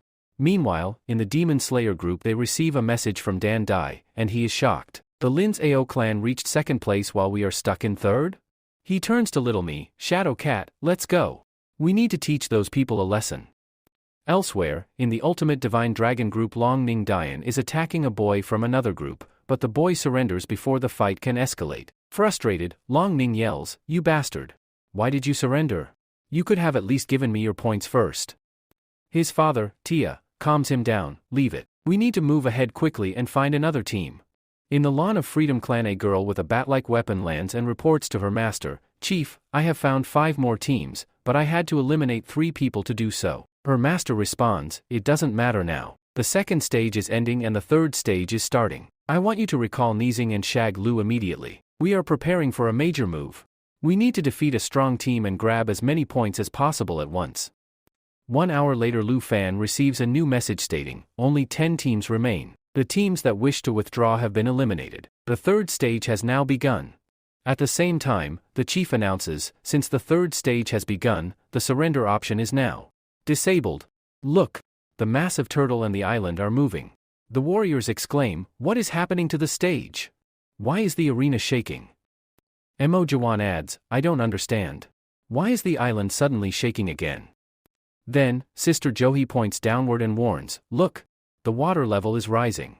That turtle is diving into the water." As the turtle submerges, the chief continues, "Since the 3rd stage has begun, let me explain the new rules. The turtle is sinking into the water. You have only 2 hours to reach the top of the mountain. Once you reach the summit, you must defend your position. After 2 hours, when the third stage ends, rankings will be based on who stands at the top. If you are defeated by another team or drown in the water, your team will be disqualified. Balling realizes, if the arena is sinking, that means the available space is decreasing. We have no choice but to fight. Lu Fan says, yes, this is true. The lesser the area, the more the teams will clash with each other. Mok Wan says, I think these people are using the advantage of the jungle here. That is, the strongest among us will be able to reach the top keeper above the end. Then Mok says to the others, you all were saying that you do not want to kill anyone, but I think now we will have to kill someone. Sister Yi asks, what will we do in this stage? Lu Fang replies, in this stage, I don't think anyone will try to find the spores. At this time, there are about 100 spores that are silent, but as soon as they sink into the water, they will be impossible to find. So, the only motive here is to defeat the other teams and take the spores from them. The center option is over, so we are now heading into a very tough battle. All of them release their respective beasts and shout, come on. Get ready for battle. With that, they start moving toward the eye. As they move forward, Liu Fang tells them, we have to go toward the forest. Once inside and hidden, we won't be an easy target. However, as they try to move forward, suddenly, a groundkeeper cuts in, causing confusion among them. Just then, Shadow Cat appears. It turns its claws and slashes, making a sharp cut. Someone exclaims, it's Shadow Cat. Gowling says, Down D. What are you doing here? Are you trying to attack us? Down T arrives with his team and smirks, it's been a long time since I last saw you. You all have collected quite a lot of points. Ma Lu Fang looks at Shadow Cat and says, G has really turned into a zombie cat. He then confronts Down T, Dandy, what have you done to Shadow Cat? Dandy scoffs, stop talking nonsense. What's your connection with all this? And why do you keep interfering when you were never a part of our sector? Meanwhile, one of Down T's teammates asks, Brother Dan, are these your former sector members? But they are in second place, meaning they are a strong team. Dandu smirks, I don't know how they survived this long, must be luck. But now, they stand no chance, because they have faced us. He continues, I'm going to make them face reality. The Ling Sao clan ended long ago. It cannot return. It cannot be brought back to life. Johnny gasps, Senior brother, what are you saying? How can you say this? As the groups prepare for battle, a boy smirks, I want to fight. That girl. Another one says, and I want that boy. Sister SWI snaps, stop talking nonsense. What are you even saying? You are angry with Sister Jui only because she used to give you less food? That wasn't intentional. Don glares at Lu Fan and growls, enough. I am going to fight Lu Fan. I don't even want to see his face alive. A teammate of Don smirks, brother, if you don't want him alive, let me do the job. I never show mercy to my enemies. I will kill him first. Suddenly, a tentacle emerges from the water. It wraps around Lu Fan's feet, lifting him into the air before pulling him into the water. Everyone is shocked. Dan Mochin shouts, what's happening? If he drowns and his bracelet stays underwater for more than 3 minutes, he'll lose all his points.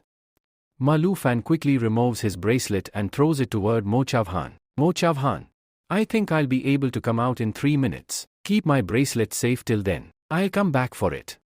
With that, he disappears into the water. Dan smirks, stop shouting. That boy won't survive now. The beast inside the water will devour him. Below the surface, a massive zombie octopus emerges. Its monstrous tentacles tighten around Lu Fang. He is completely helpless against it. I am going to save him, and quickly ran ahead. As soon as she moved forward, Dan Dai stopped her and said, how dare you risk so much to save an outsider in front of me? Do you think you can do anything for an outsider? At the same time, he commanded his cat to move ahead and ordered, you guys are ready to die for an outsider here? Then attack. The cat slashed in front of them, causing both of them to be thrown backward. Standing in front of them were Cowling and Jangi. Dan Dai smirked and said, it seems you won't listen without a fight. Then, he continued, if you both want, you can fight me. I will show you that you are nothing here.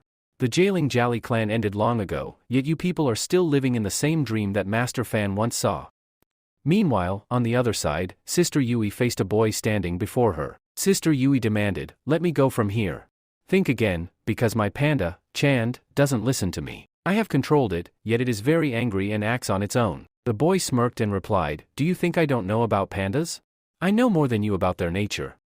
At the same time, he released his brown panda and said, "Look, I know more about pandas than you. Because I have one too." Sister Yui gasped, "What will we do now? His panda looks very strong." Her own panda, Chand, growled in anger. She quickly corrected herself, okay. I just meant that he looks dirtier than you, not stronger. He's ugly. Can you defeat him?" Chand growled again, louder this time. Sister Yui flinched, all right. I get it. You can defeat him. But first, you should analyze your opponent and attack with a strategy. She thought to herself, what should I do now? I've trained him, but he's not in my control at all. If he doesn't fight according to my strategy, we won't win. On another front, Machwan held a bracelet in his hand with 19 points on it. He muttered, what should I do? If I run away with these 19 points, my total will be 29. I already have 10 points, so this is my only chance. If I win and get my promotion, I'll return to the Lin's clan and apologize, or maybe I'll cheat them again. With that thought, he stuffed the bracelet in his pocket and said, let's get out of here. We're not staying any longer. He dashed forward, yelling, Lin's clan, bye-bye. Once I reach the 4th stage of the league, I'll come back to say hello. Just then, a boy appeared in front of him and said, where do you think you're going? You can't escape from here. Machwan smirked, once I reach the jungle, none of you will be able to find me. I'll hide there until the stage is cleared. But just as he was moving forward, a massive dinosaur appeared from the front and attacked him. It was a reptile dinosaur, so he quickly jumped back and shouted, you bastard. Are you trying to kill me? At that moment, the Grand Master of the ANS Beast clan appeared before him and declared, you traitor. Everything that happened to us was because of you. I have come here to take my revenge. Machwan scoffed, you still haven't forgotten that? Stop talking nonsense. The Grand Master's eyes burned with fury. You almost got us disqualified. You made us fight the 4-elephant clan, and I barely escaped. Meanwhile, your companions are in big trouble right now, and you're trying to run away? That means you weak. I can end your life right here. Machwan gritted his teeth. We should just focus on saving our lives right now. The Grand Master roared, stop your nonsense. You once called our beasts useless, but you have no idea how much effort I put into finding this reptile beast. I searched the ancient landscape and the old world to find this rare species. Just then, from behind them, a massive T-Rex emerged. Not just any T-Rex, a zombie T-Rex. The monstrous beast devoured the Grand Master's reptile in an instant. The Grand Master froze in horror. Who is this monster? The zombie T-Rex let out a thunderous roar. Terrified, the Grand Master ran towards Bagata Machva, hugging him tightly. Please help me. Help me. Machwan looked at him in disbelief. Are you joking? Let go of me. Do you want us both to become this monster's meal? The T-Rex opened its mouth and lunged at them. Machwan quickly jumped back and yelled, you bastard. Let go of my tail. At the same time, he released his beast to fight. On the other side, a boy from the Demon Slee group sneered, you may have escaped this time, but next time, you won't be able to escape from my T-Rex's jaws. Machwan cursed under his breath, damn it. I was planning to escape, but now I have no choice but to fight. Meanwhile, a bald man stood by the water, watching as his giant octopus held Lu Fang beneath the surface. He smirked, thinking, that boy must have become my octopus's dinner by now. While Lu Fang releases his coon fish, he says, what does this fool know? We come to a home ground, where my coon fish becomes the most powerful. With that, he releases the coon fish, and suddenly, a tornado of water forms. The enemy looks around in shock, exclaiming, what's happening? His giant octopus struggles to escape from the water, trying to flee. But then, we see that the coon fish starts swallowing the octopus. Slowly, the tentacles of the octopus begin to disappear inside the coon fish's massive mouth. All those outside are dragged into the water, and then, silence. The boy yells, my octopus. Answer me. Where are you? But the octopus remains unresponsive. His connection with it is broken. His octopus is dead. Then, Lu Fan emerges from the water and smirks, your octopus became food for my fish. Now, you have no beast left. On the other hand, Lu Fan's two beasts look very happy. Takla, in disbelief, exclaims, how is this possible? How could you defeat such a giant octopus? At that moment, Poida-chan suddenly attacks him, defeating him with a single blow. Meanwhile, Jungi looks around and shouts, look, brother. Lu has won his fight.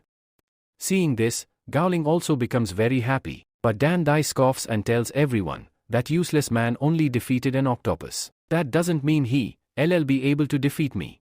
He then turns to Jungi and says, Brother Dan D, please stop boosting. How much longer will you keep talking? We have the strength. Our Lingus clan will rise to the top again. Come back to us.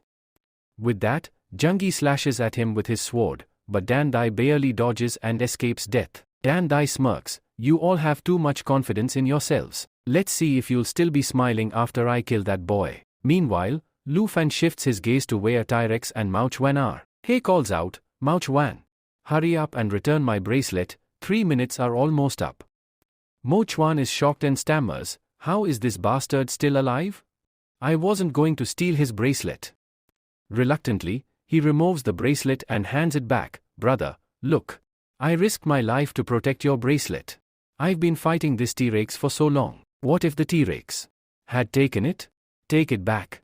Malapak takes the bracelet, wears it on his hand, and says, thank you very much. With that, he moves forward. Meanwhile, Mo Chauhan realizes that all his plans have failed. He turns and starts running away, but the T-Rex is right behind him.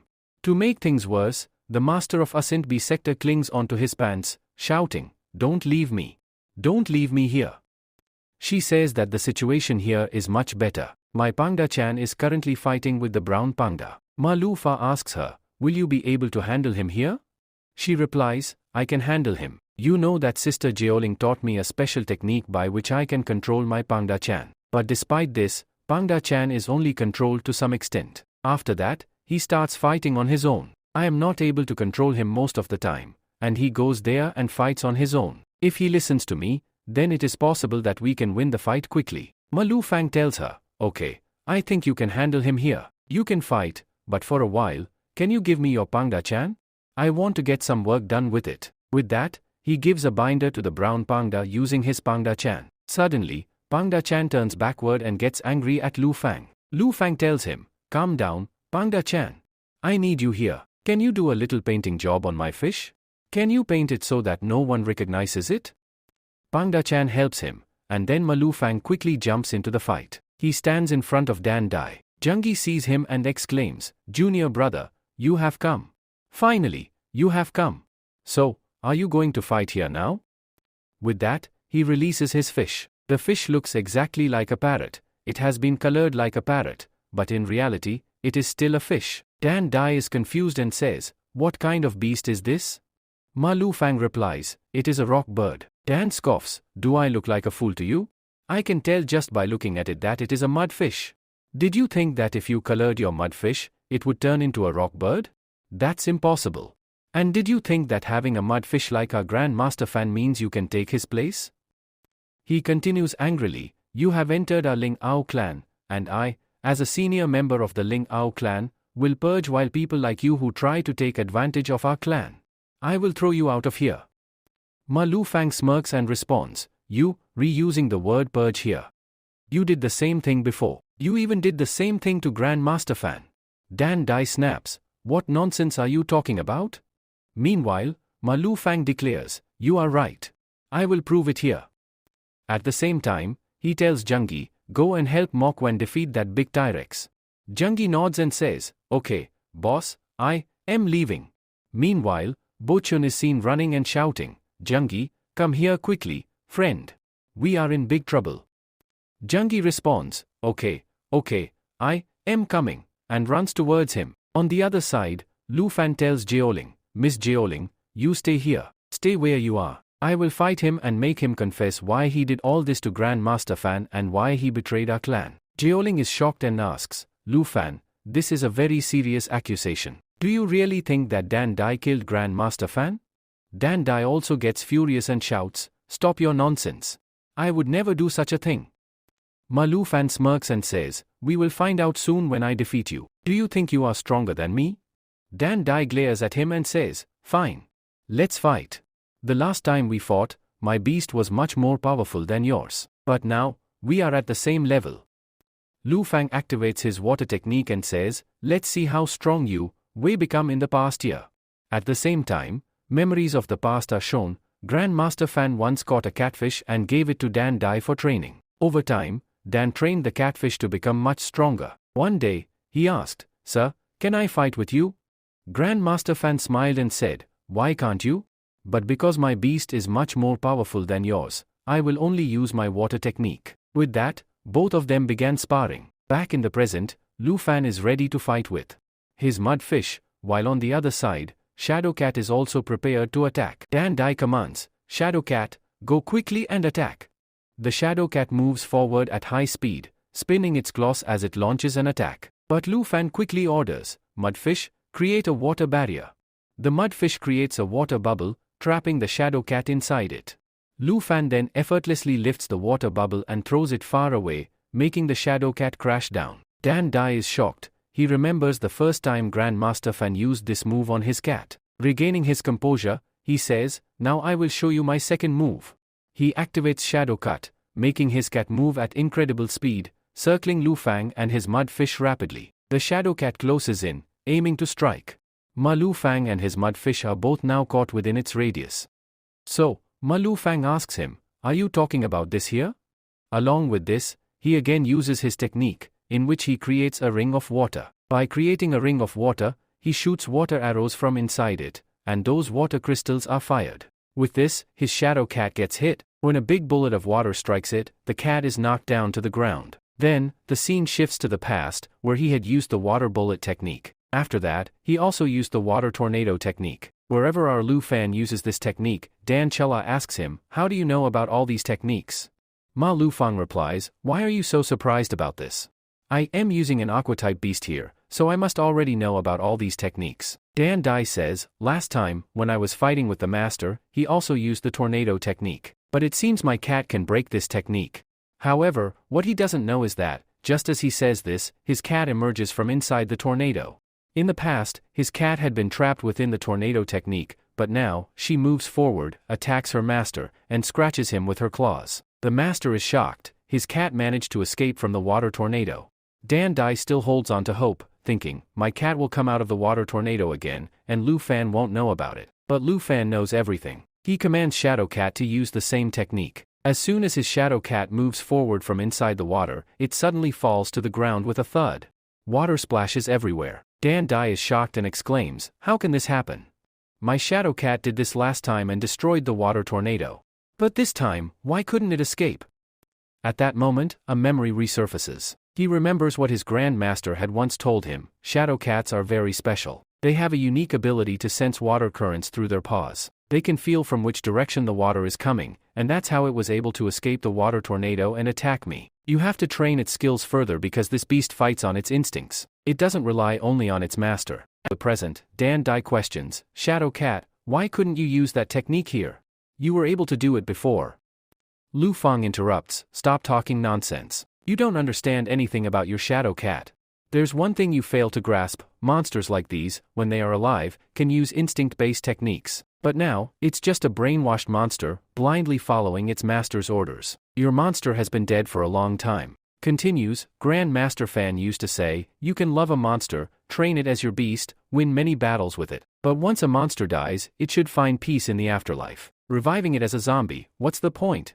Lu Fang looks at Dan Dai and says, you know your Shadow Cat is dead. It needs rest. But Dan Dai shouts back, you don't understand anything about my Shadow Cat.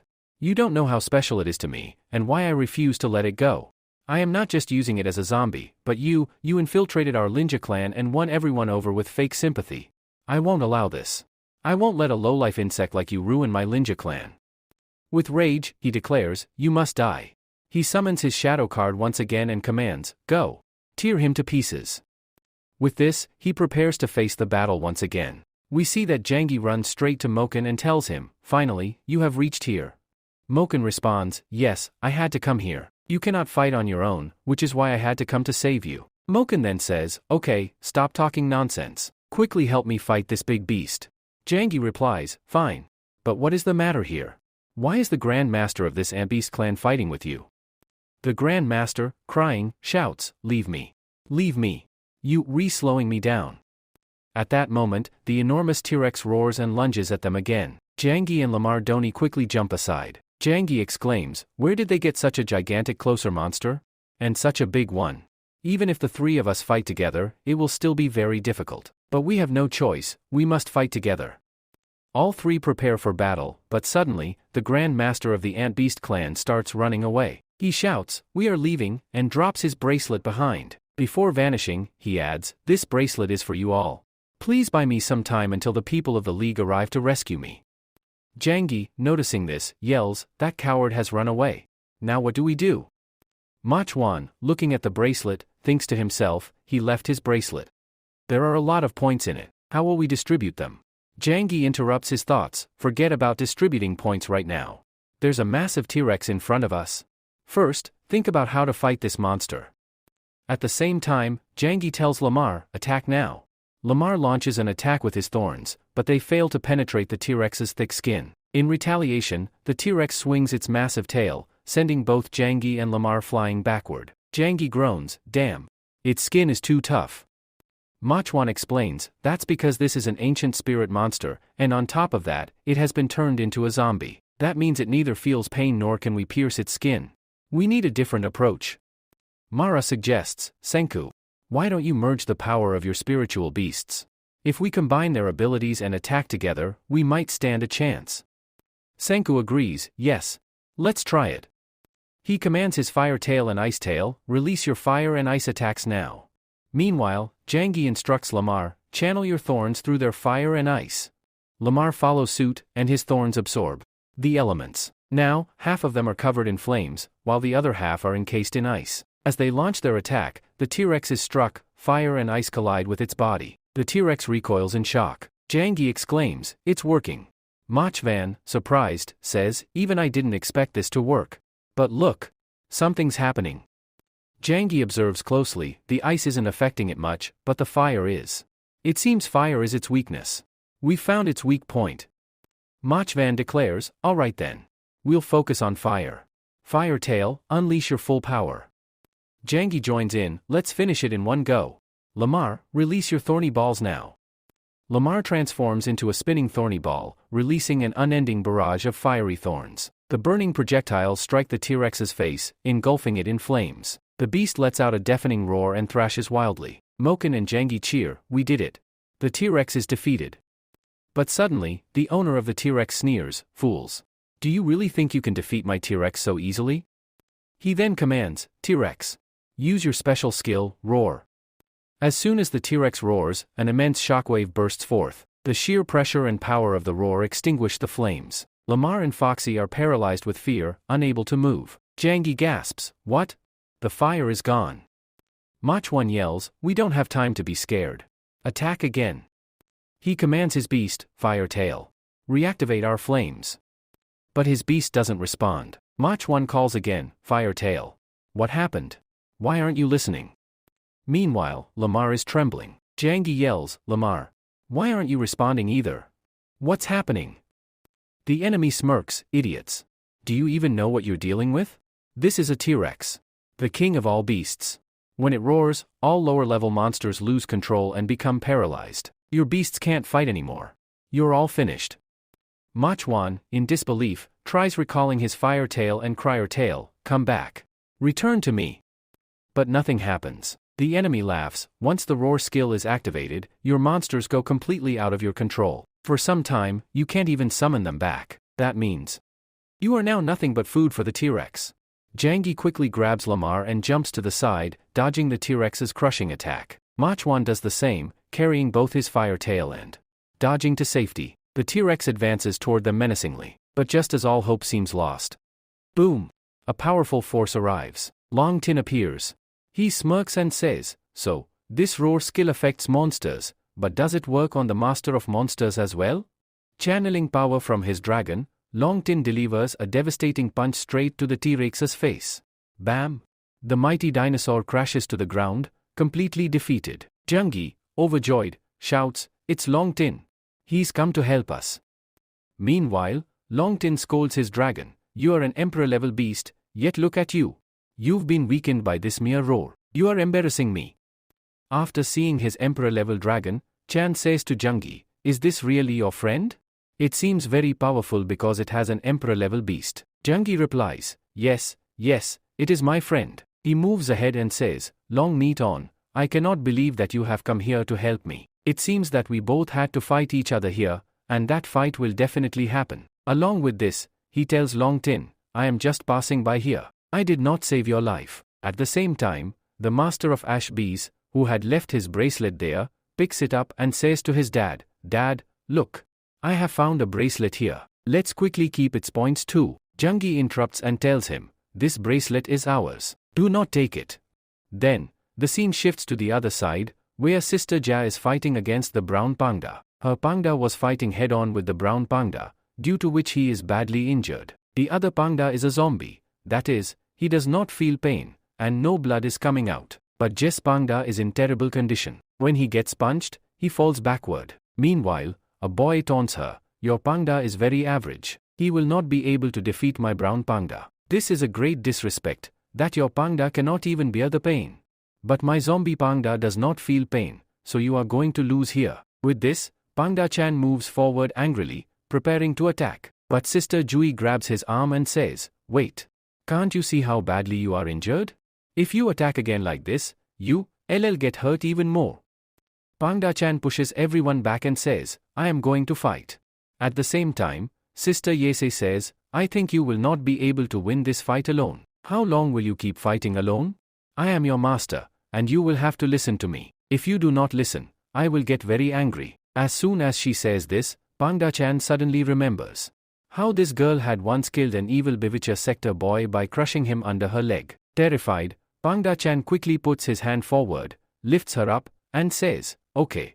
I will do whatever you say. Sister Jui then tells Yuhi, I think physical attacks are useless. We have to attack its master instead. For that, you must use your painting skills. Listen to your master and watch, we will win this fight. At the same time, he uses the dazzling flash technique, which creates an intense light. The boy is blinded for a while, unable to see anything. When his vision returns, he sees two pandas in front of him. Confused, he commands, come on. Quickly attack, brown panda. His brown panda rushes forward and delivers a tremendous punch to his stomach. Shocked, the boy yells, what is this, brown panda? What are you doing? After getting punched, he looks ahead and exclaims, wait, you are not the brown panda. You are not my brown panda. Sister Jui smirks and says, yes. This is not your brown panda, it's my Panda-chan. Using my painting skills, I mixed the colors of your panda with mine. She then tells Panda-chan, take off his bracelet and hold it for 3 minutes until he gets disqualified. Along with this, she calls out to Brother Lu, I won my fight. What is the situation on your side? Fang replied, I think my fight is about to end here as well. At that very moment, Dan Dai commanded his Shadow Cat, go and tear him to pieces. And then, Shadow Cat unleashed her powerful technique. She sliced through the ground beneath her and charged forward with incredible speed. On the other side, Lu Fang told his Pinine, that is, his Kun-chan, release 3 water bubbles. Yes, she released 3 water bubbles and sent them forward. But Shadow Cat effortlessly dodged the shadows and the water bubbles, slipping right between them as she dashed toward the master. As soon as she passed through, she attacked with her claws. But at that moment, Lu Fang countered with his claws. But wait. Lu Fang wasn't there. Yes, Lu Fang had disappeared. Dan Dai, confused, asked, where did he go? Why isn't he here? Just then, the water bubbles reached him, and suddenly, Mal Fang emerged from inside one of the water bubbles. He smirked and said, did you really think I would just stand here? Did you really think I would lose to you so easily? Then, without warning, he grabbed him by the mouth, slammed him to the ground, and declared, this fight is over for you. At the same time, Poida Chand restrained Dan Dai with his Bailu whines. Furious, Dan Dai shouted, you bastard. Kill me, but don't humiliate me by keeping me captive like this. Jeoling stepped forward and said, now, what are you going to do with him? I think you, planning to harm him, but remember, he is our senior brother, junior brother Leo. If you have a grudge against him, at least just kill him here, but don't make him suffer further. Lu Fang moved ahead and asked Danhua, tell me quickly, why did you do this? Danhua, frustrated, snapped back, what nonsense are you talking about? You, falsely accusing me again. Lu Fang stared at him and said, don't you remember what happened to Master Fan's great whale? It turned into a zombie the same way you turned your Shadow Cat into one. So tell me, was this all you're doing?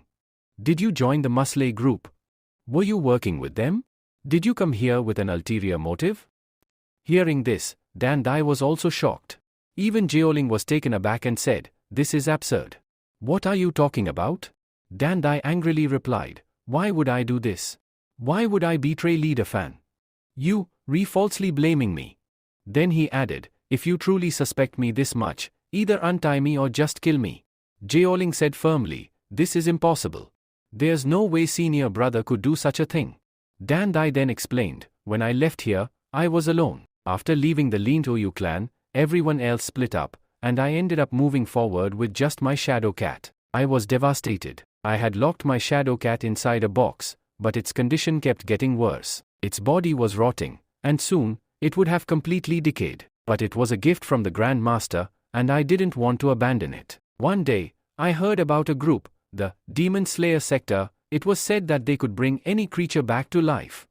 I thought, maybe this could work. So I went to them and told them I wanted to revive my shadow cat. They said that if I joined their group and participated in their competition, only then would they revive my shadow cat. Desperate, I agreed to their terms. And just like that, they brought my shadow cat back to life."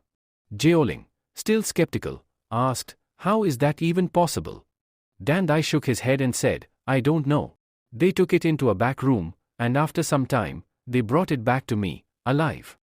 I was overjoyed to see my shadow cat again, but deep down, I knew this wasn't my shadow cat anymore. It was nothing more than a machine, a zombie." Jeoling, now deep in thought, said, "Could it be possible that Master Fan's death is also linked to these pills?" Dan Dai immediately dismissed the idea. "No. That's impossible. I know for a fact that the Demon Slayer group can only bring dead animals back to life. I've witnessed it myself. People would bring their beasts that were barely alive, still breathing, and the masters of the Demon Slayer group would say, 'We can't bring them back until they fully die.' They had to wait, sometimes for days, until the creatures finally passed away. Only then would the ritual work. So whatever happened to Master Fan, it wasn't done by the Demon Slayer group. I was just happy to see my shadow cat alive again. But I never imagined that this would somehow be connected to Master Fan's death. I promise you, I will uncover the truth. For now, I will stay with the Demon Slayer group and investigate them. I will find out whether they are truly linked to Master Fan's death or not." Hearing this, Ma Lu Fan untied his ropes and said, "Forgive me, I misunderstood you. When this competition is over, we will all investigate this matter together." But just then, Dan Ray rushed forward and shouted, "Stop talking nonsense. Your identity is still highly suspicious." And just like that, the tension rose once again, as Jeoling ran forward and pleaded, "Please, don't start another fight here. Dan Dai says, it hasn't been long since you joined our Lin Jiao clan, but despite that, you seem to know a lot. Especially about the techniques of Grand Master Fan. Not only that, but you also possess a well of knowledge, things that you shouldn't even be aware of. And to top it all off, you joined our sector at a time when it was in complete decline, barely surviving. You had no reason to join us, yet you did. But instead of revealing anything about yourself, you, pointing fingers at those who have been loyal to this sector from the beginning." At this, Ma Lu Fan smirks and responds, "Now that you, Wei, said everything, it's only fair that I stop hiding things from you as well. First of all, let me remind you, you made a promise to Grand Master Fan. A promise that you would stand by him and help make Lin Jiao clan great again." Dan Dai's eyes widen in shock. How? How do you know about that? That was a secret between me and Grand Master Fan. How could you possibly? Before he can finish, Lu Fuk interrupts, "Because Grand Master Fan was my old friend. Whenever he had time, he would visit me. We would sit together and talk about everything, his past, his ambitions, and even the struggles of this sector." Lu Fuk takes a deep breath and begins to narrate. Grand Master Fan's life was filled with pain. When he was just a child, his entire sector was wiped out. He saw his parents and his people slaughtered right before his eyes. When he sought justice and approached the League, they dismissed him outright. "We cannot investigate further," they told him. "You are of too low a status. If you belonged to a high-ranking sector, things would be different." Hearing this, Leader Fan was utterly shattered. He felt ashamed that he was still alive when everyone he loved had perished. Night after night, he was tormented by nightmares of that tragedy, haunted by the screams of his people. Lu Fuk's voice turned solemn. Despite the agony, he re-established the Ling Gao clan from scratch. But the truth was, he was alone. There was no one left in the sector to stand with him. At that time, his life was in complete darkness, and he had even begun to consider ending it all. But then, a small ray of hope appeared, and that ray of hope was you. Dan Dai stares in disbelief. Me? Are you talking about me? Lu Fuk nods. Yes, just when he was at his lowest, you were the first person to respond to his call and join the Lin Jiao clan. You saw his advertisement and came forward, promising that together, you both would make the clan great again. Even though his nightmares didn't stop, you gave him a reason to face reality. You reminded him, you are the Grand Master of this sector. You cannot spend all day wallowing in despair. You pushed him to train, to recruit new members, to revive his dream. And because of you, Grand Master Fan found the courage to rise again. Together, you both transformed the Ling Jiao clan into a second-grade great clan. Lu Fuk sighs and finally says, Grand Master Fan shared all this with me, and after his death, I couldn't stand by and watch his dream crumble. That's why I decided, I will join his sector and help restore it to its former glory, just as he once dreamed. But what about you? Have you forgotten the promise you made to Grand Master Fan? Hearing these words, Dan Dai breaks down into uncontrollable tears. Seeing it in his hands, he smiles and says, looks like I just got lucky. This bracelet has 5 points inside it, our team's points just shot up. But before he can celebrate too much, Jungi steps forward and says, that bracelet is mine. Hearing this, Long Netin frowns and questions, how does that work? Just because something is lying on the ground, it automatically belongs to you? No way. This bracelet is mine now. Jungi doesn't back down, replying, it's my loot. We were fighting them here earlier, which means this bracelet belongs to us. Just as their argument heats up, the bracelet suddenly beeps, and a system message echoes around them, and Beast Clan. Disqualified. Ja Clan. Disqualified. Clock Clan. Disqualified. That means 3 clans are out of the game. Now, only 6 teams remain in the arena. Seeing this, Jan comments, ever since the 3rd stage started, teams are dropping like flies. Only 6 remain now. But Mo Chavhan has a question. The Ant Beast clan's master took off his bracelet himself, so how are the others getting eliminated so fast? Before they can figure it out, a sudden shouting voice startles them. From the distance, the master of the Beast clan comes running at full speed, yelling, help me. Somebody help me. Mochan raises an eyebrow, weren't you eliminated? What are you doing back here? Breathing heavily, the master replies, the people from the alliance haven't picked me up yet, and an old man has been chasing me. He looks extremely dangerous. He points behind him and then runs away in panic. Just then, a figure appears, Nising from the Clan of Freedom. Seeing him approach, Piochun immediately warns, this guy is strong. We've fought him before, we won't be able to win here. We need to get out. Jungi looks at him and asks, you know him? Piochun nods, but before they can react, other members of Clan Freedom arrive. These guys are no joke, they have a massive 129 points. Ma Lu Fan mutters, Clan Freedom. And their Grand Master is here too. The Grand Master of Clan Freedom scans the area and smirks, looks like we have about 3 teams here. If we eliminate them all at once, our job gets much easier. Then, without hesitation, he gives the order, start the purge. The Freedom Clan members immediately lock onto their targets. One of them, Shen Liao, walks up to Sister Yui and grins at her pangda. Your pangda looks adorable. My mango messenger will love eating it. With that, he lunges toward the pangda, mouth open wide, but the pangda isn't just for show. With a powerful strike, the pangda slams into Shen Liao, sending him flying backward. The fight begins. At the same time, Pangda-chan roars and lunges at its enemy, trying to tear him apart. Sister Yui shouts, come on. Just a little more force, you can do it. But Shan Lu from the enemy side sneers, do you really think your Pangda can win this? Before the Pangda can do any serious damage, Shan Lu's claw-like arms suddenly open, and his razor-sharp teeth pierce into Pangda-chan's body. On the other side, Nising faces Mok Wan and smirks, boy, I believe your name is Mok Wan? Mok Wan, surprised, asks, how do you know my name? Nising replies with a sinister smile, your friends, the ones you brought here just to boost your numbers, they weren't as lucky as you. Before they went down, they told me that you have all their points. So now, I'll be taking them from you. Jungi asks, Mok Wan, do you know this guy? You two seem close. Mok Wen shakes his head in frustration. Enough with the nonsense. Just start fighting. He immediately commands his two foxes to attack. As the foxes charge, Nising unleashes his spine of terror, striking them down instantly. One of the foxes collapses, injured. Meanwhile, Jungi yells at Lamar, "Attack him with your sword." Lamar lunges at Nising, but at the same moment, Nising uses his spine of tarot, spinning like a whirlwind, causing Lamar's attack to miss entirely. Then, with a sinister laugh, Nising fires his spine like a bullet, aiming straight at Lamar. Seeing this, Lamar's master pushes him back, but Lamar gets severely injured. Meanwhile, Lu Fang is locked in a battle against an opponent known as the Bad Girl. She spreads her massive wings, and Lu Fang wraps her body with his Pava Chand technique. Doggy Chan jumps forward to attack, but suddenly, they all realize the enemy's wings have a hidden blade. Not just that, she's a parasitic beast. Out of nowhere, tentacles emerge from inside her mouth, wrapping around Doggy Chan and biting him. Then, a thorn tongue shoots out from her body and pierces Doggy Chan, sending him crashing to the ground, injured. Lu Fan, now realizing the situation, grits his teeth and says, "These monsters, they different. The entire clan of Freedom is using parasite-type creatures. And worse." He pauses, looking at the battlefield. They're all ultimate max level.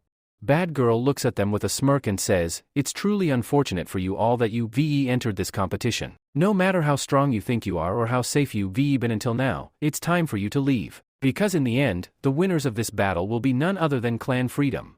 And with that, the scene shifts to Panda Chan's fight.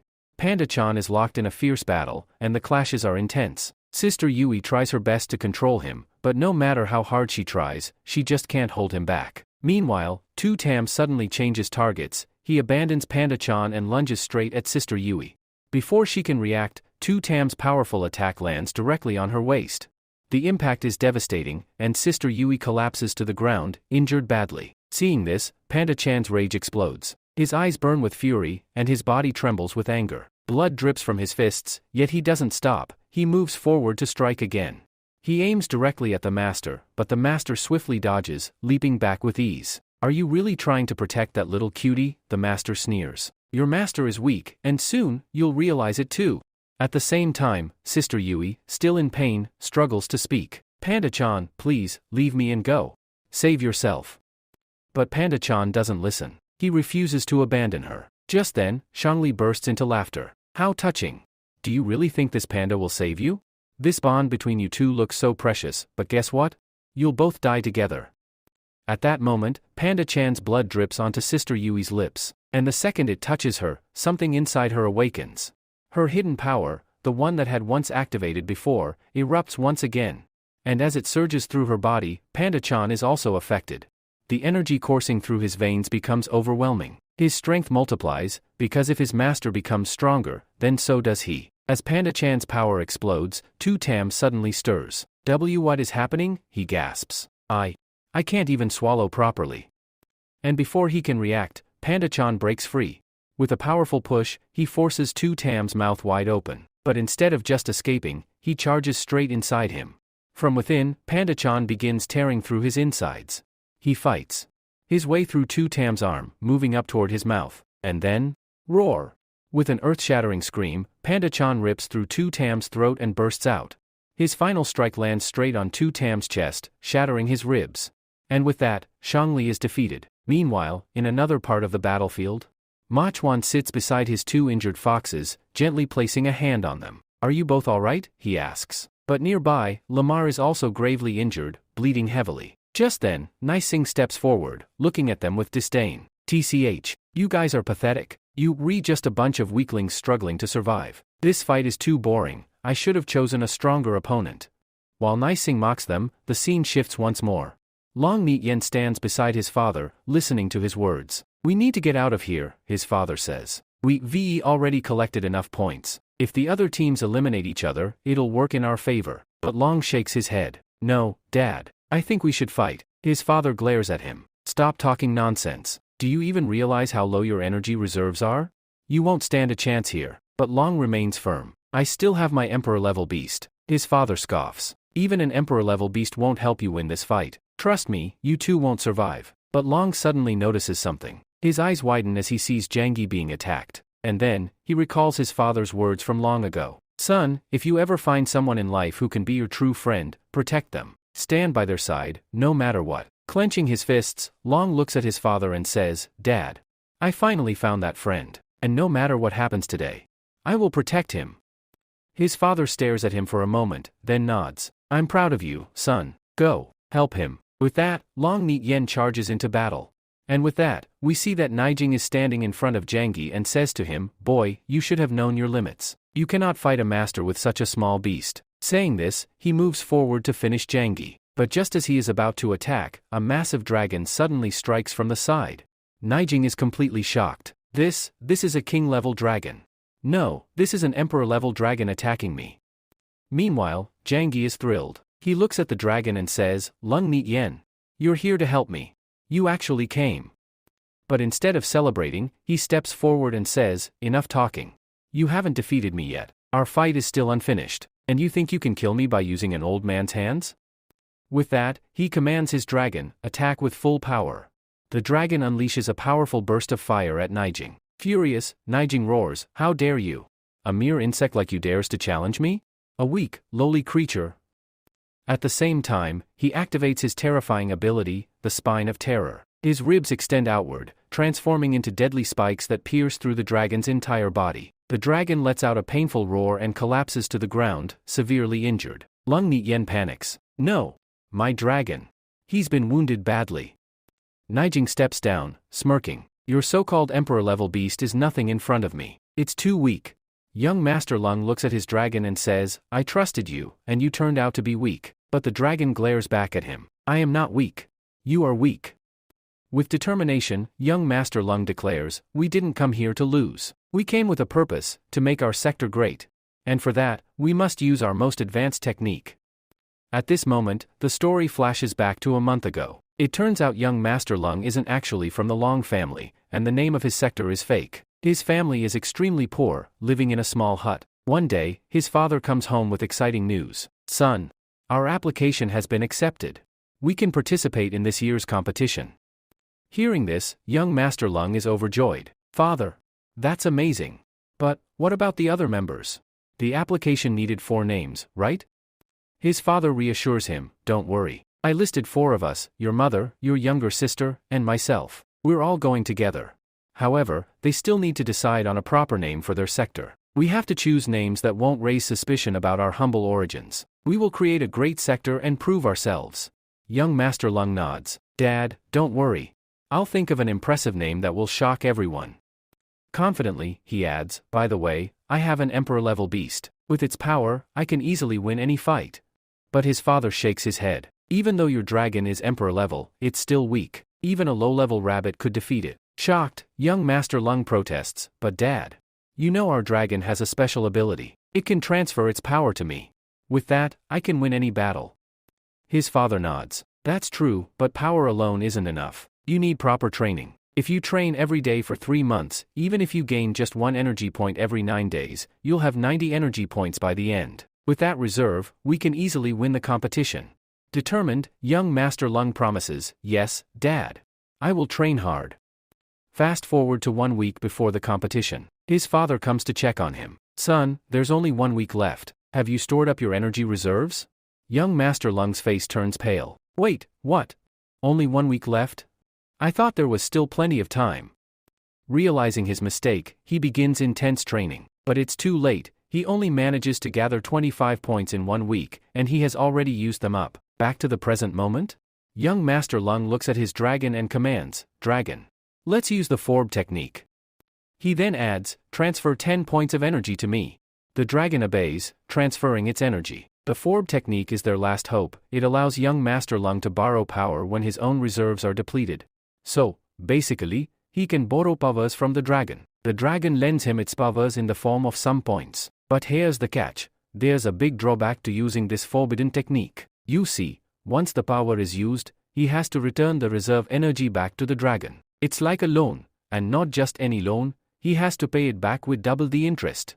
That's why his father warns him, Son, use this technique carefully. I believe that if you use it a second time, the interest rate will shoot up. So, Finish it in one punch. He agrees, saying, "Why not, Dad? I will finish it in one punch." Without wasting a second, he dashes forward with great speed. Now, Nising mocks him, "Boy, do you really think you can defeat me with this technique? You only have physical strength here. Physical strength alone won't be enough to beat me." And as soon as Nising attacks him by rotating his spine of terror, our hero blocks it with a single punch. He smirks and says, "Old man, you have underestimated me. This generation isn't weak. We kids are smarter, and the old people not so much." While Nising is still processing this shock, our boy grabs him by the spine, starts spinning him like a rag doll, and slams him onto the ground. Nising, stunned, shouts, "How is this possible? How are you standing against my spine of terror?" He charges again, swinging his spine like a weapon, attacking left and right, stabbing again and again. Poor guy starts taking serious hits. His body gets badly injured, blood starts dripping, and he staggers back. His dad and the others shout, "Save yourself." But the spine of terror keeps coming for him, repeatedly attempting to stab. At this moment, Lung calls out to his dragon, "Give me 10 more points." The dragon grants him the power. Lung then unleashes a devastating punch on the spine of terror, sending Nising flying into a mountain. Nising gets badly injured but somehow still stands up, furious, yelling, "This can't be. I can't lose to a child like you. We're going to die right here." Without wasting a breath, Nising enlarges his ribs, creating a giant rib cage around Lung and traps him inside. He taunts, "Child, do you have any last wishes? If you do, speak now." But Lung, calm as ever, replies, "You should be the one saying last words because you are the one who's going to die." He adds, "Old man, don't get too happy, you won't escape from this close range." Immediately, Lung commands, "Dragon, give me 30 points." The dragon responds, and Lung bursts with incredible power. He soars into the air and smashes a punch so powerful that it not only shatters the spine of terror but also slices Nising's entire body into two. With that, Nising is finally defeated. But the scene shifts. Now we move to the bad girl fight, where a Lu Fang is battling her. He uses his water powers to attack, but the bad girl spins her wings, reflecting all his water techniques effortlessly. Suddenly, Kuncha jumps in, reaches near bad girl, and starts biting her head. But she smirks, "We caught you." She releases her water power from inside his mouth, like a fishing rod, hooks the bad girl, and says, "Looks like I just caught a big fish." She throws her aside like it's nothing. Bad girl snarls, "So we already taken down your other beast. What's left now?" Just then, Doggy-chan jumps out from behind and attacks her, but his attack misses as bad girl ducks and retaliates with her tentacle, knocking Doggy-chan backward. She taunts, "How is this mutt still standing? I injured him earlier." That's when she notices Mr. Gowling healing Doggy-chan using his butter rabbit. After being healed, everyone gears up to fight again. Had girl steps up, saying, "First, I need to deal with this girl and then her healing rabbit. After that, we'll settle the score." She says, "Now, I have to finish this fight right here." She quickly soars into the air, and at the same time, from inside her mouth, or rather, from inside the mouth of her parasite, she drops several bombs. The bombs start falling from above. Gowling is running, desperately trying to escape. Just then, he looks towards Dandai. A bomb is falling towards him too. Without wasting a second, she rushes forward, catches the bomb midair, and jumps towards Dandai. She yells, "Dandai, come to your senses. Are you mad? What are you doing? Do you want to die? You better wake up. If you don't care about this fight anymore, then just step aside quietly and stop sitting around." After this, the friends retreat once again to continue the battle. Meanwhile, on the other side, Lu Fang's beasts are also under attack. Lu Fang frowns and says, "This is bad. She's up in the air, and I don't have any beast that can fly." That's when Gowling speaks up, "I can go up." He attaches his butter rabbit to his back and, using its wings, takes off into the air. "I'll fight her up there." As soon as Gowling reaches the sky, the enemy girl attacks him with her tentacle. She smirks and taunts, "Do you really think that just because we come up here, you can fight me? You're way too weak." But Gowling was prepared. The moment he gets up there, he releases his second beast, a slime-type beast. Gowling hurls the slime at her. The moment it sticks to her body, her wings freeze shut. She looks shocked. You used a sticky slime seed? That's such a disgusting spirit seed. Why do you even have something this filthy? And with that, she starts plummeting. Gowling grins, but suddenly, she grabs his leg with her tentacle and drags him down with her. In the forest, Lu Fang rushes after them. The enemy girl rises again, furious. She rips the slime off herself and yells, "I'll kill you." She opens her tentacle's mouth, and a strange liquid pours out. It splashes onto Gowling, soaking his clothes. And then, she slams her other tentacle against a rock. Sparks fly.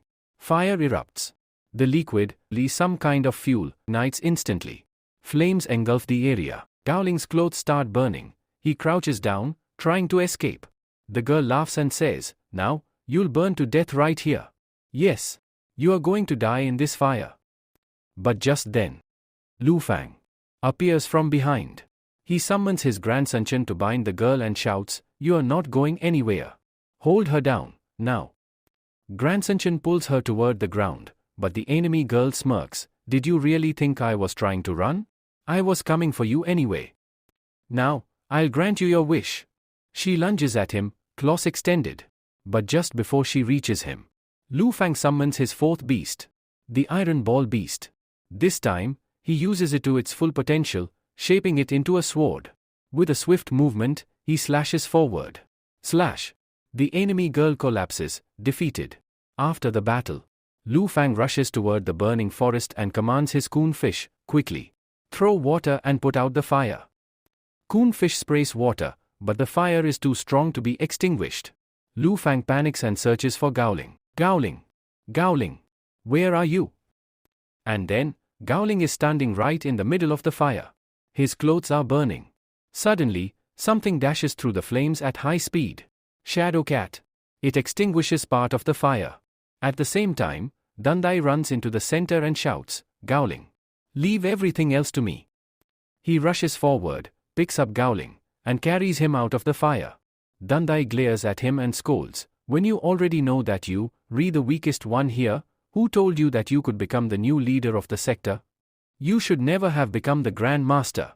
Then he says to him, "Senior brother Dandai, please come back. If you return, I wouldn't even need to become the Grand Master here." With that, he adds, "Won't you call back your Shadow Cat? Its body is burning in the fire over there." Dandai responds, "Let it stay there." Meanwhile, Lu Fang also rushes toward the scene. As soon as he arrives, Dandai looks at the situation and says, "This boy was absolutely right. He was right about my Shadow Cat. It needs rest now. I think I should let it go and not turn it into a zombie. It should be used for something else instead." The scene shifts to Long Tin, who, after defeating his opponent, removes a bracelet from his arm and looks extremely happy. At the same time, Janki Bhagta arrives and says, "Long Neetan, are you okay?" Startled, Long Neetan quickly hides the bracelet and says, "Don't tell me this bracelet belongs to you too. I worked really hard for this. I defeated that old man fair and square, and that's how I got this bracelet." Janki smiles and reassures him, No, it's not like that. I didn't come here to tease you. I actually came to thank you because you saved our lives." Hearing this, Lang Neet Yan suddenly starts crying loudly. Janki, confused, asks, "What happened? Why are you crying?" "I was just expressing my gratitude." Through his tears, Lang Neet Yan says, "It's not that. I came here to fight. I spent 50 points of my dragon energy, and now I'll have to recover at least 70 points. That means I'll have to work hard for an entire year just to restore my dragon's energy." The scene shifts again. Lu Fan turns to Gowling and asks, "Are you okay?" Before Gowling can respond, Dandai suddenly releases him, causing the dragon to fall to the ground. Lu Fan, shocked, exclaims, "What are you doing? Have you lost your mind?"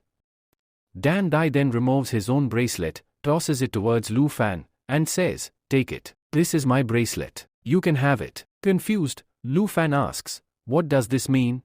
Dandai replies, "I don't think I should stay in this competition anymore. All the other members of my group have been disqualified, so if I leave too, it won't make much of a difference." Gowling then asks, "So, does this mean you, coming back to our Linja clan?"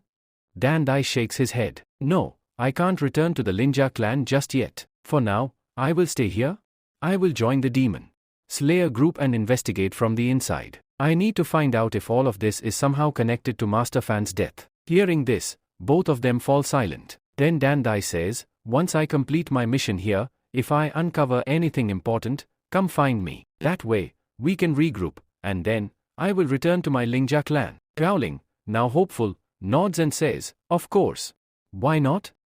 Meanwhile, on the other side, the Grand Master of the Freedom Clan stands with a grim expression, watching as all of his companions have been defeated. He clenches his fists and mutters, this is a complete disaster. Turning toward his subordinates, he shouts, bad girl. I trained all of you fools so well, yet you couldn't even defeat these children. Then, glaring at her, he demands, give me your wings. Now, bad girl pleads, leader, please. I can still fight. Just give me one more chance. But the leader remains firm. I said, give me your wings. With no other choice, she rips her wings out and hands them over. The moment her wings are removed, she collapses, because without them, she will die. Suddenly, a parasite emerges from her lifeless body and latches onto the leader. Within moments, he gains wings himself. Now empowered, the leader soars into the air. From above, he looks down at everyone and smirks. Now, all of you are finished. I was simply waiting for the perfect moment, until your little reunion was over. Everyone looks up in shock, trying to anticipate his next move. With a sinister grin, he says, thank you for all your hard work, but this game ends now. Then, as he rises higher, he removes the cap from his head, revealing a parasite beast embedded on his forehead. This creature, with its enormous single eye, suddenly fires a powerful laser beam straight into the water below. Seeing this, the onlookers panic. Janky exclaims, what the hell is happening? I think his aim is off. Meanwhile, on the other side, Long Ryan looks at his dragon and scoffs, I think his aim is just as bad as yours. He doesn't even know how to hit his target properly. But suddenly, the entire island begins to shake violently. The reason? The leader has just attacked the giant turtle, the very creature whose back serves as the foundation of the entire island. The turtle, severely wounded, lets out a deep, guttural cry, and with that, the entire island begins to sink into the ocean.